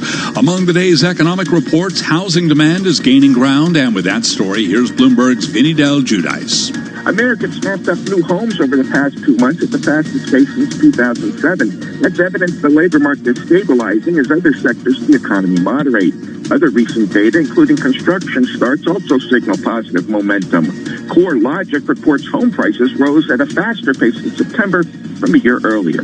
Vinny Del Giudice, Bloomberg Radio. The 10-year of 5.30 seconds, the yield 1.73%. Gold up 0.5%, 14.62 the ounce. West Texas Intermediate crude up 0.5%, 58.30 a barrel. Recapping U.S. stocks at records. S&P up 6, up 0.2%. I'm Charlie Pellet, and that is a Bloomberg Business Flash. Charlie, thanks a lot. You're listening to Bloomberg Business Week right here on Bloomberg Radio. When I'm driving free, the world's my home. So software to bring coordination to city streets, count me in. Let's get into the details. This whole area of kind of smarter streets, smarter cities. I love it. Hugh Martin is CEO at Lacuna Technologies, based in Palo Alto, California. Found his way to our Bloomberg Interactive Broker Studio right here in New York City. Nice to have you here with us. Welcome to Bloomberg Radio. Thank you. It's great. Tell us a little bit about what you guys are working on specifically. Well, for the last 100 years, cities have managed the public right-of-way with paint and curbs and street signs and stop signals. Seems kind of quaint and old-fashioned, right? In the last 10 years, all of a sudden first showed up mapping and navigation systems, and then rideshare companies, now scooters, and pretty soon drones are going to be flying overhead, and then autonomous vehicles. And the city has no way. Normally what they do is they do enforcement and operations around the vehicles. They have no way to do any of that in a digital world. And so how does, and part of the complication is that, I mean, and you sort of lay this out in some of the work you provided us, this notion that a car driving in one city, even an adjacent city, it would be totally confused by the systems, and there's no connectivity, literally and figuratively here. Yeah, you've got different approaches all over the world. I was just in Singapore. They are the most advanced city, but they are the only city that is doing what they're doing. So a car has to work in London, New York, San Francisco, everywhere. So how do we do you foresee a system in the future where everyone has the same standards, or will we get to that point? Yeah, in fact, 18 cities this summer in June got together and formed something called the Open Mobility Foundation, or OMF, and it has open source software inside it that LA DOT wrote that allows the beginnings of controlling all these digital mobility modes. And because it's an open source foundation, and now that it's up to 28 cities, that's a way that we can actually get cities to agree on what should be done. I do wonder, as you look across this problem, you know, you've had such an interesting career. You worked at Apple, you've sold a couple startups to bigger companies, including Sienna, including Verizon. So you've seen all different sorts of challenges and sort of platforms in some ways. Does this remind you of anything else in terms of standards, or is this and the challenges, or is this a whole new set of problems? This is a whole new set of problems, largely because it's hugely political and it involves government. So it's super interesting. But another way to think about this is all of the tech world, largely represented by Silicon Valley, around new mobility has basically had free reign of the public right-of-way for the last 10 years. They've done whatever they wanted. And now, finally, I think we've got a shot at actually giving cities the ability to control all this. And your software actually creates kind of right? It's open source. So this allows folks or different cities to kind of take their applications, right, and adapt using that software. I'll just give you a simple example. So navigation systems came out 10 years ago, and they started routing cars down residential streets when there was a lot of congestion. Normally what would happen, a street would get together and say, hey, there's too much traffic, and the DOT would come out and measure the traffic and then say, okay, we're going to put in speed bumps, new speeds. Right. That takes 18 months. Right. Whereas now, every second, Waze is deciding how much traffic should go down a street. And so all of that becomes not usable. So now, if you have a software API set, you could say, for the quality of life of the residents on this street that's this wide with on-street parking, we're going to allow 50 routed cars per day down this street. So then what happens is the nav application has to check with the city and say, what's the policy? 50. How many have been routed so far today? 30. I can send 20 more cars down this street. And now, all of a sudden, because there's an API and interface, the city can start to affect policy again. Wow. That's a really cool. I had never thought about that. We talk about it all the time when we're using Waze to move around. You know, because you end up on this like strange side street in LA, saving like 8 seconds off of your drive. With a whole bunch of cars behind you doing the exact same thing. Exactly right. You're like, well, they're using Waze. So it's fascinating because I do wonder, and then tie this all into self-driving cars. How does this, I mean, you know, I'm just thinking about all these cars, right, made by different manufacturers. How does this all work in? Absolutely. So you may have remembered out in Silicon Valley one time the police were trying to pull over a passed out, drunk Tesla driver who was on autopilot, and the only way they could pull him over is to actually pull out in front of him and then slow down until the Tesla stopped. Right. We've got to have ways that law enforcement, for instance, can actually affect AVs when they need to. All right. Well, it's fascinating work, and we hope you'll come back and share your learnings with us as you get them. Hugh Martin is the CEO of Lacuna Technologies, based out in Palo Alto, California, back east here with us in New York City. Coming up, we've talked a lot about the retail environment ahead of Black Friday. Of course, just a couple of days away. We're going to get some thoughts on some gifts for the person who has everything. We'll kind of wrap up our show that way. So we'll get to that in just a moment. First, let's get back over to Bob Moon. He's got your world and national headlines. Hello, Bob. Hi, Jason. The House Judiciary Committee is set to take over the impeachment probe of President Trump next week, scheduling a December 4th hearing on the question of high crimes and misdemeanors. The committee sent a letter to President Trump inviting him and or his lawyer to participate. Justice Department lawyers have asked a judge to put on hold a ruling requiring former White House counsel Don McGahn to testify before congressional investigators. Tennessee Democrat Steve Cohen, who serves on the Judiciary Committee, says he doubts McGahn will take questions from lawmakers. He knows where his bread is buttered, and I doubt his bread is going to be buttered on the side of justice, but he could surprise me, and I certainly hope he will. Will the Secretary of State follow the president's wish? On Twitter today, Trump said he'd encourage Mike Pompeo to testify before House investigators. Pompeo's response to reporters today: when the time is right, all good things happen. Bloomberg's Irv Chapman has more. Pompeo was asked at a news conference about the president's insistence that Ukraine interfered in the 2016 election in support of Hillary Clinton. Anytime there is information that indicates that any country has messed with American elections, we not only have a right, but a duty to make sure we chase that down. I can assure you there were many countries that were actively engaged in trying to undermine American democracy. Pompeo referred to his previous role heading the Central Intelligence Agency, which has pointed to Russia as the prime source of organized election interference. In Washington, Irv Chapman, Bloomberg Radio. A deadly attack in Iraq today bore the hallmarks of the Islamic State group. Officials say 5 people died, more than a dozen were wounded in 3 simultaneous bombings there. Global news 24 hours a day, on air, and a TikTok on Twitter, powered by more than 2,700 journalists and analysts in more than 120 countries. I'm Bob Moon.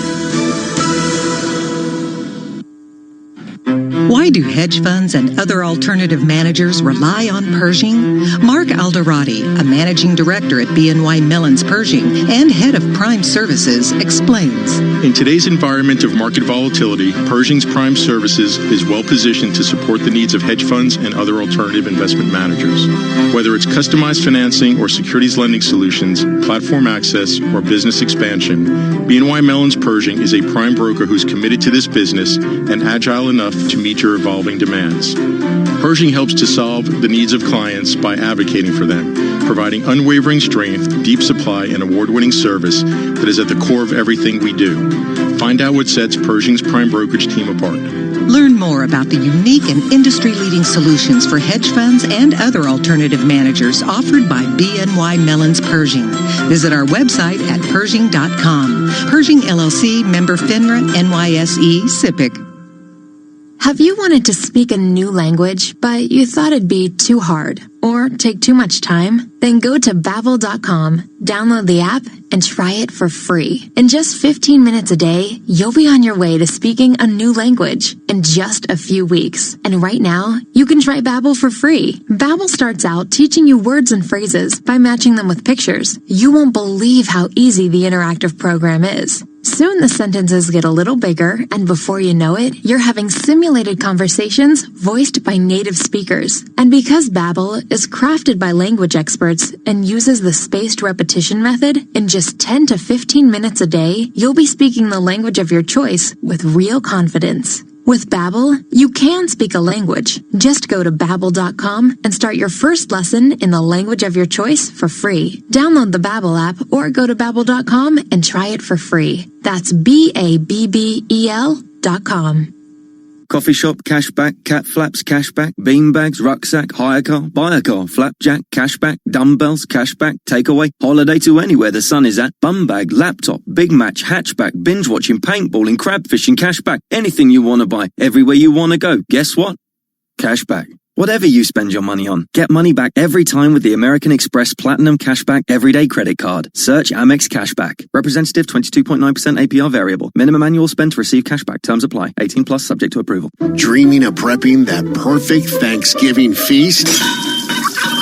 Let TuneIn lend a hand with our collection of cooking podcasts, like the Bon Appetit Foodcast. All right, guys, we have 10 minutes to discuss your expertly spiced and glazed roast turkey. It starts and now. Good food. So welcome to Good Food. Oh, thank you for having me. So how many years have you been hosting your own?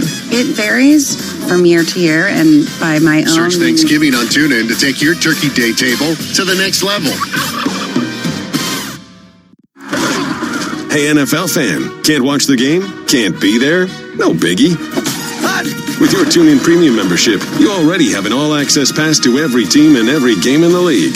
Amazing, right? Steps up, floats it towards at the goal line. It's intercepted. Listen live as the action unfolds or on demand when you can. Anytime, anywhere, all season long. Right side, it is caught. It is in for the right side for the touchdown.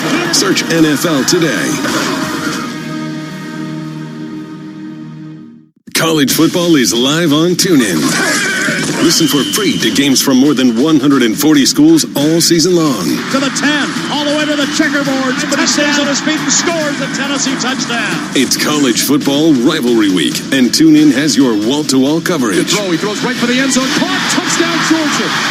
This Saturday, don't miss the game. Kicking off at 9 a.m. Eastern Time, featuring bitter rivals Ohio State and Michigan. The Buckeyes are aiming to keep their perfect season intact. Edwards-Helaire spins away from a defender. Inside the pylon to the left. Touchdown, LSU. Then, at 12:30 Eastern Time, it's the Iron Bowl, where Alabama looks to impress the playoff committee without star QB Tua Tagovailoa. But the Auburn Tigers have other plans and hope to play the role of playoff spoiler. Looks left, fires towards the end zone. Cephas, back shoulder grab, breaks a tackle, touchdown Wisconsin. Catch all the action this Saturday. Just search college football to find your game. From ESPN and the award-winning producers of The Sterling Affairs comes the latest season of 30 for 30 podcasts. 4 brand new stories of espionage. He wanted this team to be the Barcelona of women's basketball. Resilience. I started to scream. I tried to get away.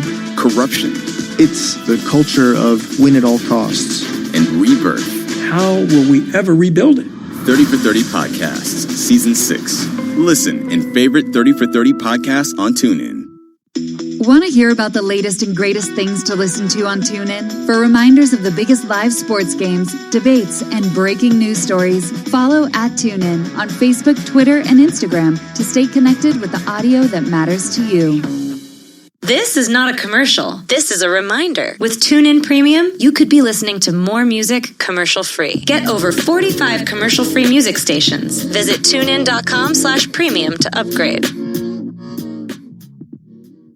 Along the goal line, scores! It takes it home! Hockey fans, the 2019-20 NHL season is here. Here's Pietrangelo, he scores! And you can hear the action live on TuneIn Premium. Move, hit a shot, they score! From regular season action to the All-Star Game and through the Stanley Cup in June. Hear the home and away call for every game, for every team live. At home or on the go, never miss a game with the NHL on TuneIn Premium. Upgrade today. Markets, headlines, and breaking news 24 hours a day at Bloomberg.com, the Bloomberg Business app, and at TikTok on Twitter.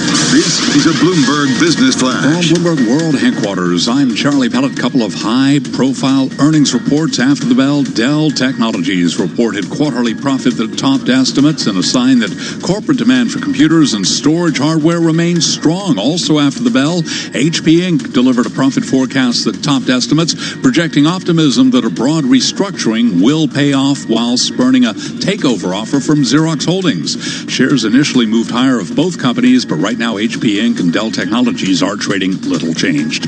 Another day of records, 2 in a row for the Dow, the S&P, and NASDAQ. S&P 500 index up 6 points. That was a gain of 0.2%. Dow up 55 points higher by 0.2. NASDAQ up 15. That was a gain of 0.2%. 10-year up 4/32 yield, 1.73%. Gold up 0.4%, 14.61 the ounce, and West Texas Intermediate crude up 0.5%, 58.27 a barrel. Recapping stocks higher, closing at a record. I'm Charlie Pellet, and that is a Bloomberg Business Flash. Charlie, thanks a lot. You are listening to Bloomberg Business Week right here on Bloomberg Radio. Brown paper packages tied up with strings. These are a few of my Could be brown packages tied up with string, but take a lot of brown paper for a lot of I these. was going to say a lot of green paper, a lot of cash. I see what you did there. Yeah, I know. I thought you'd catch up eventually. Paul Grouton is with us. He's editor-in-chief of the Robb Report. He's in our Bloomberg Interactive Brokers studio. He is back with us, and he's got an update on 33 spectacular objects, trips, and experiences for the person who has everything. This is such a fun thing to do. How are you? I'm very well, thank you. Thank you for having me. So tell us, first of all, when you guys are putting this together, I don't know, does a group of you get in a room with some champagne and you're just like, all right, what are we going to come up with? It's kind of that, just without the champagne. Sadly. So sorry. Sadly, those days are not quite here anymore. We do two things. One is that we, throughout the year, people, our team are putting things in their metaphorical back pocket and thinking, this is a good idea for Christmas. This is a good idea for Thanksgiving. So hopefully by the time, September, October comes around and I say, right, we've got to start thinking about gifts, I'm not looking at a sea of kind of blank faces and everyone kind of shrugging and pointing to the guy next to Just pull the stuff out of the pocket. And they will just say, well, that's fine. We've got brilliant gifts already. Right. But we wanted to do something slightly different this year, which was to... Robb Report has always been known for coming up with great gift ideas. But what I wanted to do this year was add just that little bit of sparkle. And some of that has been supplied by the odd kind of celebrity connection, which traditionally hasn't been kind of Robb Report's stock in trade. We tend not to kind of bow our heads too much to celebrity. But there are certain things like if you can imagine, I look very different now, but I used to have long hair. I used to be into hard rock music. And I used to worship at the altar of Aerosmith. Right. Now, they have been going 50 years, and if you see a recent picture of them, you'd think, is it only been 50 years? Because they look terrible. They look like they've been dug up. God bless them. Wow. Sorry, Stephen. Sorry, Joe. But I used to... They do sound pretty good, though. They still sound pretty good. Yeah. You can still hit all those high notes. And I used to worship Aerosmith. And when we were kind of digging around for ideas... a friend of a friend connected me with somebody from the Grammys, and the Grammy has this charity called Music Cares, and they do this big gala event every year, I think a couple of weeks before the Grammys. And this year, Aerosmith are being recognised for their philanthropic efforts and all that stuff. And over the years, they've had Stevie Wonder, they've had Paul McCartney, they've had Dolly Parton. It's a serious list. And so I said, we have to get in here. How can we do this? So we've managed to put together a package that for $35,000, you and a partner can walk the red carpet. You can go to this extraordinary gala dinner where they auction loads of kind of memorabilia and all this kind of stuff. You also get 2 tickets to the Grammys and 2 tickets to the after-show parties. But all of that you can get, if you know the right people. The one thing that no one else can get is entry to the rehearsal. And that's never before been made open to the public, and so this is an opportunity to go and sit and just watch these guys work. And the great thing about these things is that it's not just Aerosmith playing, is that it's a bunch of other artists who come in and play tribute tracks. Yeah, so right. it would be, I don't know, I wouldn't make anybody out in case I get sort of told that they're not really important. That is so cool. I've done an all-access where you go and you see the rehearsal before the performance, and there's just something about it just being you and a few people in the room, and just as they kind of work things through. And the music just sounds louder and crisper, and everything just, they're looking at you, and you're... So, is your family getting this for you, or are you getting this for yourself? I was wondering whether... Are you the partner? Yeah. Is this one of these things where it's like, wow, it's sold quick. What a great gift. It's already sold. What are the chances? No, sadly, I'm not taking you up on that. For those who are not Aerosmith fans, hard to believe that there are any out there. I don't know who that is. I know. Okay. Those few people. For other folks that are out there, what else are you guys offering up? So Jessica Springsteen is one of the country's great Olympians. Equestrians, and hopefully going to become an Olympian. So we shot her recently for a feature, and so I asked her if she would be prepared to donate some of her time to teach horse riding. So for somebody, in my head, this is going to be either a child or a teenager or somebody in that sphere, but it could be a 90-year-old grandmother, who knows, or a father. But she will take somebody out for a 1-hour horse riding lesson, and also will donate this VIP table at Wellington, which is the kind of the American home of equestrian, to one of these special events that they do 3 over the course of January to March. That's pretty cool. So that's pretty sexy. And I went to an event relatively recently, and I've never seen equestrian before. Back in England, we have it on the TV all the time because the Queen does it. So, we're all supposed to into horses. And I'm not, and I wasn't, but to actually see this live and see these animals leap over kind of 6-foot barriers, it's kind of balletic. It's incredible. It is really beautiful. And they're beautiful, and they're animals. stunning animals. Yeah. But there's such athleticism, and you kind of think the rider just sits on and holds on. Yeah, it's unbelievable. It's a real kind of dance between. It's essentially two athletes working in tandem in many ways. It's totally kind of unified. All right, you are, not surprisingly, incredibly well dressed. You have on offer also a wardrobe and sort of a consultation that looks incredible. Tell us about this. So there's two nice wardrobe things we've done. For the gentlemen, there's Stefano Ricci are going to put together a kind of a capsule wardrobe, and that's a black tie outfit, so tux and shoes. There's a lounge suit, kind of a cocktail suit with handmade shirts and all the rest of it, and then they'll also do a kind of a leisure suit. Just the word makes me feel slightly kind of slinky. A leisure suit. Kind of what? Kind of slinky. It's kind of a bit weird, but still. But this extraordinary kind of merino wool. This is a polyester leisure suit. Yeah, I mean, cheap as you like. Yeah. Okay, we're not going there. And they'll also throw in some cigars, a beautiful duffel bag, and you'll go to Florence, and you'll meet the team there, and you'll meet the family, and it's a really kind of. What's this cost? That actually, I think it's 50,000. Might be 35. I don't actually have that one in front of me. I'm worth that. I was just going to say, you I'd get two. should call Jen and just say... Just say, look, this is what I just want one gift. Right. And that's it. But is there one for a female? But there's one for ladies Females? as well. So a Savile Row tailor called Huntsman has recently opened here on 57th, and they've been working with us, and we have got a proprietary tweed.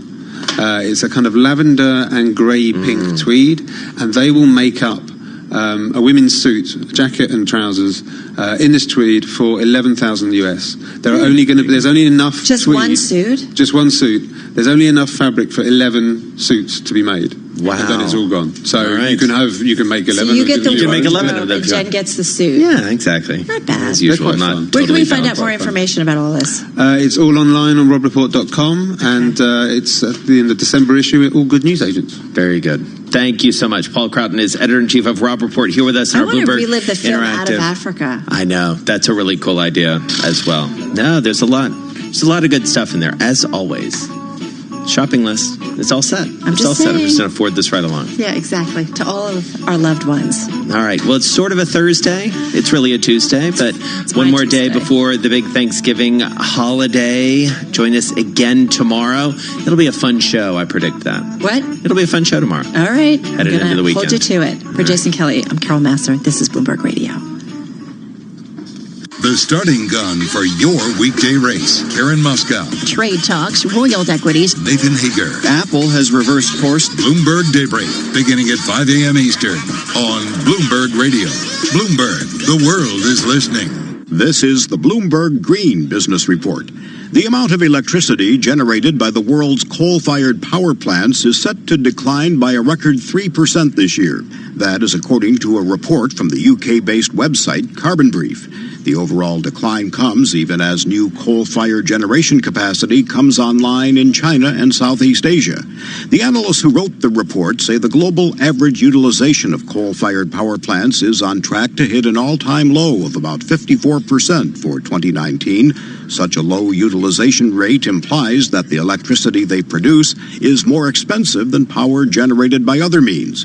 More electricity is coming from clean generation, and even as China adds more coal-fired capacity, it has signed the first contracts for wind and solar that can generate power at the same price as coal. Coal is one of the biggest sources of pollution worldwide. And that's the Bloomberg Green Business Report. I'm Jeff Bellinger, Bloomberg Radio. Asset managers who seize change to launch new strategies, add distribution channels, or exploit new technology to re-engineer the investor experience are often rewarded. However, in an industry paralyzed with complexity, few act with agility or decisively. Few run their business strategically. Yet, the most competitive managers in the market know, with the right partner and a flexible operating platform, platform, you can. Go boldly toward change with SEI Investment Manager Services. I'm Steve Meyer, president of SEI's Investment Manager Services. At SEI, we understand the emerging forces that will define success for asset managers and what firms will need to compete tomorrow. That's why we continually optimize SEI's global operating platform. If your business requires greater agility, our advanced technology, integrated best-in-class systems, and multi-asset expertise can be your catalyst for business transformation. With SEI Investment Manager Services, you lead the charge in a competitive marketplace. Learn more at SEIC.com/seize change. In the real world, there are no rabbits in hats, crystal balls, or cards that turn into money. Instead, you get business information from top-tier analysts and experts. What should expectations be for this latest round of negotiations? That's actually better, isn't it? They're both trying to say they have the upper hand. Bloomberg Markets with Paul Sweeney and Lisa Abramowitz. Weekday mornings at 10 Eastern on Bloomberg Radio, the Bloomberg Business app, and BloombergRadio.com. Bloomberg, the world is listening. From the financial capital of the world, 24 hours a day at Bloomberg.com, on the Bloomberg Business app, and at TikTok on Twitter. This is Bloomberg Radio. We have to get it right the first time. We always talk about the losers in a trade war. You benefit if you're just further away from China. So that you can too. What are the ramifications if she crumbles or doesn't crumble? Bloomberg Radio, the Bloomberg Business, Radio.com, and iHeartRadio apps, and BloombergRadio.com. Bloomberg, the world is listening. From the Bloomberg Newsroom in New York, I'm Bob Moon. A note to the President today from the Chairman of the House Judiciary Committee. On December 4th, the panel will discuss whether your alleged actions warrant the House's exercising its authority to adopt articles of impeachment. And Congressman Gerald Nadler goes on to make this invitation. I am hopeful that you and your counsel will opt to participate in the committee's hearing, consistent with the rules of decorum and with the solemn nature of the work before us. President Trump is given until this Sunday to decide whether he or his attorney will present a defense. After Trump tweeted that he would encourage his Secretary of State to testify, will Mike Pompeo do so? The meaning of his answer at a news conference today is unclear. When the time is right, all good things happen. Pompeo says he's complying with all the legal requirements.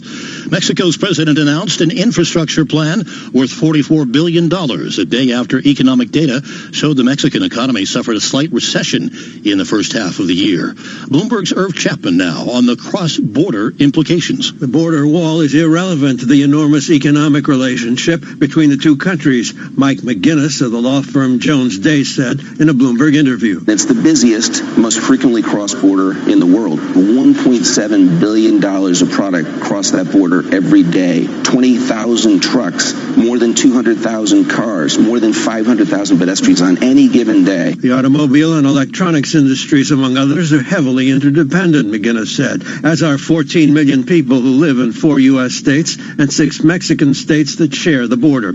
In Washington, Irv Chapman, Bloomberg Radio. Fire and ice and possible mudslides are making for big headaches in different parts of the country. 9.5 inches of snow so far at Denver's airport. About 30% of its average daily 1,600 flights have been canceled. The National Weather Service's Todd Krause is warning travelers in Minnesota to be prepared for blizzard conditions. We've got warnings issued all the way from Colorado and Wyoming through Minnesota up to upper Michigan, and for heavy snow and strong winds. In Southern California, meantime, a large and growing wildfire is forcing evacuations around Santa Barbara. No homes have burned, but Operations Chief Anthony Stornetta says the flames have been tough to control. It's been quite the firefight. We've had winds moving upslope, downslope, across the slope. Things are about to change. A big rainstorm is coming in, but that could bring mudslide problems in areas that just burned. It happens every year at this time. It's not quite clear where the power originates, but presidents down through history have granted pardons to lucky turkeys brought to the White House to receive clemency just ahead of Thanksgiving. This year's pardoning ceremony was peppered with impeachment jokes.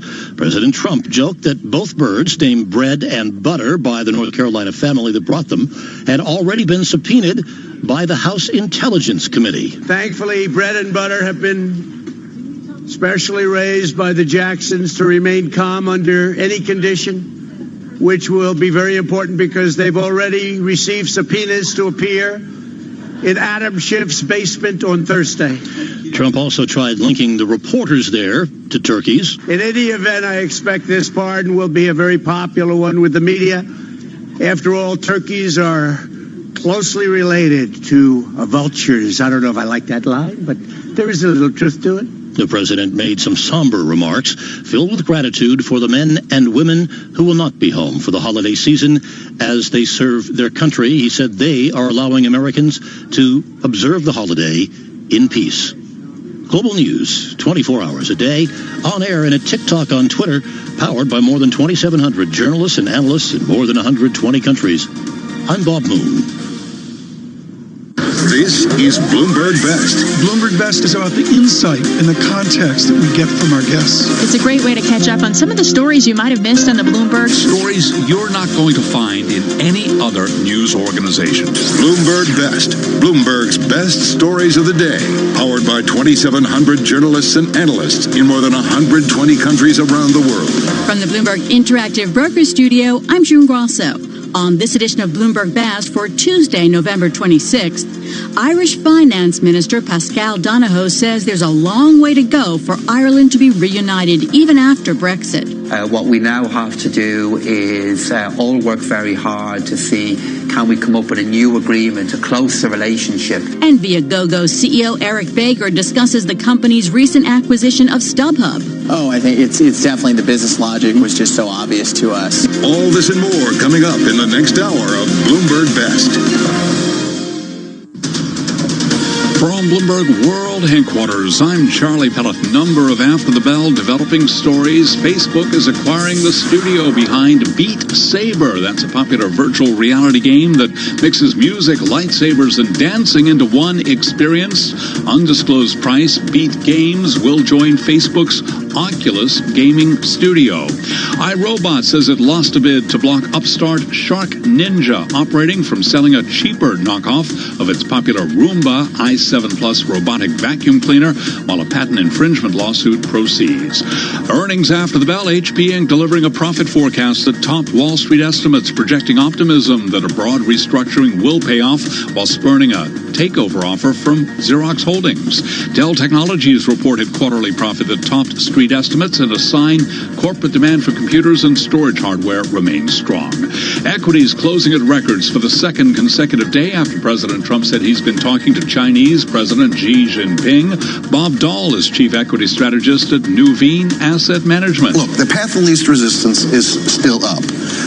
Not only China, but the absence of probability of a hard Brexit. The PMIs and the ISMs and other manufacturing numbers are getting a little bit better. And that's given us a nice rally in the market. And Brian Levitt is senior investment strategist at Invesco Advisors. We're still in this environment where investors have not gotten overly enthusiastic about equity. Stocks are still cheap to bonds. Policies accommodative. So a lot of investors want, the summer, the recession fears, that this has been going on for too long. This cycle, in my opinion, is not ending anytime soon. This is an elongated bull market, and it should go on for longer than most people suspect. The U.S. economy may be hitting another bump in the road. That story from Bloomberg's Vinny Del Giudice. The Conference Board's Consumer Confidence Index dropped in November for the fourth month in a row, registering the weakest reading since June. The data show confidence and current labor market conditions ease, posing a challenge to retailers heading into the holiday shopping season.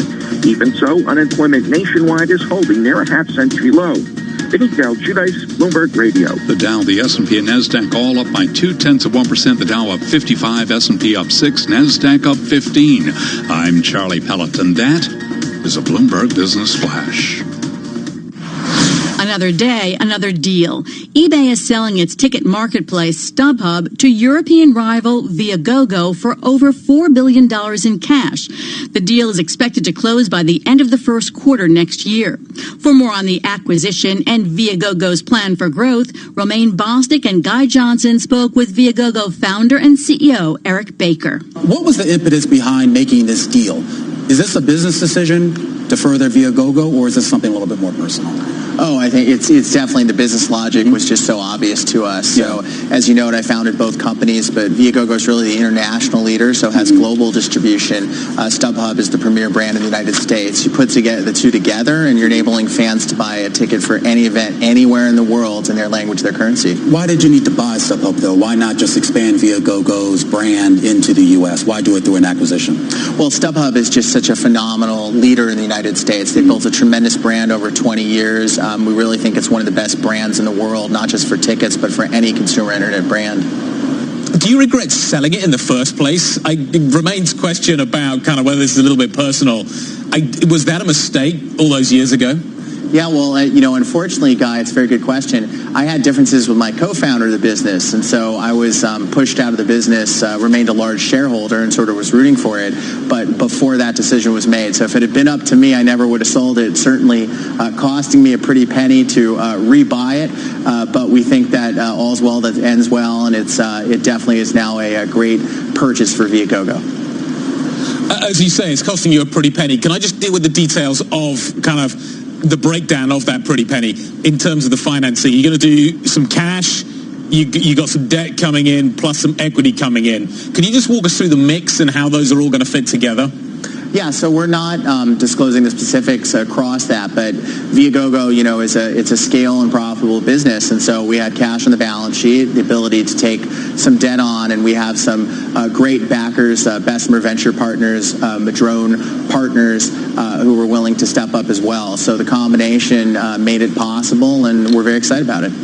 So, looking at this deal, there has been a lot of criticism just about the secondary ticket market out there. Viagogo has gotten a lot of criticism about some of its practices over in the UK. StubHub has had fair criticism here in the US. How do you sell this to consumers? What's the advantage to someone like me going through one of your platforms? Sure. Well, I think, the whole premise of our businesses is to create accessibility for fans to get access to tickets and to make it easier for consumers to buy and sell. And we have to earn our business every day from consumers to do that. I think the benefit now of putting the two together, again, is that if you're a fan, you can buy a ticket for any event anywhere in the world easily and seamlessly, because really what fans and consumers want is just a frictionless experience to get what they want when they want it. But so much with these marketplaces and platforms out there across various industries, it really boils down to how much the users can sort of trust the system itself. There have been cracks in that system that we've seen that have caused a degree of mistrust to the point where regulators have felt that they've needed to speak out about it.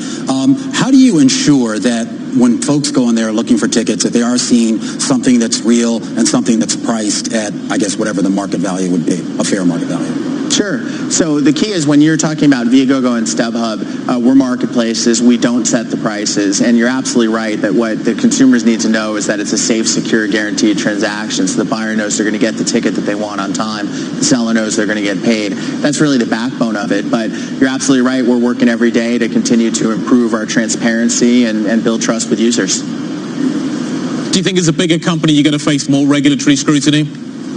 I think that fans want the ability to buy and sell tickets. I think that's very popular with people.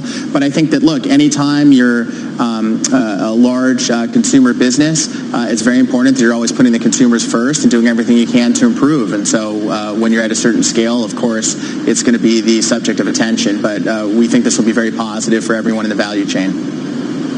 Eric, you talked earlier about the fact that you do have a sentimental kind of attachment to the business, but this is a business deal. Do you think you got a good price? I read a bunch of notes this morning on eBay from a bunch of different analysts, and they all said the price was above expectations. Did you really get a good deal here? Well, I would tell you the reason we're very excited about doing this and we felt that it was a fair deal for all involved is, remember, when you talk about the synergies and the complementary nature of these two businesses, where Viagogo really has everything ex-US in terms of distribution, a phenomenal distribution platform, and StubHub's great in the States, combine those two and you're getting global distribution. That's not something that anyone else could have created from this combination, as well as the fact that we just know this asset extremely well, having founded it. So we think we're in a unique position to make this a fair trade and derive value for both parties at the price we paid. That was Viagogo founder and CEO Eric Baker. Coming up, Irish Finance Minister Pascal Donohoe. This is Bloomberg. 1858, the first transatlantic cable brings news of Europe. We have the US tariffs on European goods. Would you be standing ready to buy UK domestic stocks now? It works for 3 weeks. Bloomberg Daybreak Europe. You are expecting an end of uncertainty. It works every time. What are you looking for in the event of a deal? There are a confluence of factors. Weekdays at 1 a.m. Eastern on Bloomberg Radio, the Bloomberg Business app, and BloombergRadio.com. Bloomberg, the world is listening. With the Bloomberg Small Business Report, I'm John Tucker, brought to you by Dell Small Business. Tech companies have become an increasingly popular lending source in recent years. After the financial crisis, traditional banks pulled back on small business loans, prompting many companies to look elsewhere for capital. Almost a third of loan applicants turned to online lenders in 2018. That's up from 24% in 2017 and 19% in 2016, according to figures from the Federal Reserve. As the industry has become more digital, PayPal, Square, even Amazon have introduced small business lending programs. Stripe became one of the most valuable financial technology startups by helping businesses accept online payments, and now it's getting into lending. The first target market will be smaller businesses that use Stripe rather than larger customers. Stripe Capital will start out by focusing on loans of about $10,000 to $20,000. And that's the Bloomberg Small Business Report. I'm a 40-year-old man that walked in there to get his high school diploma. It was very hard for me, but Miss Araceli, she gave me direction. At age 47, Marco finished his high school diploma. 50% of getting your high school diploma is walking through those doors. The other 50% is doing the work. No one gets a diploma alone. If you're thinking of finishing your high school diploma, you have help. Find free adult education classes near you at finishyourdiploma.org. That's finishyourdiploma.org. Brought to you by the Dollar General Literacy Foundation and the Ad Count. Hiya, Johnny from Solihull News. I'm in a right party mood today, mate. It was a roll down in last Saturday's lotto draw, and thousands of you won a bigger share of the jackpot. The shop's been buzzing with winners. Come on, Sandra, let's crank up them tunes. Lotto, celebrating 25 years of the National Lottery. Your numbers make amazing happen. Rules and procedures apply. Players must be 16 or over. Drive into the in-laws' house for Thanksgiving? Having a long airport layover on your way home? Or maybe you're camping out on Black Friday in quest of the deal of the season. Whatever the case, ease the pain and make it a long weekend to remember with TuneIn. Featuring nonstop music, binge-worthy podcasts, 24-hour news, and live NFL, NHL, and NBA games. At home or on the move, soundtrack your Thanksgiving with TuneIn. NFL fans, hear every live game on TuneIn Premium.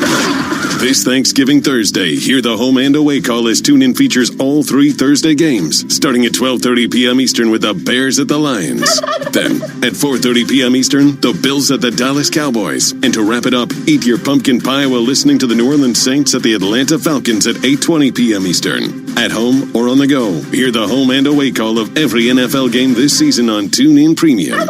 Upgrade today. College football is live on TuneIn. Listen for free to games from more than 140 schools all season long. To the 10, all the way to the checkerboard. Somebody stays on his feet and scores the Tennessee touchdown. It's college football rivalry week, and TuneIn has your wall-to-wall coverage. Good throw. He throws right for the end zone. Caught. Touchdown, Georgia. This Saturday, don't miss the game. Kicking off at 9 a.m. Eastern Time, featuring bitter rivals Ohio State and Michigan. The Buckeyes are aiming to keep their perfect season intact. Edwards-Helaire spins away from a defender. Inside the pylon to the left. Touchdown, LSU. Then, at 12:30 Eastern Time, it's the Iron Bowl, where Alabama looks to impress the playoff committee without star QB Tua Tagovailoa. But the Auburn Tigers have other plans and hope to play the role of playoff spoiler. Looks left, fires towards the end zone. Cephas, back shoulder grab, breaks a tackle, touchdown Wisconsin! Catch all the action this Saturday. Just search college football to find your game. From Bloomberg World Headquarters, I'm Charlie Pellett. Lots of after-the-bell technology earnings. Dell Technologies reported quarterly profit that topped estimates in a sign that corporate demand for computers and storage hardware remains strong. CEO Michael Dell has sought to outperform peers by diversifying his company's product portfolio. HP Inc. delivered a profit forecast that topped Wall Street estimates, projecting optimism that a broad restructuring will pay off while spurning a takeover offer from Xerox Holdings. The Dow, the S&P, and NASDAQ all climbed to records for a second day, stocks advancing on trade optimism. S&P 500 index up 6 points, a gain of 0.2%. Dow Industrials up 55, also a gain of 0.2%. NASDAQ up 15, that too a gain of 0.2%. I'm Charlie Pallett. That's a Bloomberg Business Flash. Bloomberg Best with June Grasso continues. From the Bloomberg Interactive Broker Studio, this is Bloomberg Best. Irish Finance Minister Pascal Donohoe says there's still a long way to go for the island of Ireland to be reunited, even after Brexit. There's been speculation that Brexit could increase the chances of reuniting the country. Pascal Donohoe spoke exclusively to Bloomberg's Alex Steele and Mike McKee from Berlin. What's your estimation of what happens in the next sort of 12 months? Do you think a free trade agreement is realistic by the end of next year? I think it's a very demanding deadline to have such significant and complex work done by then. But of course, the European Commission and the European Union will be ambitious, and we will look to get the work and the negotiation completed as soon as possible. I think in terms of the phasing of all of this, it will be first whether the withdrawal agreement is passed by the 31st of January. And of course, that is dependent on who has a majority in the House of Commons. The next phase will then be whether an extension of the transition period is required. The deadline for that then is a decision by the summer, with the current anticipated deadline being the end of next year. So there are different posts we need to move through, but I believe the European Union will be ambitious in looking to reach agreement. We can't get away from Brexit when we talk to you, even though you're not on the other side of the Irish Sea. But you got to wonder, do we have a workable border agreement from the Irish point of view in the Brexit document that the British Parliament passed? Yes, we do. I mean, it's a unique agreement that recognises the unique circumstances on the island of Ireland.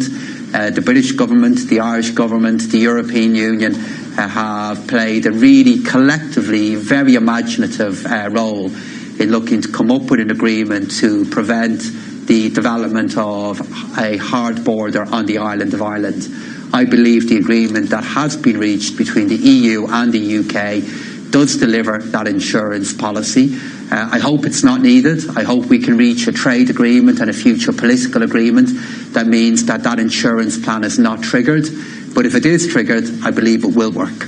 We get all kinds of commentary over here in the United States about what all this might mean, and the idea that the British may cause a problem with the border has just raised, as far as we hear, the odds of a united Ireland. Does it play that way over there, I wonder? The idea of the British, the United Kingdom breaking up and maybe the two halves of Ireland uniting again? I think we're many phases away from something like that happening. The Good Friday Agreement is very clear that there would have to be a possibility of agreement being reached to then trigger a border poll. A border poll is what then looks at the future status of Northern Ireland and whether it is part of a broader Ireland. The view of the Irish government is that the timing is not right for a poll like that in fact it would be very counterproductive. What we now have to do is all work very hard to see, can we come up with a new agreement, a closer relationship between the UK and the European Union. And that is where the majority of our efforts now need to go for the foreseeable future. We have a really strong insurance policy that has been negotiated between the EU and the UK. We want to avoid, as I said, that insurance policy being triggered, re-engage with communities of Northern Ireland and see the institutions in Northern Ireland, its own executive, its own parliament, get that up and running all over again. Yeah. It hasn't been in place now for 3 years, and our focus is on getting those institutions in place now. So part of the reason why you're in Berlin, as I understand it, is you're going to be meeting with Christine